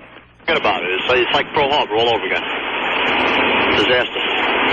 I really can't describe it. It's just that it's something in 19 years. It's the worst I've ever seen. Is there anything left of the two World Trade Center buildings at all? You still can't even see it. That's how much smoke and debris flying around, so it's a nightmare. He said there are several fires burning down there. One of the concerns is an AT&T building, a very important AT&T building, that if it were to go, we would lose all service down here in most of lower Manhattan, so they're keeping an eye on that. He said there are many stories of people watching others jump from the World Trade Center buildings that were on fire as they were jumping, and he told me a sad story of one firefighter whose body fell on top of him. So there are just thousands of stories like this here that are going to be coming out throughout the next couple of days, and one will just be worse than the next. It is going to be a while before this recovers from this act of terrorism. Steve Kastenbaum, 1010 Wins, live in lower Manhattan. Well, Steve just touched on something. I think we're just going to hear about this. We know how awful it looked to see those two twin towers, so much a part of our landscape, disappear. But then now to keep in mind there were people inside those buildings, and many did not get out and did not get out alive. And we have no idea what the death count may be in this story. But it's going to be very high, and even 1 or 2 people is high enough. But it's going to be probably a very discouraging and very sad number once we get it. Now, we do know at least 3,000 people have been treated at hospitals around New York as we sort of collect information around, and some of those are not too serious. Some people are in critical condition, but that, too, may be just the beginning. 1010 Wins reporter Stan Brooks has also been very busy today. Stan? Yeah, this tragedy gets worse and worse, and this operation gets bigger and bigger. I just saw fire trucks from Port Jefferson, East Islip, Wisconsin, Hauppauge, Selden, just come racing into the scene, I guess, to help relieve some of the New York City firefighters. They've come here also with backhoes, with generators, with searchlights, medical equipment, a couple of trailer trucks with water supplies because it's hot down there and steamy and suffocating because of all the powder that's there, the ash, forklifts, all kinds of things to carry through the night, and they search for survivors and the bodies that were undoubtedly in there. And a family from Norway was treated to this horrible scene because they were living down there, just visiting here, and they were staying down near the World Trade Center. Listening to the Opie and Anthony Show. Back in a minute. My nephew, her son. Yeah. And we heard the big bang this morning. It's close to the Trade Center, and we have a little child here, so we were really terrified. But we have stayed indoors, taping our windows for a long time. But now, eventually, they said on television we had to move north. So that's why we are evacuating the child and ourselves. Did you hear the explosion? Yes, very well. It was really something very special. The building was shaking all over. So terrifying. Terrifying sound, because we thought maybe it was some construction going on, but we heard it wasn't. It was a very bad sound, much louder. And, of course, everybody in New York is going to have a story to tell after this. They were nearby, they were driving by, or some of them were in the buildings and managed to get out. But it's a horrible, horrible story, and we haven't heard the end of it yet. Ralph. All right, 1010 Wins reporter Stan Brooks. Well, a lot of people are very distraught, even if they weren't in that situation, because trying to figure out how and why and what this all means. We do expect to hear from Donald Rumsfeld, the Secretary of Defense, shortly. President Bush will be addressing the nation at 9 tonight. Let's get back to Doug O'Brien. Doug? That's 1010 Wins, our sister station here in New York, and we'll go back to Opie and Anthony, who are on Long Island. Guys? Hey, Thank you, Ben. Thank you, Ben. You're welcome. Just went and got some from the vending machine. Yes, we can still get chocolate chip cookies. Lunch and dinner. Yum, yum. I know. All right, let's go right back to the phones, guys. Hello? Yeah, we're going to go to, what do you call it, Mike on the National. Okay. Mike checking in. Mike. Hey, Mike. Yeah, what's up? What's up, man? Where are you calling from, Mike? Trenton, Jersey. New Jersey. What's up? Yo, man, I don't know if anybody's brought up this angle yet, but this thing was way too well planned. Who says that this is the only thing that's going to happen? Well, but hopefully we put in place some precautions, like taking every plane out of the sky might help from this happening again right now. It might stop them from it for this day. But Right, I know. Think about how well planned they had this. You know that they knew what we were going to do. You know, they knew we were going to shut down. And one guy saying that we could do more damage in 20 minutes than they did in a day. Mm-hmm. Think about it. They shut down L.A. They shut down New York. They killed how many people? They shut down the country, and they got how many months of damage that we have to clean up? Oh, they knew what they were doing. As far as they're concerned, mission accomplished, man. They did what terrorists do. They terrorized, and they stopped the machine that we like to call our lives. But, what our response has to be is something huge. So this is harder to happen next time. I don't think we could totally. But there are already people in the media saying that we shouldn't stoop to their level. Anthony. Oh, please stoop! Right, please. We have higher standards than them, and it wouldn't be a good thing to stoop to their level and blah blah blah blah blah blah blah. Please. My way, we'd send a group of 5 people to Bin Laden, to Hussein, to everybody who ever screwed with us, and just kill them. Plain and simple. No two questions about it. We don't take people out. That's not our policy. Yeah, it is. We just don't publicize it. I wish. We also thought that there'd be missiles if the Pentagon ever got attacked by an aircraft. Yeah, right. A lot of these misconceptions and urban legends about this country and our monuments and things like the Pentagon were just crap. Right. They were nothing. You said it earlier. You said, if a plane was heading toward the Pentagon, you just assumed the ground would open up. The ground opens up. And we would just something like that. Anti-aircraft missiles launch, right? If you asked anyone in this country what happens if a commercial aircraft is hijacked and heads toward the Pentagon? Oh, gee. Well, the ground let me tell you. opens up. First of all, and everyone's a know-it-all. There's guys on the roof. Let me tell you. There's guys on the roof, and they got the Stinger missiles, what they got. And what they do is they shoot the plane down, and everybody gets in a big elevator, and all the important stuff drops to the mantle of the earth, and it's bullcrap. You know what happens? The plane hits the building, and it blows up. That's what happens. Well, the other funny thing was when they put up the, an F-15? Yeah. They thought a second plane was coming? Uh-huh. Even if the commercial jet had gotten within 5 feet of the Pentagon, they still wouldn't have shot it down. The backlash from the Americans of an American fighter jet shooting down an American commercial plane with American passengers, they would have let it hit the Pentagon before they shot it down. Let me tell you something, my friend. There's a 747 that crashed in Pennsylvania. In the woods. And it looks an awful lot like it was shot down by fighter planes. I hope so, and I hope, because first I thought maybe it was the pilot who had enough sense to know what was going on and just down the plane himself. But if that got shot down, then, hopefully we're starting to wise up a little bit here. I don't think they would... I don't think the guy would crash his own plane because he might get shot down. The guy was heading toward Washington. He was intercepted, and we'll see what happened. I'm sure it'll come out. They're not going to try to cover something like that up or anything. Really? I hope. Anthony, for the locals, 59th Street bridge is now open both ways, and limited service to New York on the Long Island Railroad. And then one other thing, a lot of people around, wonder why we get ourselves into so much trouble. And we hear about all this kind of terrorism on our side of the oceans, but nobody ever seems to think that we have our own little branch of terrorism going on in other countries.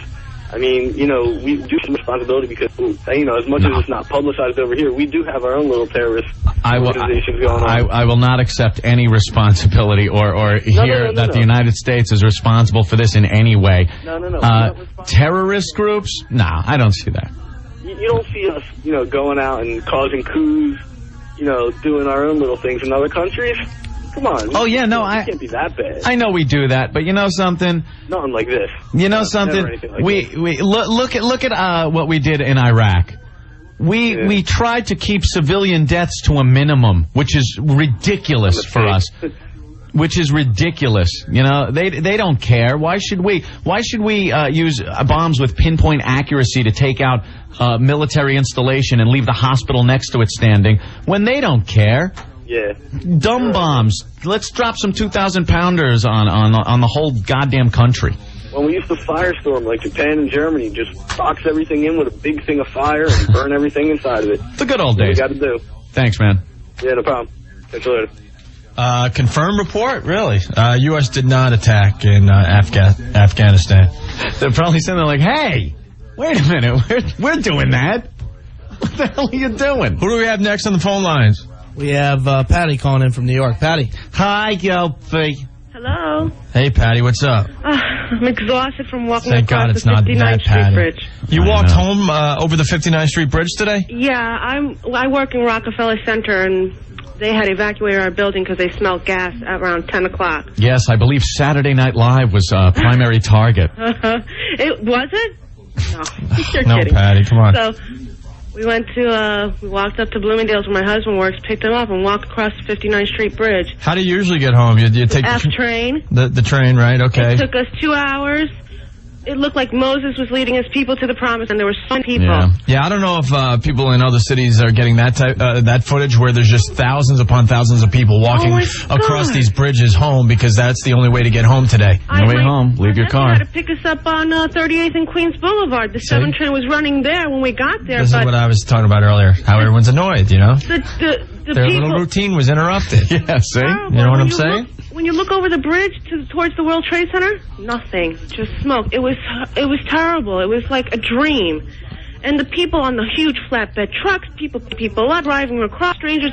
I mean, you know, people were helping, but it was just amazing. Yeah. And I just can't believe this is happening, and it's just scary. Like everybody else is saying, what else are they going to do? Yeah, that's the point we're at. We're just like now everybody's you flinch at everything. You know what I mean? You hear that plane fly overhead in a couple of days when they open up the airports again. You're going to be thinking about it. You know, it's going to be on everyone's mind a lot for quite a while. Who in their right mind would jump on a plane in the very near future? I mean, I know. That's and we saw people will, though, because either they have to or I don't know. It was crazy. People who were at Wall Street, who walked all the way from Wall Street, we met them next to us. They said they actually saw people jumping out of the World Trade Center. Yeah, that's one of the more horrible so far they haven't shown that footage on TV? I saw it on TV. One station, Channel 9 had it. You saw the person flying. Oh, my God. Yeah, that's. It was. I just can't believe that this actually happened. How can they not detect the planes going a different route? You know something? You never expect something like this to happen. So, you know, that plane that left Boston, it was going to L.A., over New York at some point. It made a sharp turn south. And at that point, they knew something was amiss with the plane. Either no one talked to the tower or what happened, but for some reason they didn't feel like shooting it down, so it wasn't a threat. It was just a plane that was off course. Yeah, but a half an hour? I know, a half an hour of a plane off course. Going south toward if we were a little more alert, or maybe we were tipped off at something, you might know this was going to happen, but... I mean, hello, I don't know. I just don't understand it, and so many lives are going to be gone because of this. Mm-hmm. And these people are like, yeah, we tried it the first time, it didn't happen, but look what we did. We got both of them in this time. Yeah. You know what I'm saying? It's just what's going to stop them now? Okay, well, I just want to say, love your show, guys, I just wanted to, all right, Patty. say thanks for everything, okay? Thanks for the great coverage, okay? Well, we're trying. You guys are doing a great job, by the way. I'm watching Afghanistan getting bombed, too, so. Cool. I just hate being serious. Hate it. Yeah, we like talking about boobies and whores. that's the fun stuff. But something like this happens, and it's kind of hard to joke about anything. Right. Guys, what do we got next? A couple things. We got some phone lines opened. So the New York number, as well as the national 866-277-4WOW, and the local number if you're in the New York area 877-692-1027. And one other thing, guys, that the guy that called in from Boston who had his brother-in-law on the 105th floor. Yeah, and it's at Cantor Fitzgerald, which is a law firm. They have a number set up in London where they're based for people to call about loved ones. It's 44207-894-8017. So, you better give that number again if that guy's listening. 44207-894-8017. Okay, cool. All right. Who do we have on the phone line? Want to go to Joe on line 8? Okay. Out of New York? Joe. Hey, look, Anthony keeps saying this isn't our fault. He's wrong. We let all these ragheads into our country. We should have learned the last time. They're all in here on student visas. They come here, they make these explosives, or in this case, stole a plane. Hey, guys are right. I mean, it's our fault. I mean, it's time we change the sign from, give us your huddled masses yearning to be free, to time it says, sorry, we're full. Yeah, that argument's going to be brought up again, but, I don't consider that our fault. It's unwise, some of our immigration practices.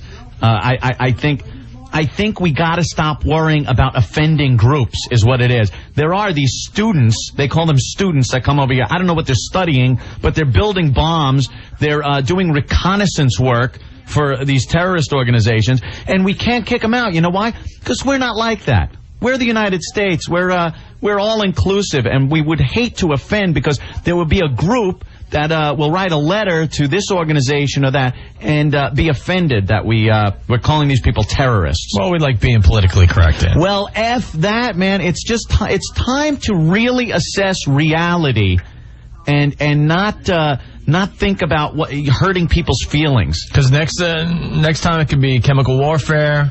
Right. Could be nuclear weapons.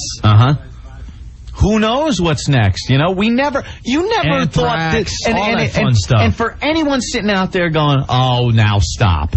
Turn on your TV. Because who the hell imagined this? Who thought you'd ever see something like this happening? And yeah, they do keep topping themselves. Remember? It keeps escalating. 93, it was a Ryder truck with some horse crap in the back. 6 people died. Oklahoma City bombing was about 168, if I'm not mistaken, and now look where we're at. Now we're at airplanes crashing into buildings. So next, who knows, man? And this had to be in the works for years. Yeah, this one had to be planned for a while, and you know something? We should have known about it. We just should have known about it. Well, we have an open-door policy. Come on in and, stick it to us. Yeah, come on in, take a good look around, tell your pals where the good stuff is, and, It's like living in the middle of Newark and leaving your doors open. Yeah, come on in, take what you want, and go home. I've hated our immigration policies for many years. Yeah. Anyway. Hey, thanks, guys. Thank you, Joe. People from known terrorist nations should be under the utmost scrutiny. And I don't care whose feelings it's hurting. It's just the way it is. Sorry. All right. 4 planes went down, and the total is 266 people. From all 4 planes. Put together, right. So, all right. So these planes weren't, filled. You can't say thank God because people died. No. Did I say thank God? No, I'm saying a lot. I'm trying to check every word I say. Because when something like this happens, the lower the death toll, the better. But it doesn't help because you don't want to hear that anyone died. Just the people dying on in the planes is more than the Oklahoma City bombing. Yeah. Just to put it in perspective. And who knows what they're going to find underneath all that rubble at the Pentagon and the World Trade Center. And Building 7 from... the World Trade Center. Guys, who do we have next? We have our own Steve C. from Foundry, who's on the line. He's stuck in Jersey. Steve. Hey, fellas. Hey, Steve. How are you? How will this affect Foundry?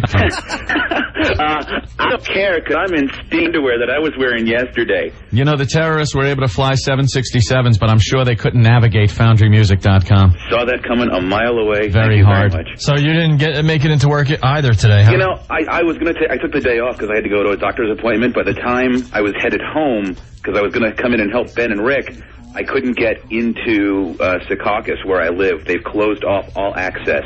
Yeah, that stomach surgery doesn't seem as important. No. All of a sudden, things have been put in perspective. Although I would like to start taking, I'd like to sacrifice my surgery and start taking lessons how to fly an F-14, so I can fly it over and drop a nuke on somebody. Wouldn't that be nice? Oh.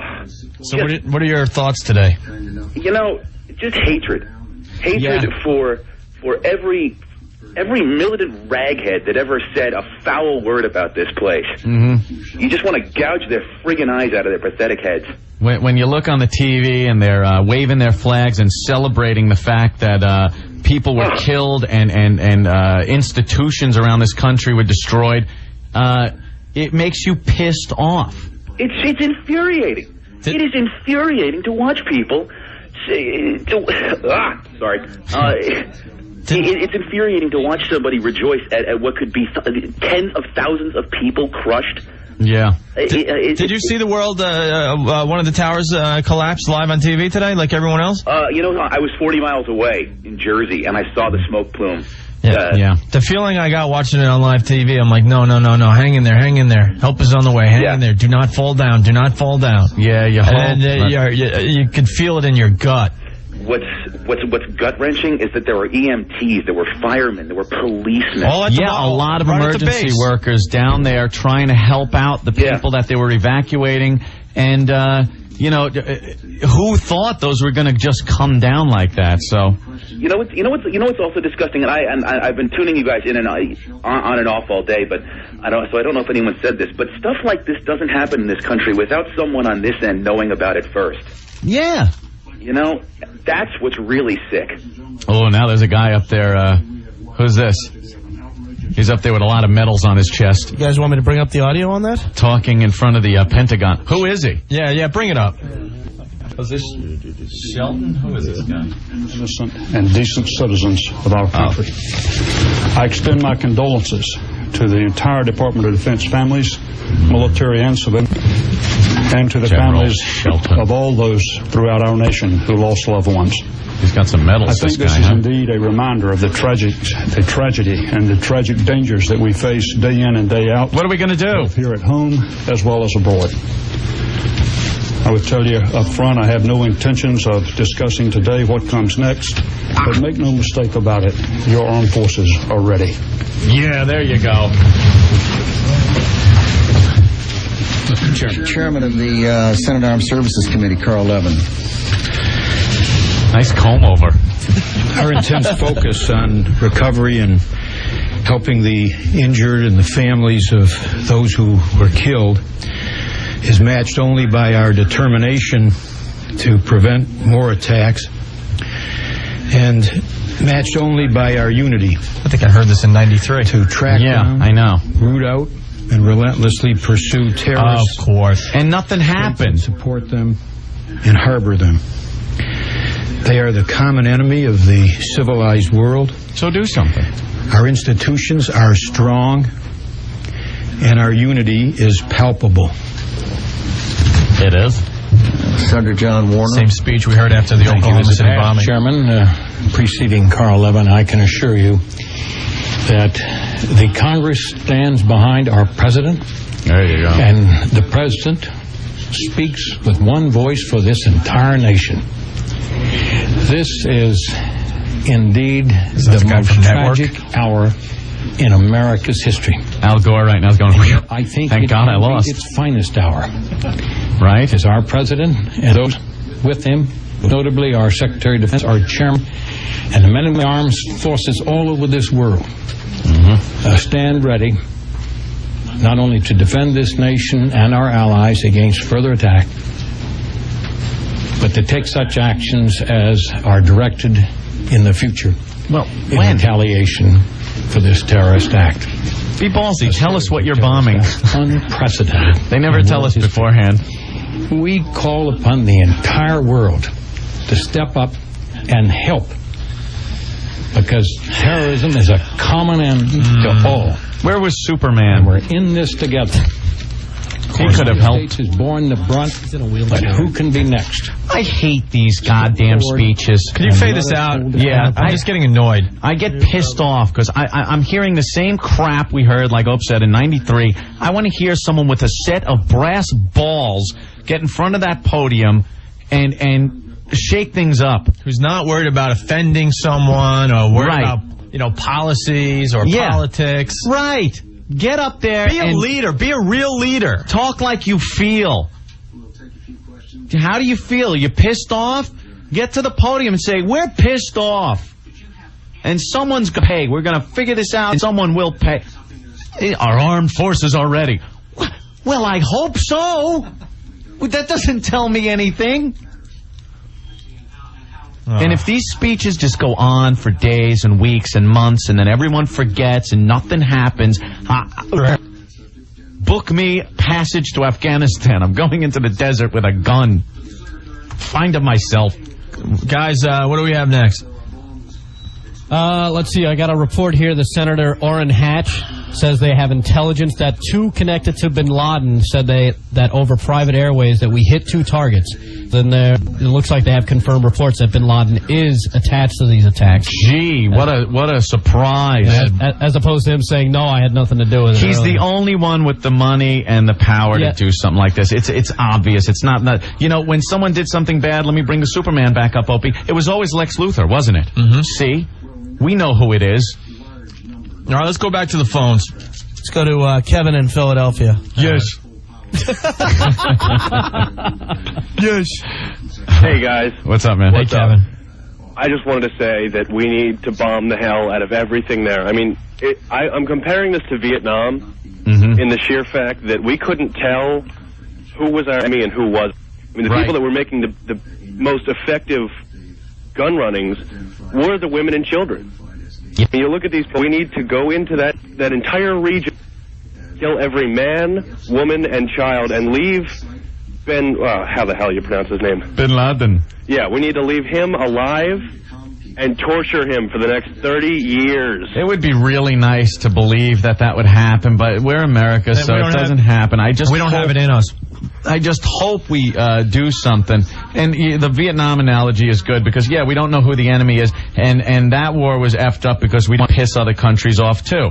This is something we have to do. We got to get in there and do some damage and not care if we're pissing off countries that are sympathetic to these groups. Yeah, exactly. Like, the last time anyone attacked American soil, we put the most force we could possibly put into the attack. Yeah, I don't understand. People sometimes they don't think. It doesn't have to come by way of tank and paratroopers and missiles. This is as much an act of war as if a bomber flew over the city and dropped a bomb out of a military plane to the World Trade Center. There's no difference. This is we're at war. They declared war on us, and we have to respond tenfold. Oh, more? Oh, no. Because if they were saying that we hit, I just heard that they announced over private radio and his troops that we hit 2 targets. Mm-hmm. That means there was a lot more. Yeah, we said that earlier. Yeah, well, just imagine what the full plan was. Yeah, exactly. Heads are going to roll in the military and in the CIA. That someone should have known about this, and hopefully it puts their ass in gear that they start getting their intelligence back to where it was. During the Cold War, we knew a lot of stuff, but for some reason all those got cut because we figured we didn't need it anymore. Well, we need it. All right, Kevin, thank you. All right, guys, I'm just venting. Thank you for letting me talk, and you guys have a nice night, or as best you can. Yeah, thanks, Kevin. Yeah, bye. Kevin from Philly. Hey guys, we got a few minutes left, so I was hoping to get some more of these phone numbers back out to the listeners if they're looking to try and track down information on loved ones. The employee family survivor info set up by the companies at World Trade Center, Morgan Stanley. The number again is 888-883-4391, and for Deloitte and Touche, It's 1-212-243-7666. And again, they're looking for blood donations. Typo, I guess, is the most needed right now. So call a location near you at 1-800-HELP-NOW or 1-800-933-BLOOD. All right. Thank you, Rick. No problem. All right. Guys, also here in New York, Ron and Fez are here, so they'll be on live after us for people that are in New York. How the hell did they get it? They got in. They live in New York. Yeah. Ron's been here all day, and Fez got in, so they're going to be on here in New York after us. Okay. What do you guys want to do? 6:54. What do you want to do? I don't know. I'm just numb. I don't know. Who do we have on the phone? We got Chris out on Long Island, line 4. Line 4. Here you go. Chris. Hey, Chris. Yeah, hey. What's up, Chris? I'm from Huntington. Yeah. I live right near Huntington Hospital. I just had 3 F-16s fly right over my house. Yeah, it's they're probably coming from the base out east. Yeah, they were going west. They closed down the Long Island Expressway at exit 61, which is about a good, 30 miles at least. 30 miles east of New York City, and it's closed 30 miles east of New York City. That's how hard it's going to be to travel. I'm supposed to get back to Brooklyn. I'm going to have some time. I know. I don't think I'm getting back. Stay at the treehouse. You can stay at the treehouse. Oh, I can't stay at Opie's house. No Whack your head going up the stairs. The treehouse. How do I get a drink in the middle of the night? Do I have to pull the rope and the coconuts come up? It's like the Swiss Family Robinson treehouse. We'll figure it out. Actually, you drop the bucket into the water. Where's President Bush arriving? He arrives at the White House. At the White House? What are you, stupid? Yeah. What is he, crazy? They've actually flown him to 4 different locations. Yeah. Well, it was interesting. You saw all the helicopters just kind of swarming the area. I was wondering what was going on. It was, because they were getting ready to get him in. Oh, now I'm sure that if anything happens, the Washington Monument opens up and a missile comes out. Right? The New York Stock Exchange will be closed tomorrow. Mm-hmm. That's obvious. And they've canceled 40,000 flights. 40,000 flights. That's a lot of people at a lot of airports. Unprecedented. And Disney World and Disneyland closed. Damn it. They had to report that. Yeah, I know. No baseball games tonight. Who cares about baseball? Oh, Knott's Berry Farm is closed. All right. Well, one last number, guys, because there's another big company in the World Trade Center, Empire Blue Cross, and a lot of employees. The number for info for them is 866-761-8265. 866-761-8265. That's Empire Blue Cross. Yeah. And for St. Vincent's, if you're looking to track down somebody at St. Vincent's, their info number 212-604-7085. And anyone that works with Keefe, Broyette, and Woods, you have a number to call. If you're trying to locate someone, a loved one, 1-800-726-0006. I hate when they say loved one. What if you just liked somebody? You still want to see where they are? Like if Rick was in there. He's just he's a liked one. What's the number for liked ones? Max. Thank you for the numbers, Max. Hey, okay, Anthony. Anyone else on the phones? Just a bunch of random. Calls are coming in and out real quick right now. I think we've run the course. Yes.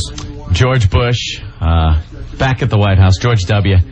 He's coming out of his helicopter. I wonder if they did anything extra, like if some of the people are going to be sharpshooters on top of the White House and on the grounds. Wow. Look, who's the first guy that comes out of the helicopter? He's called the Shield. He's like the food taster guy. The president has left the helicopter. You know they walk with confidence. Walk confident. A lot of crisis. Look around a lot. Make sure you're frowning. Straight into the White House. Let me see. Could you see any other sharpshooters or anything? He was so prepped on how to walk out of that helicopter. Of course. What's that? White House minefield? That's his business walk. What are those, all picnic tables? Picnic tables stacked up. They couldn't have flown him closer to the White House? He has a long walk. Is that picnic tables? It was picnic tables stacked up. As a barrier? I would hope not. After everything that went on, they decided to make, to put a barrier around the White House, piling up picnic tables. And we're going to deploy picnic tables everywhere. Look at him. There he is. Back in. There he goes. All right, thank you, Mr. President. Okay. He'll be giving a speech tonight at 9. I think it's going to be a ratings bonanza, to tell you the truth. I have a feeling that it'll be on 30 stations tonight. Yes. Of course. Well, it's I can't say it's been a fun show. It sure hasn't been that. It's been different. No, this is something, It's going to be hard doing a show even tomorrow. I don't know how, going to go in, ooh, whip them out Wednesday tomorrow, This is something we just don't have a desire to do. Yeah. This is not our expertise, so I thank everyone for bearing with us and sharing your stories and stuff, but this just sucks. Yeah. Sucks big time. And our thoughts are out, go out to all the people that have family and friends, they don't know where they are. Yeah, exactly, and there's thousands of those people tonight. And we can only hope that we get some retribution here, some revenge. All right. All right, guys, do what you gotta. All right, we'll go back to 10-10 wins. We'll go back to 10-10 wins, and then for you and your New York, Ron and Fez coming up in just a few minutes. Did Jeremy tell you to say that?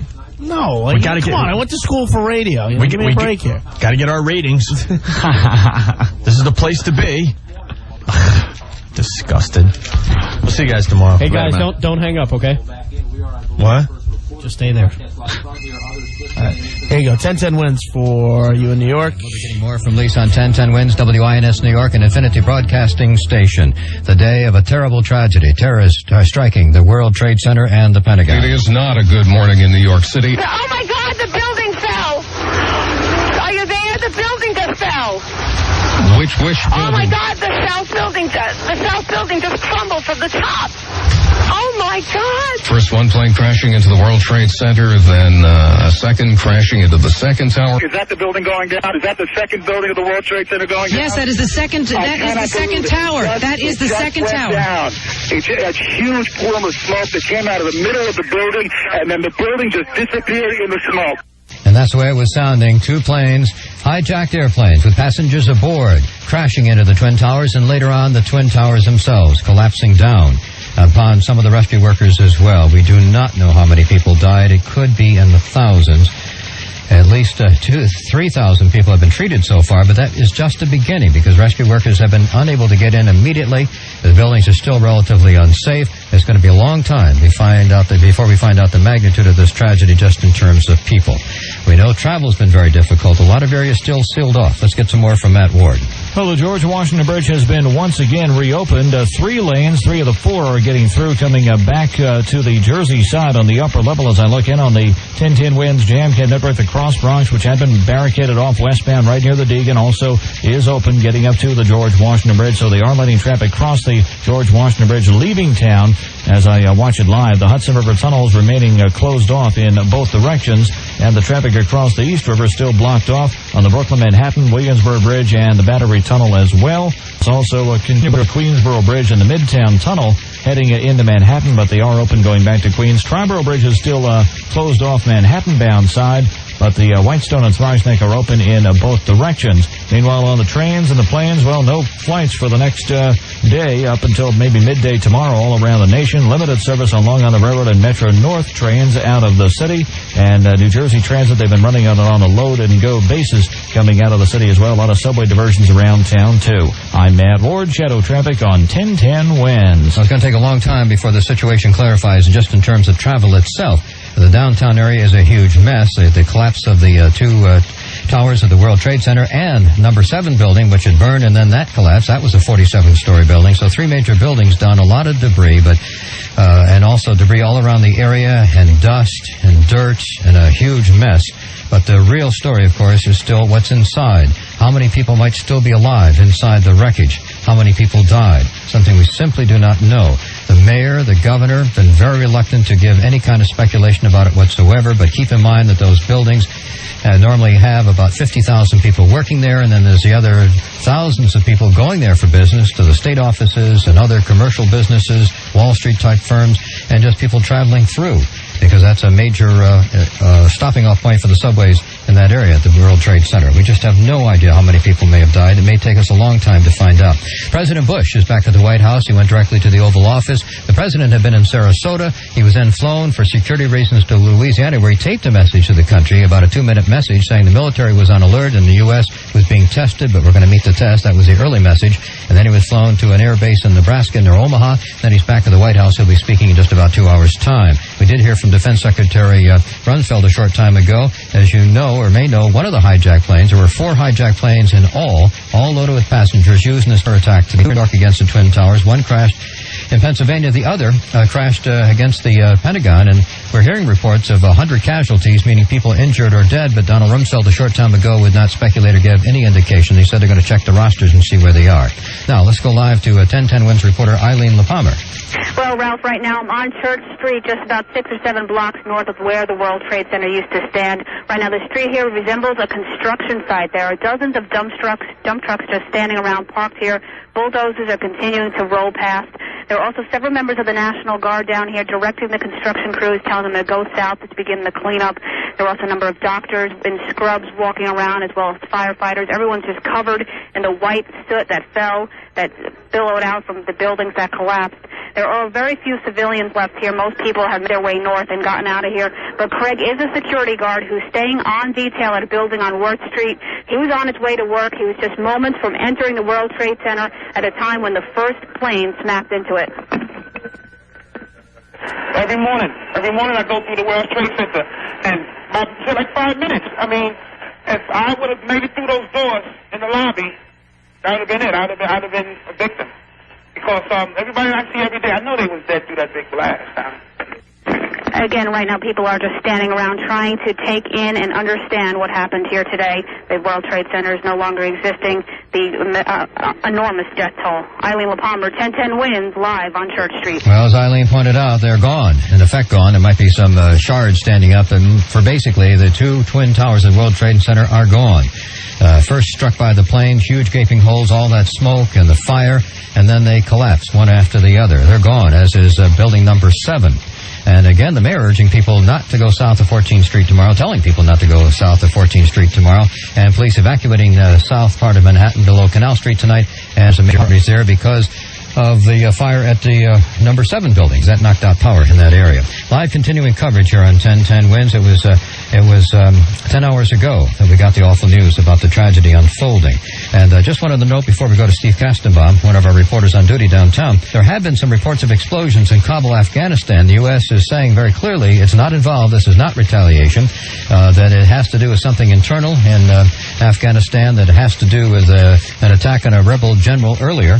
And this has to do with some internal problem in Afghanistan, that the U.S. has not done any bombing there. Now, Steve Kastenbaum, live from downtown. Steve? Ralph, I'm still down here on Lafayette Street near the federal court building just above City Hall. And still below me, everything below Chambers Street, south of Chambers, is still just blanketed in the thick smoke, still billowing from the fires that many firefighters told me will likely burn through the night and into the morning. A great deal of this fire now coming from where number 7 World Trade Center once stood. One firefighter told me there was a 44,000 diesel fuel tank in the base of the building, and that's what exploded earlier today and helped to fuel the fire and brought the building down. Number 7 World Trade Center housed the entire intelligence community here in New York City, the ATF, the Secret Service, the FBI, all in that building, as well as the Office of Emergency Management. So that building is totally gone, no longer standing there. And the World Trade Center Twin Towers not there either. One by one, we are hearing some of the thousands of stories that are going to be coming out of this. Earlier in the day, I spoke to a New York City buildings engineer. When he heard the first explosion, he ran to the World Trade Center to look for his brother who works there. And at that point, he looked up because he heard the plane's engines overhead, the second plane, and he watched in total disbelief as that struck the building and debris fell down on him, struck him in the back of the neck. The police who was with him got hit by falling debris. His leg caught on fire. Moments ago, I spoke to another firefighter who had been fighting the blaze for about 5 hours with his fellow New York's bravest, and he told me of the people who were jumping from the remnants of the World Trade Center, one of them fell onto a firefighter below, killing him.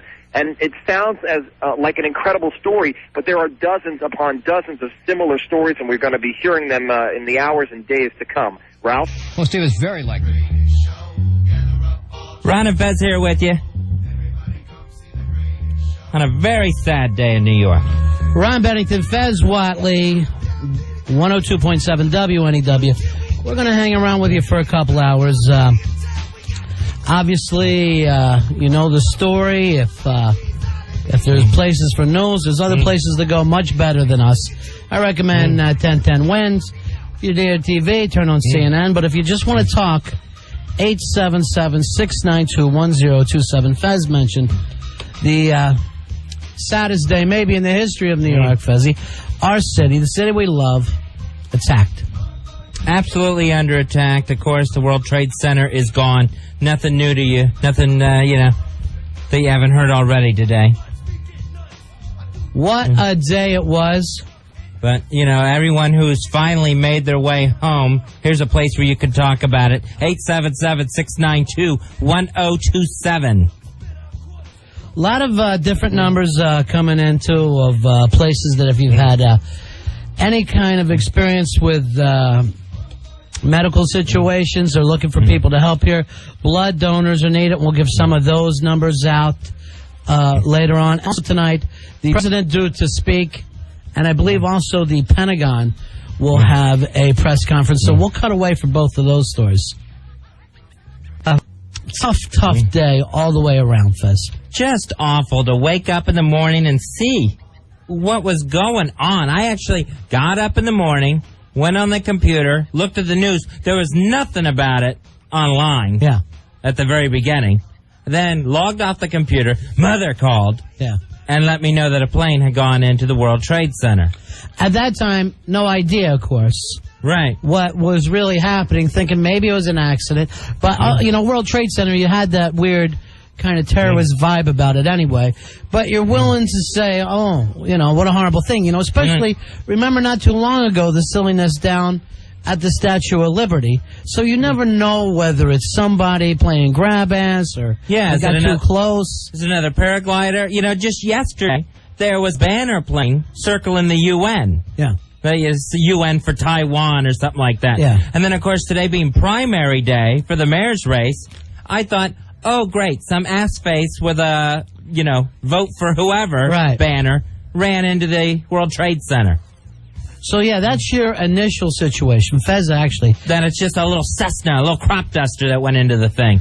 Fez actually at that time called my house and woke me up. Screaming again. Right. How many calls like that have you gotten over the years? And as I'm sitting there watching this on TV, and literally, rubbing my eyes, and the next building explodes, and you see I turn around to my wife and I go, we're under attack. Yeah. It was like the thing Pearl Harbor. For me, myself, my first thing from there is I've got to get my kids. Right. And I'm sure a lot of people who have children in Manhattan, probably in any borough, and even Jersey, because here's what you can almost, the television doesn't pick is people watching us from around the country. We didn't know what it was going on, when it was going to end. An hour later, you're still hearing news stories of explosions, whether it's the Pentagon or that other plane in Pennsylvania. And, what a surreal day in New York City. I walked down the street from where I live to get a better view of the World Trade Center because you can see it from my neighborhood. Yeah. And then I would walk back to my apartment and you turn the TV back on and something else had been attacked. Yeah. And the Pentagon had been attacked. Then there was all kinds of rumors, that Camp David had been attacked.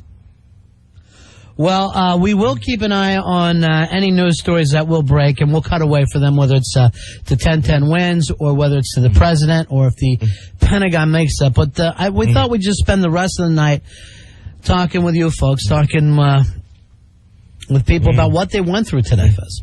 Yeah, because everyone's going to be touched by this. Hey, Tom, you're on the Ron and Fez show. How you doing, buddy? Hi, Tom. All right, hold on. We're working on our first phone call. Yeah. There you are, Tom. We're on a skeleton crew. Well, by the way, your delay's not working. Well, we didn't want to tonight in case some kind of news came through. So everybody is on their best behavior tonight. Yeah. Listen, member of the local law enforcement community. Yeah.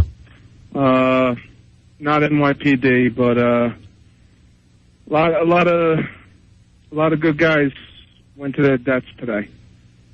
No doubt about that, Tom. And at this point, we have no idea how many. No. And I just want to express, I mean, I'm sure you guys will agree with me, we can't be afraid. We have to take the stars and stripes out of the closet, hang them outside your window, and don't be afraid, because if we're afraid, the guys that did this win. Tom, it'll be interesting to see what the president has to say tonight. I imagine that the speech is going to be somewhat like that, where you will hear, I mean, no matter, I mean, it's a horrible thing, and I've already gotten calls from everybody in my family. You know, you want to get out of there, you want to get the kids out of there, and this is our home. Our home was attacked today. It's just incredibly... the fact that that this never happened during World War II to this part of the country. Right, where the mainland gets attacked. Right, the mainland was today, and... The capital of the country was attacked. Yeah, which is almost on the back burner, the Pentagon, because the story out of New York is just so horrifying. And, also heartbreaking for people that love this city. But at the same time, Tom, you're exactly right. There's no way we can back down here. No, we can't. I mean, remember the Maine and all that, Well, remember the World Trade Center. Thank you, Tom. Thanks for calling. Take care. 877-692-1027. No matter how you're feeling tonight, go ahead and call in. We're going to be here all night anyway. Yeah, here's one of our regulars. We wanted to check in, especially for a lot of the people who listen to this show. We talked about it and said, what kind of show do we want to do? And we'll just play the kind of the town square for people who listen to this radio station, people who listen to this show at nights. Here's Dan from Hoboken. How you doing, Danny? Hey, what's up, guys? Hey, hi, Dan. Hi. It's I don't know. You can't really say too much about anything today. It's not a time to even put things into words. My generation doesn't know tragedy. I'm 24 years old. We don't know national tragedy. We didn't. You're only 24? Yeah. God is my witness. I've been 40. Yeah. That's a whole nother thing he's going to start working on after today. Right, hey, good. Dan, so you're 24 years old. This is the first time. It's nothing, You've been into perspective the other way bombing. Yeah. Even Oklahoma City. Right. Not to put light on those tragedies, but it's nothing. We know tragedy from movies, and those are completely sanitized at this point. I mean, they have to throw love stories in these Pearl Harbor epic movies just to tell us to make my generation feel for it. Which is sort of sad, but in another way, it says that our country grew up. My generation especially. This is something that's going to unify us as a country, and we may have lost today, and these terrorists may have won today, but tomorrow we will win, and every day beyond that we will win, because we have a country founded on the principles of Republican democracy under a constitution that's unpenetrable. I mean, there's nothing they can do to us that will overthrow our sense of government, our immunity. And, it's just, today is the day to hang our heads and to mourn those lost and to, put our hearts out and all our efforts out to those still, in peril. But today is not the day to mourn America. Well, Dan, you came up with something interesting here because, like you said, you're a young guy, and it's your first time you went through something like this. It will be interesting to see how the city and country, what the stages that we go through over the next couple of days, because I guarantee you today's stage is shock. It's shock. Oh, yeah. I'm in the denial area. And, here's something else, Dan, that you brought up interesting about those stupid movies that we watch. I'm running through the city, and I got to make it from my place. I'm taking my kids out of different schools. And, I had that running through the city, and it weirdly felt like a strange movie. And as I'm looking up at the World Trade Center, and the smoke is coming out of it, and I can see it, it was so unreal looking that I felt like I was in Armageddon, one of those ridiculous movies that we watch. There was just no way, I think, that anybody really gets how we feel right now, other than the fact that we're shocked, we're hurt. Some of us are angry. there's already going to be all the bad jokes out there. I'd rather you didn't do them here tonight. Sure.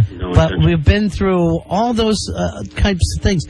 Tomorrow will bring new experiences, and the day after that will bring even other feelings. I mean, we cannot expect our way of life to be the same. I mean, personally, for me, I was up late last night doing a stupid column, and, just think about how ridiculous that sounds. Right. The stupid things that are so important to me or to everybody in our lives just put so much in perspective. I know Al Duke's breaking the foosball table doesn't even seem that important today. Not at all. Well, he still should fix it. But the really point of the should. matter is, yes, you're right. And, it's weird that... And, here's another strange thing. People from all over the country try to call you when you live in New York. So I can't get away from the phones. I have thought about friends today that I haven't thought about in weeks. And right now I'm in, my heart's torn up because I don't know what's happened to them. And I just think, well, I haven't thought about them in, a month. Yeah. And all of a sudden, they're on the top of my mind. And it really does put things it puts everything in perspective. And in a terrible way. Yes, it does. In a way I would never wish on anybody.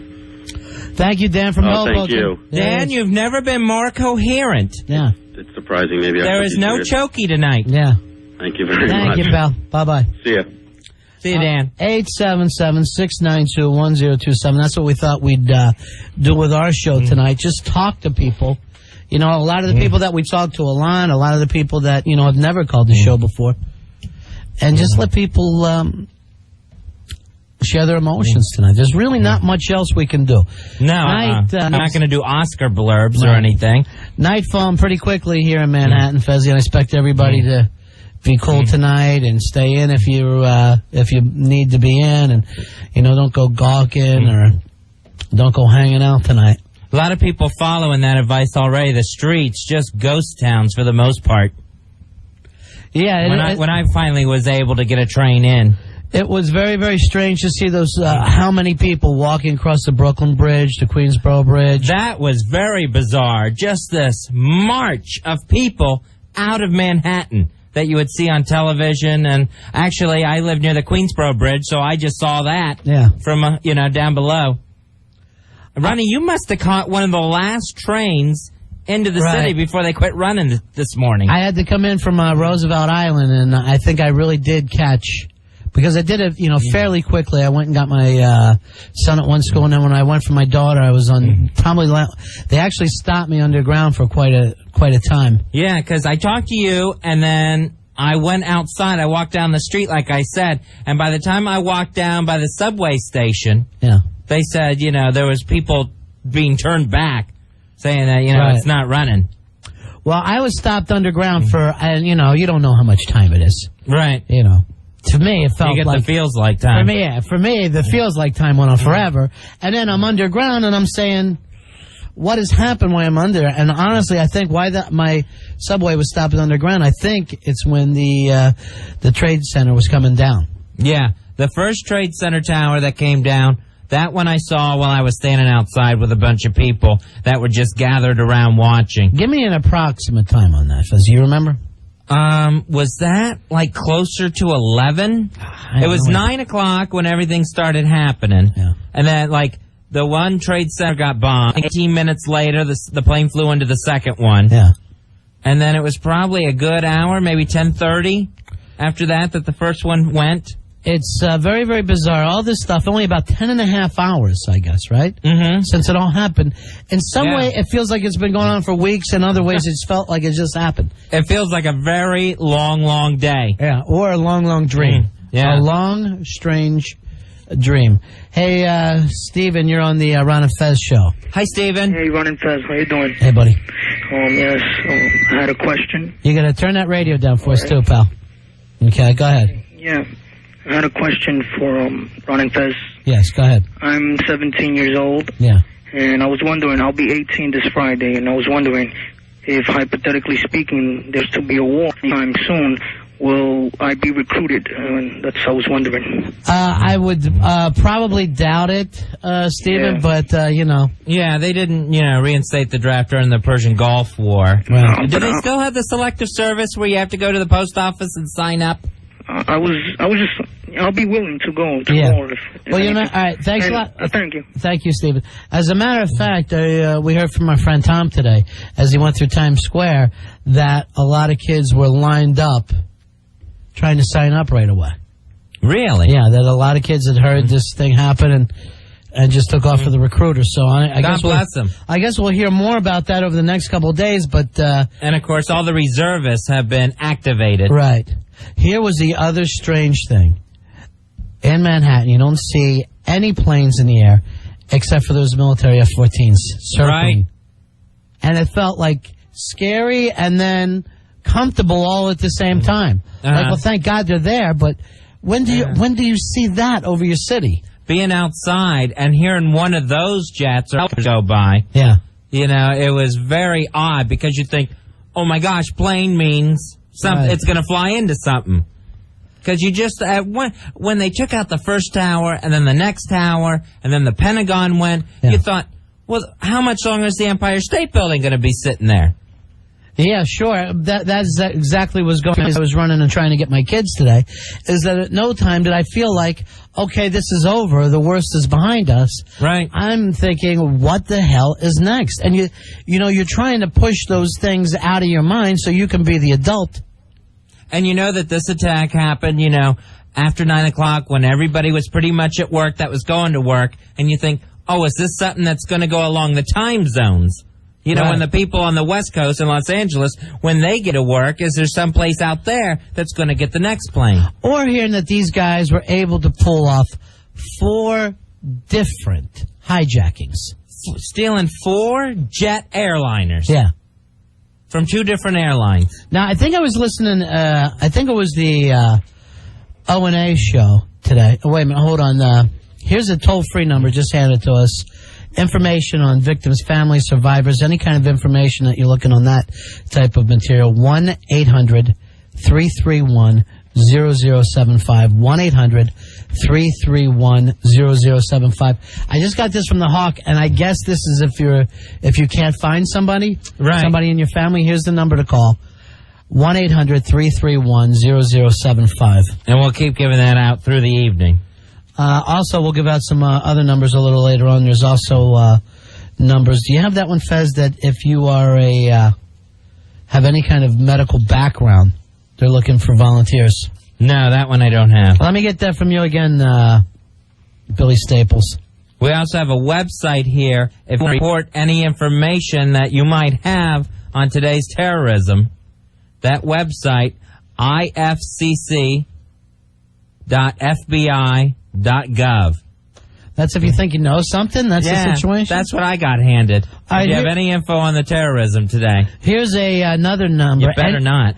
Anybody with medical experience, the volunteers are needed. 1-800-628-0193. I'll say that one again. This is anybody that has medical experience. 1-800-628-1093.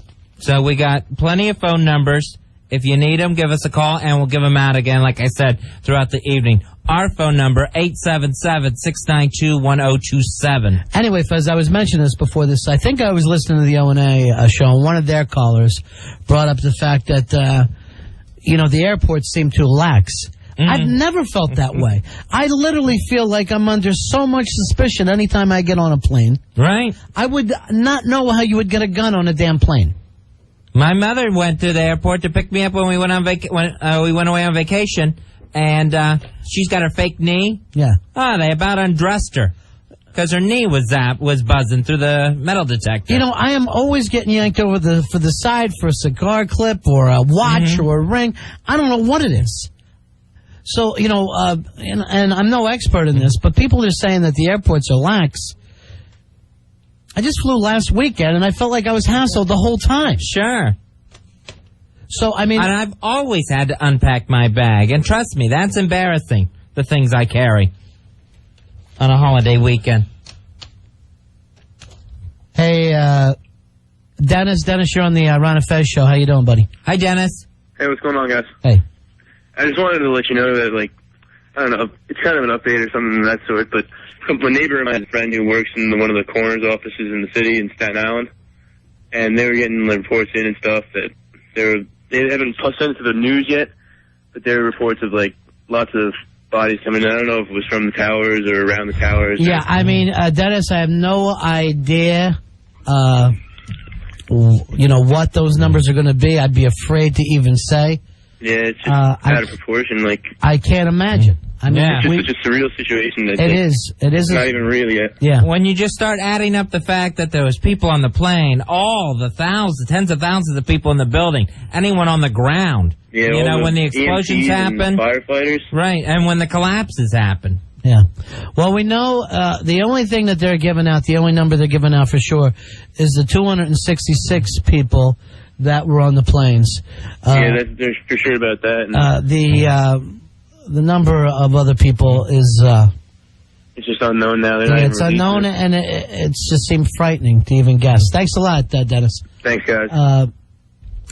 And that's what I was talking about earlier, Fezzi, when I said we're going to go through... what other certain stages here that we can't even begin to imagine at this point right now. Yeah, at this situation, there's the annoyance of and shock of everything and everything being shut down. And then we're going to, the city will try to get back to normal as fast as possible. Yeah. But my gosh, it seems impossible with the mess that's down there. Yeah.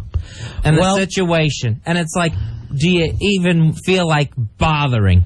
Well, of course, Fezzi, we will prevail, because that's what people do, no matter what happens.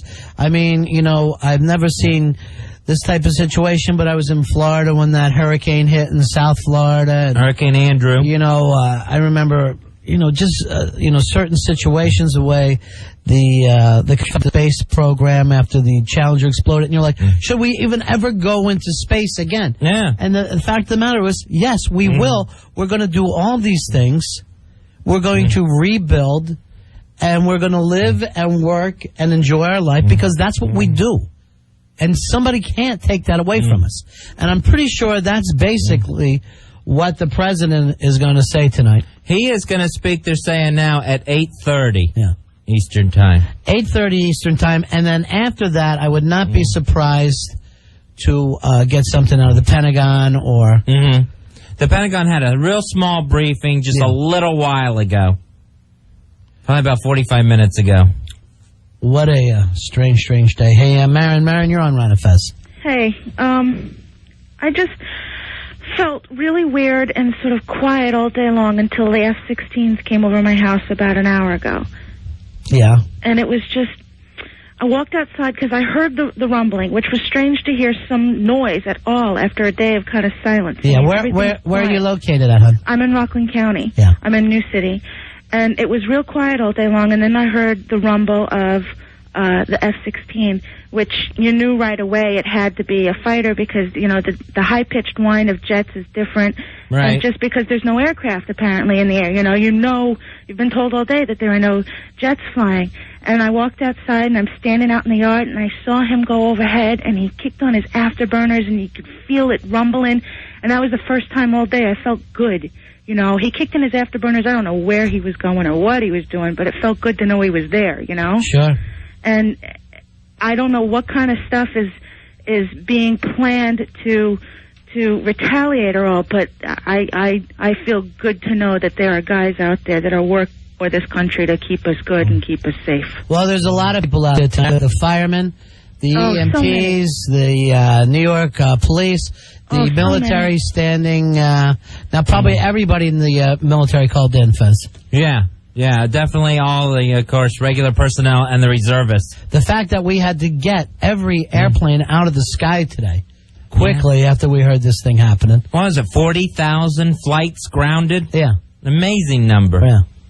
And this is always the stuff that I'm trying to tell Fez that, Fez is always worried about flying. I'm like, Fez, there's 40,000 flights up at any moment. Right. You couldn't be more safe.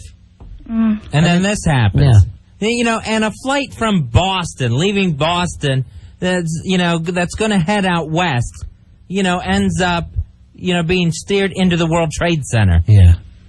Those people in Boston, they get on that plane, they have no intention You wouldn't even comprehend that. I mean, trust me, I get on a plane, I think a lot of bad things are going to happen. Right. But never in my wildest imagination would I expect what happened to those poor people today. You ever think terrorists when you get on a plane? Yeah, I think hijacking. But I never do. But I always think that not like a bombing, but like I'm just going to end up in the Middle East. Right. And it's going to take forever to get back. Thanks, Baron.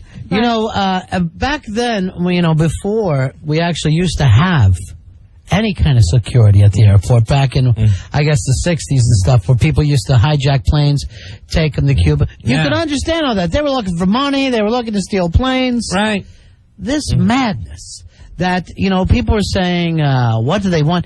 Somebody up there had to not only plan this, but planned it knowing that they were going to die at the end of their little part of this. Right. What the hell is in their heads? And get the glory. A guaranteed spot in the afterlife for the kamikaze. All right, here is some other news, of course. You probably guessed this one. New York City schools will be closed tomorrow. They are expected to be open on Thursday, though, Fez. All right. So, but for sure, closed. Yeah. Also, if you have family out there and you can't find them, and you're concerned, here's the phone number, 1-800-331-0075. That's the information for victims, families, and survivors. Maybe there's the list that they're keeping that, no, he's safe, he's working into the night. Right. That type of thing. Because, of course, everyone's cellular is just out. And Fez mentioned this earlier. President Bush will be talking at 8:30 tonight. Eastern Standard Time, and not just the city looking to him or the country, it's the whole world is looking to him now.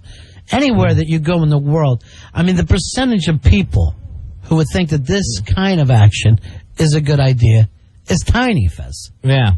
And we just had a situation where several members of Congress got together and just had a brief press conference. Yeah. I think they just said a prayer, actually. Right. It was Speaker Dennis Haskert and Dick Gephardt and just about everyone, it looked like.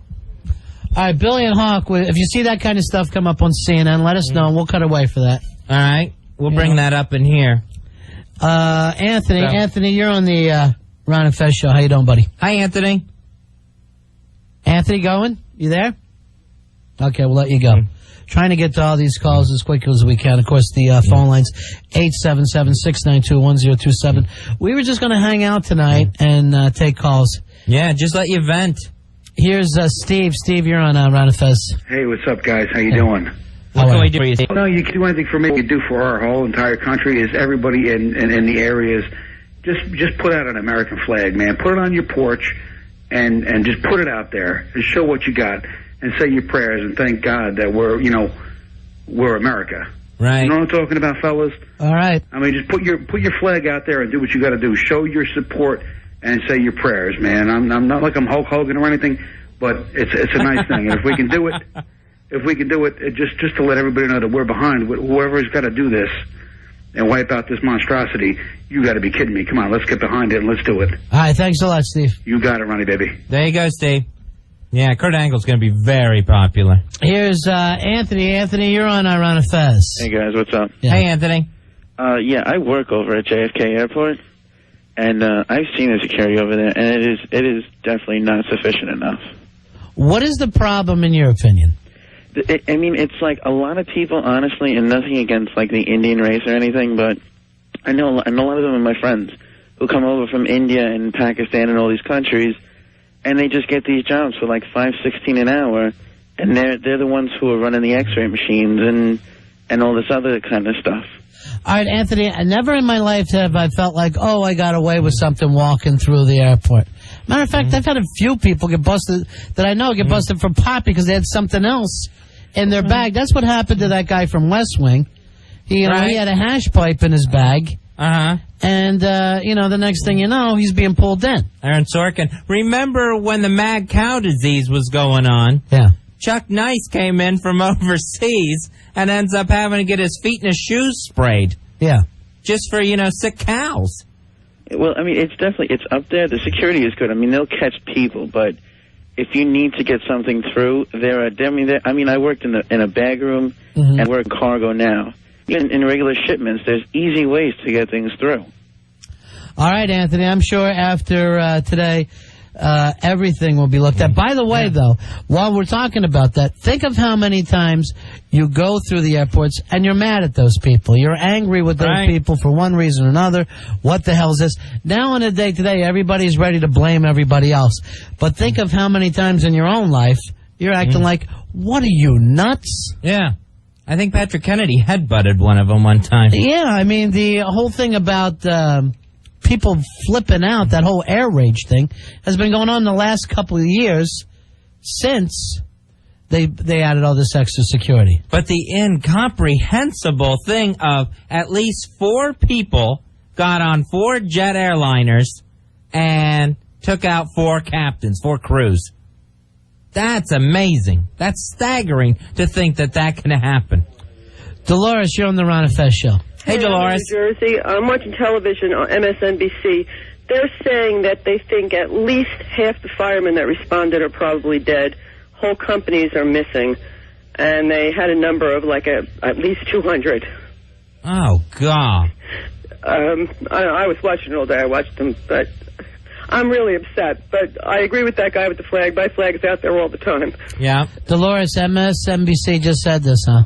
Yeah. They had a little bit with the people in Congress talking, and I got your show on and the television, and, during that, they have all this stuff, running across the bottom of the screen. Right. So there's an awful lot of those guys out there that are buried underneath it. Just over 200 firefighters, maybe. Thank you very much, Dolores. The people responding, one tower went, and then the next one went.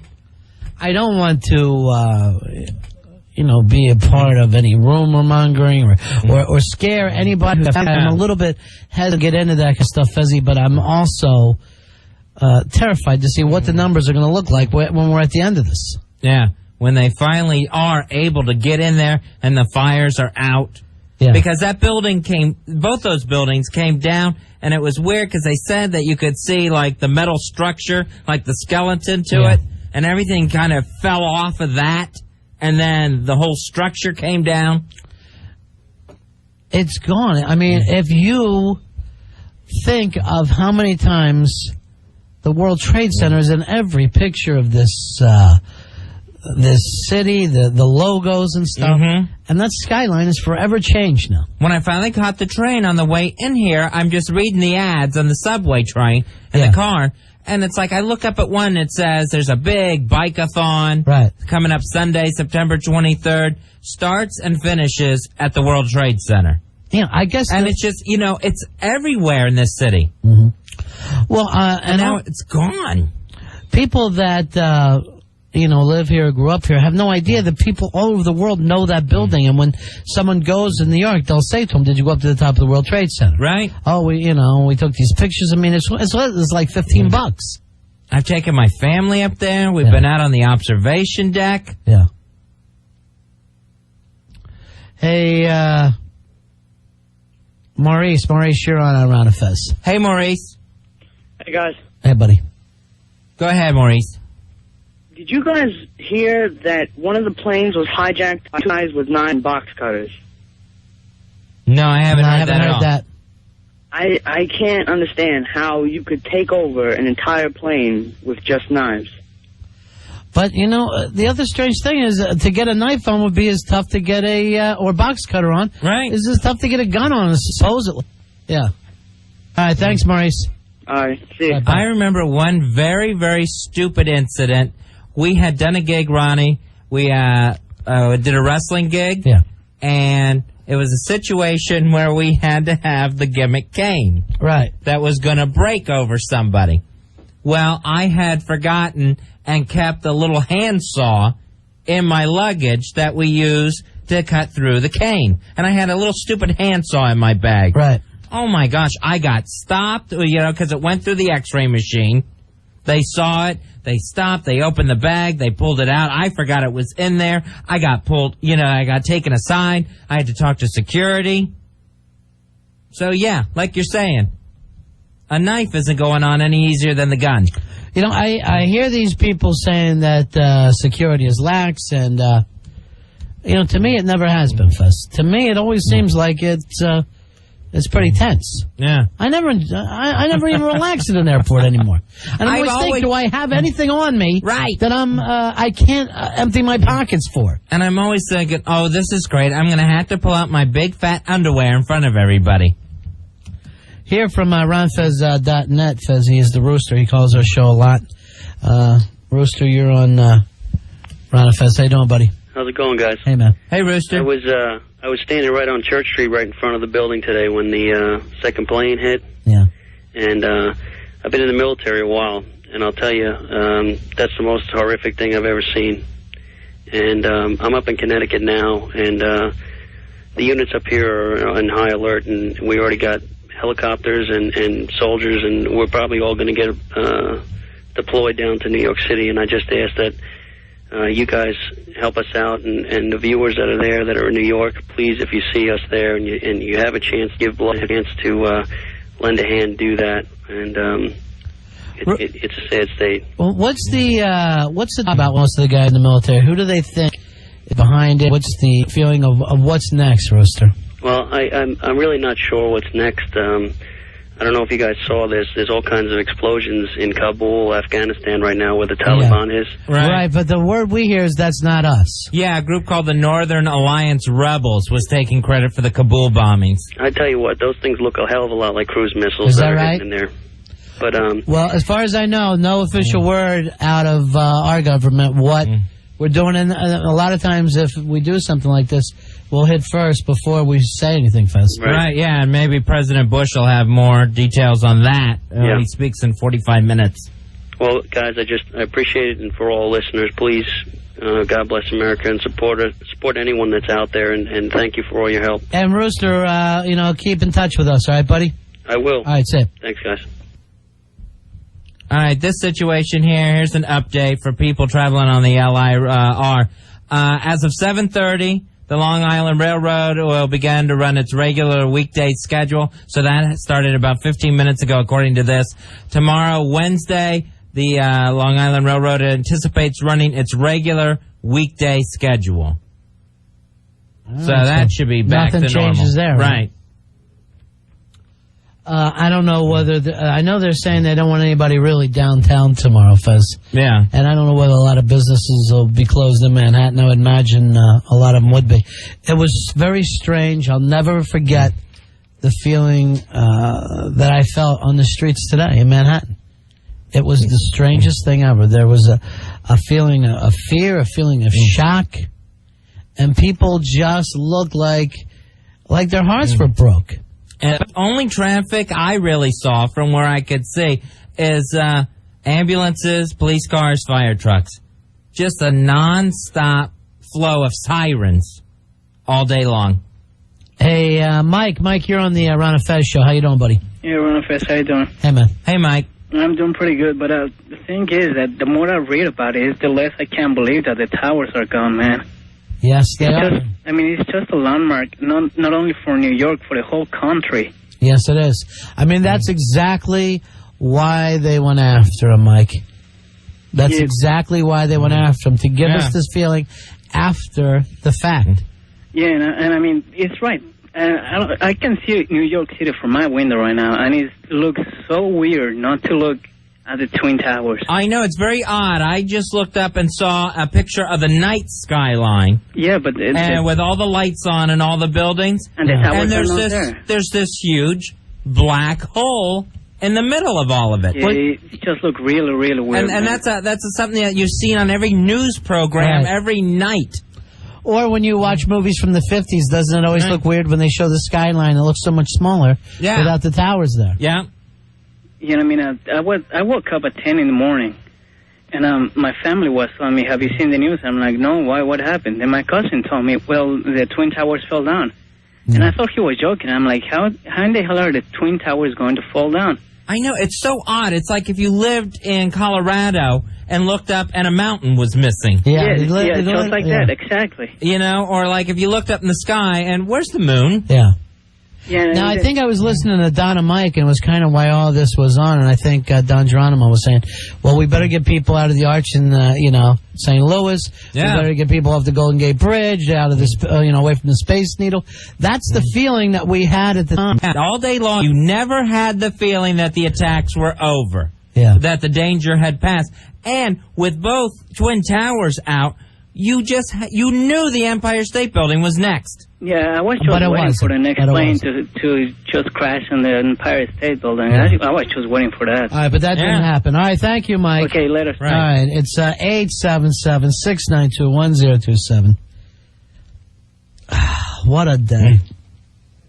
It is the Ron and Fez show, kind of a different show tonight. We thought we'd just, we're not going to be reporting as much news as the other stations. If you're looking for the news, we recommend 1010 Wins. Yeah. Also, everything on TV has the pictures.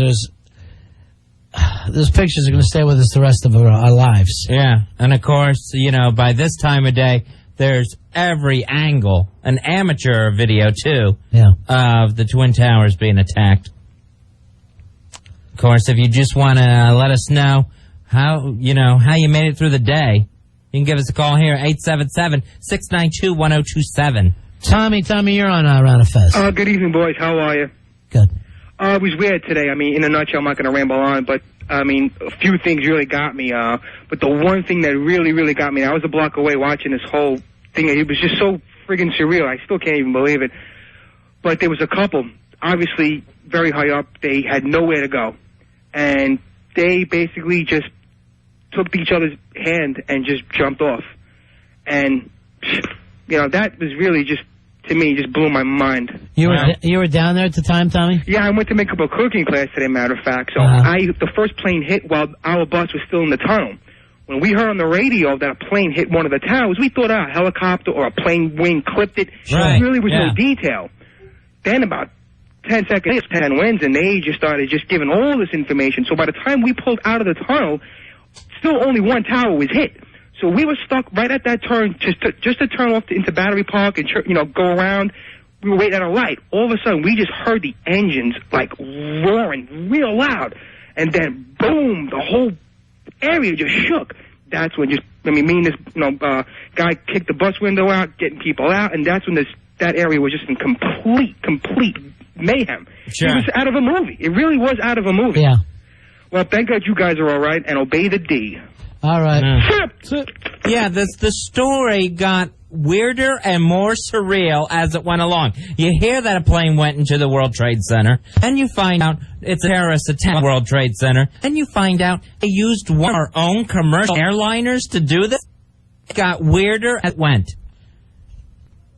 This amazing story. Our city attacked, and the latest word is, and the young lady called with it earlier, and now we're getting those reports across all the news that they're saying at least 200 firefighters presumed dead at the scene of the bombing. 200. Unbelievable. We've talked about this on our show many times over situations. I mean, remember how our hearts broke in that story in Queens when all those firefighters died. Right, when that building collapsed during that fire. And now we're looking at least 200 here. Right, yeah, 200 firefighters who responded to the call for help, tried to get there to help out anyone that was hurt when the planes crashed into the buildings. Then those buildings themselves collapsed on top of everybody. Hey, Mike, you're on Ron and Fez. Yeah. Update that. I'm watching Fox News. It says 250 firefighters and 200 police are missing. It's unbelievable. And the horrible thing about it is you can only expect the numbers to go up from this point. Oh, God. It's just going to keep... It's disgusting. It makes you sick to your stomach. Sure does. Yeah. And it adds to the just, everyone's still in that shock state. That area of denial. Can this really be happening? And this just adds to that. As I heard about it this morning, I came upstairs to check it out. I actually saw the second one come down. Yeah. They showed a street view, and then you hear everybody going, go, it's going. Then they pan up, and you just see it collapse. Bang. That was it. There is amazing footage that television has now. You know, the other strange thing, we were talking about how you have that am I watching a movie feeling? And I guess a lot of us haven't been, in this type of situation, but maybe it's just a defense mechanism that we take on, that this cannot be real. This cannot be happening. And there's just always this thing of you just don't want it to be as bad as it looks. Right. And maybe they're, oh, God, but, it's just not. Like O&A were saying, they were watching and they were saying, no, stay up. Right, yeah. Trying to will it to stay up. You know what, that's something, Mike, because you're watching it and you see the hole in the one building and you think, well, that's going to be a mess for a while, but that can be fixed. Yep. Then you see the other one attacked, and you think, all right, they're still there. You lose one, and it's like, oh, my gosh, we're down to One World Trade Center. Then the whole thing's just gone. And then the other building, too, number 7. World Trade Center number 7 also collapsed. 47 stories up itself. Right, that would be a gigantic story on any news. Right. And at the very most, now that one just seems like a footnote to this. 47 stories. Most cities in the country don't have one building 47 stories tall. Right, and if they do, that's their skyline. That's it. Right. So, Mike, you said the last thing you heard, 250 firefighters and 200 policemen missing. Yeah. That's all. I didn't say dead. Just right. said So missing could mean a million things, and we know that they're running around doing everything. Thank you so much. I mean, if you are the type of person who prays, pray for them and their family, because it's the strangest thing, Fez. The guys in that line of work, when other people are running away, they're running towards it. Yep.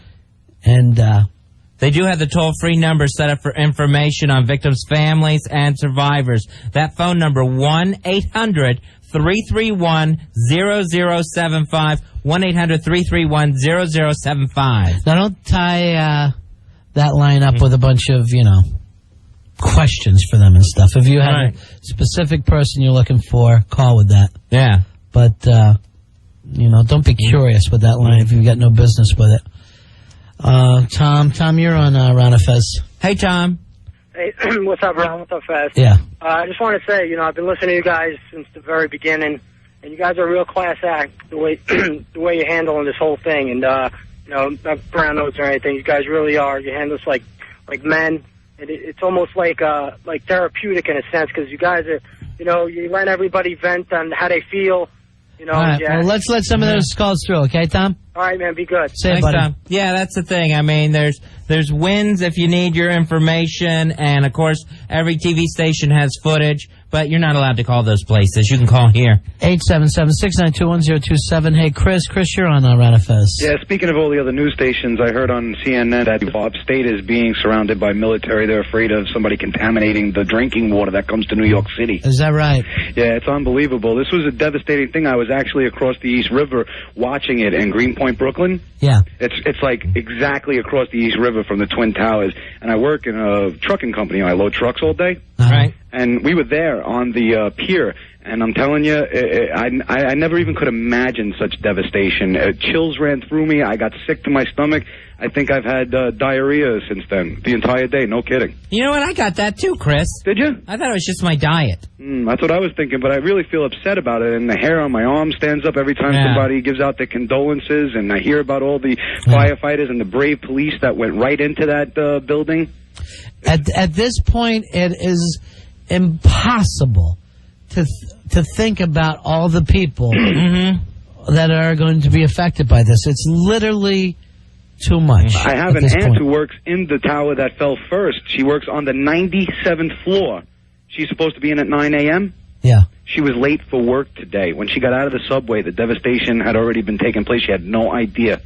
Oh, my gosh. Her whole company was in work, and she must have lost like 50, Sure. that she works with. She hasn't heard a word about it. And I'd like to just mention that everybody in the New York area who got hit by some of the rubble or maybe even the ashes fell on them, asbestos is in the air. Put your clothes inside of plastic bags. have yourself washed thoroughly, and definitely see a doctor and get some results from your clothes being examined for asbestosis poisoning. All right, thanks a lot, Chris. Appreciate it, buddy. Hey, I Thanks, love you Chris. guys. All right, thanks. Love. Yeah, that dust cloud is amazing. That's the sort of thing you see on TV where they do like in a movie when an atomic bomb goes off. That cloud and all that dust. Here's Melissa. Melissa, you're on Ron and Fez. Hey, Melissa. Hi, guys. How are you? Yeah. I just want to let everybody know I work in New Jersey, a little bit further away, and we're starting to get people in by train into Morristown, and then our ambulances are picking them up and bringing them into the hospital. They're not as critical as ones in the city, but, you know, we are being affected here in New Jersey, so we're looking for volunteers. Our blood banks are open. There was hundreds of people there today. There's also local blood banks in the area. You know, we'll take any donation, any volunteers. The nurses, you know, are working overtime. Doctors, residents are really putting in a hard day's work, and what's to come. Actually, this is just the start of it. Tonight, tomorrow, and, you know, the next couple of days are where it's going to get worse. Yes, I'm afraid that you're right. Here is one of the things they're asking for. Blood donation type O is needed. Yeah, that O is the universal donor. It can go to anybody that needs blood. So people that have O are really encouraged to get out there. And this is your way to, you know, give back to your country, because there are people that need it. We're already in a shortage. So this could really help, you know, indirectly without having to be in the city. This can help get to the city. Okay, thank you very much. Here's the number for that. If you have type O blood, 1-800-HELP-NOW, 1-800-HELP-NOW, or 1-800-933-BLOOD. Those two numbers, Fez, 1-800-933-BLOOD, 1-800-HELP-NOW. All right, if you're able to donate, you might want to look into that and those phone numbers. Our phone number, 877-692-1027. Coming up in a half an hour, we will cut away for the President of the United States for the first major speech of his administration, and probably, you know, the most important speech any president some time, Fez. Yeah, he spoke initially in Sarasota, Florida, before he left that classroom. Then he pre-recorded a statement when he was in Louisiana. Yeah. From there, he went to Omaha, Nebraska. That's where it gets weird, where it's like, if you think of this as a situation of war, our president can't return to the Capitol. It's like our leader is on the run. Yeah, and it was very, very strange to hear him. I want to thank everybody here at the, whatever it was, elementary school. Right, and he's standing like in a classroom. And it was odd. He had all these little kids around him. Right, because he was planning on doing something about reading or something. He's pushing his education plan, and he's been going to schools and reading to them. And so I guess that was the situation. I guess he read to the kids, finished that, then made his statement and took off immediately.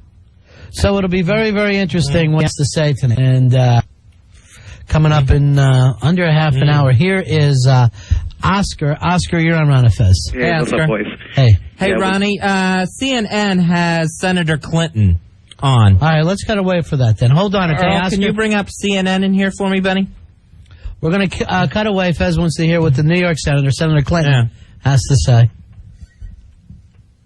We're all united behind the president. We are, as you saw earlier, with the legislative leadership of our country from both houses of Congress on both sides of the aisle, saying just as clearly as we can that this was an attack on America, and the President of the United States is our president, and we will support him in whatever steps he deems necessary to take, both in the retaliation that will be called for, and also in the very important work of rebuilding New York and the Pentagon.